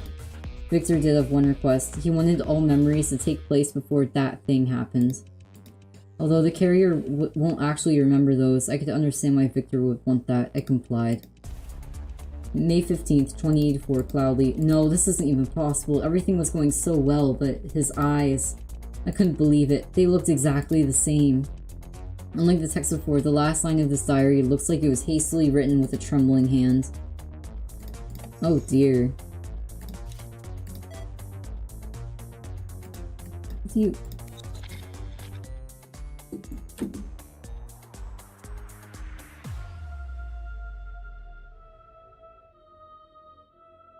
Oh.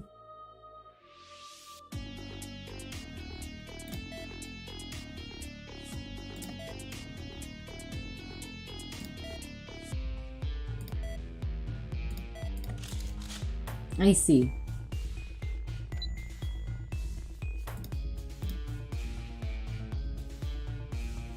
Ooh.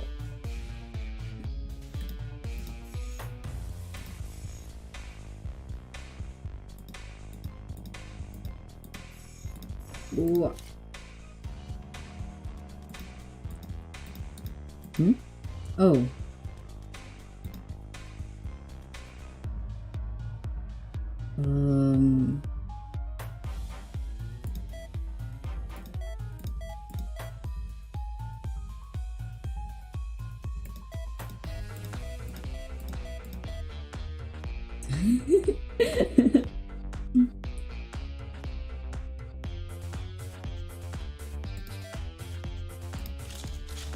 Okay. I apologize for cheating.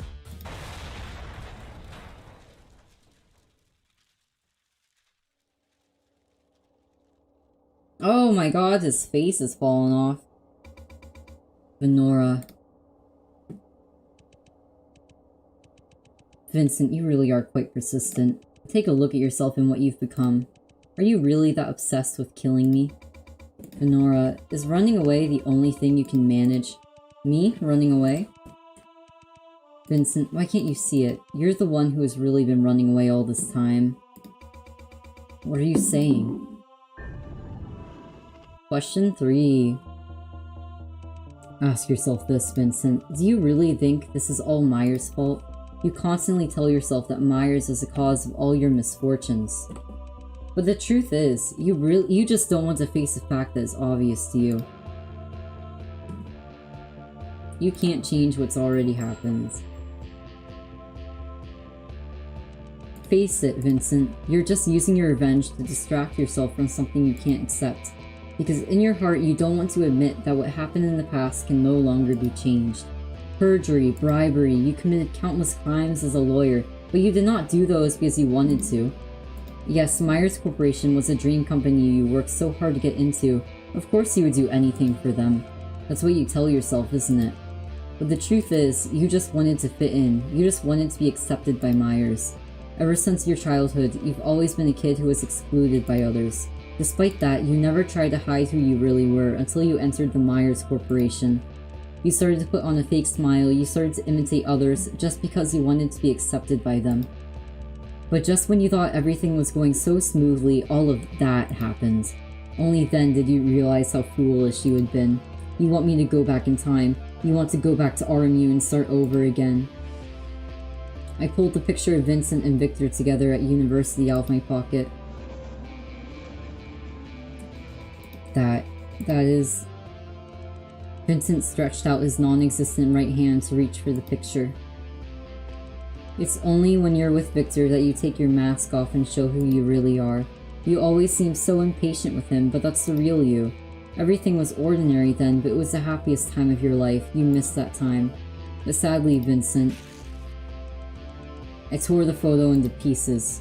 You can never go back in time. You can't change what has already happened.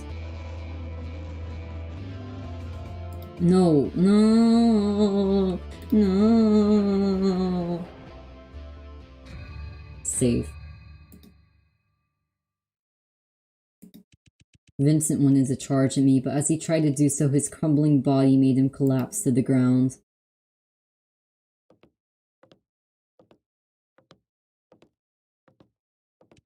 Well, Vincent.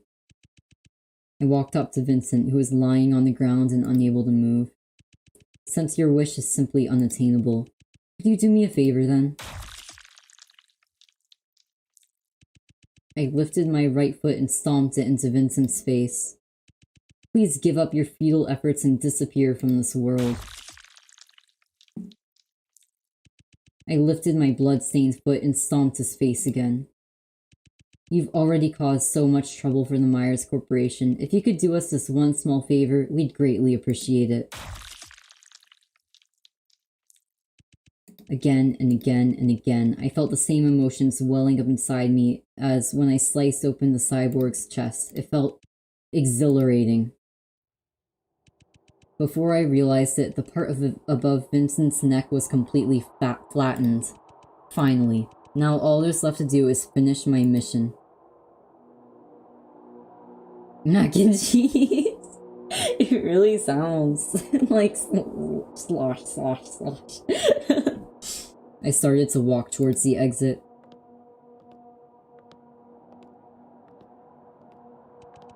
As expected, I met that man again outside the room. Venora, I'm so glad you're okay. How is my master doing?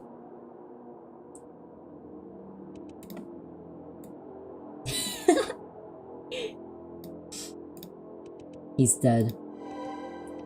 What? How? Draco couldn't believe what he was hearing. His whole body began to tremble. I killed him, I nonchalantly added. Venora, but why? Why did you do that? What's the matter? Was Vincent that important to you? My voice was toneless as I questioned him. Do you even need to ask that? He's my master. No, more importantly, he's my brother.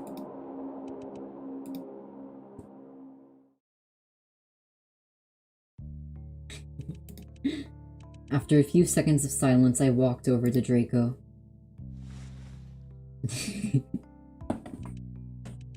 Venora, what are you... I leaned on Draco, wrapped my arms around his waist, and hugged him tightly. I buried my head in his chest. I'm sorry, Draco. I had no choice. I didn't want to kill him either. But I know you will forgive me, right? I eagerly looked up at Draco. Because to you, I'm more important than Vincent. Isn't that right? But... I raised my left hand and gently touched Draco's cheek with the tips of my fingers. I could feel his face heating up. Oh my god! Draco, let it just be you and me, just the two of us. We don't need Vincent. Let us both escape from here and live together forever.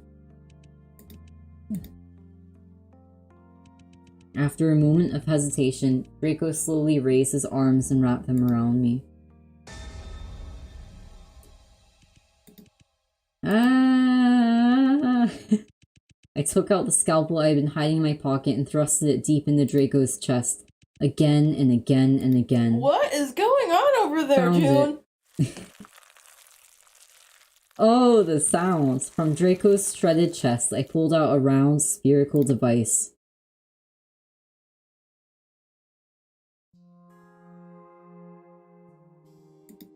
Unbelievable. So Vincent's so-called secret weapon is a cyborg made from his own genes and young Victor's memories. Honestly, now that I think about it, you and Victor are indeed alike. Whenever you become too obsessed with someone, you lose all your rationality. Forgive me, Draco. I do appreciate all the help you've provided. However, my mission is to destroy you. I tossed Draco's memory core aside and began to slowly approach him with my scalpel. I deserve this. This is all my fault. I'm sorry, Venora. I'm sorry I couldn't save you. He emitted so much blood. He did! Goodbye, Draco.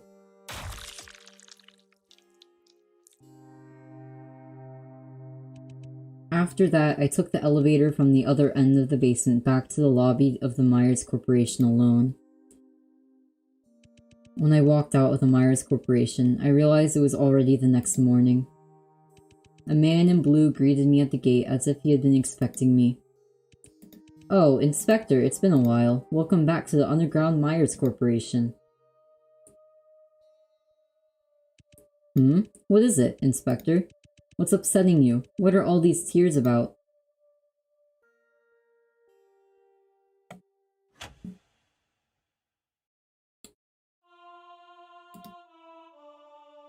It does sound like mac and cheese so much. Okay. That was a lot longer than I thought it would be. I'm sorry. Oh my god. Oh my god.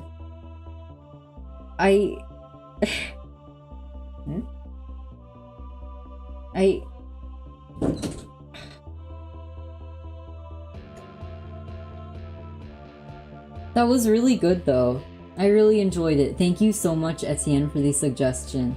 I will happily await for it to be finished, because I know there's 2 more chapters of it that have not been released. So once both of them are out, I'll finish playing it, because I really enjoyed this, and I want to know how it ends. I want to know.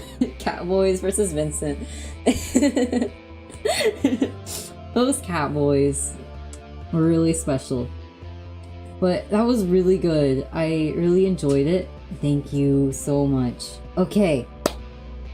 I'll see you next time. Thank you so much for sticking around with me. Thank you. Bye.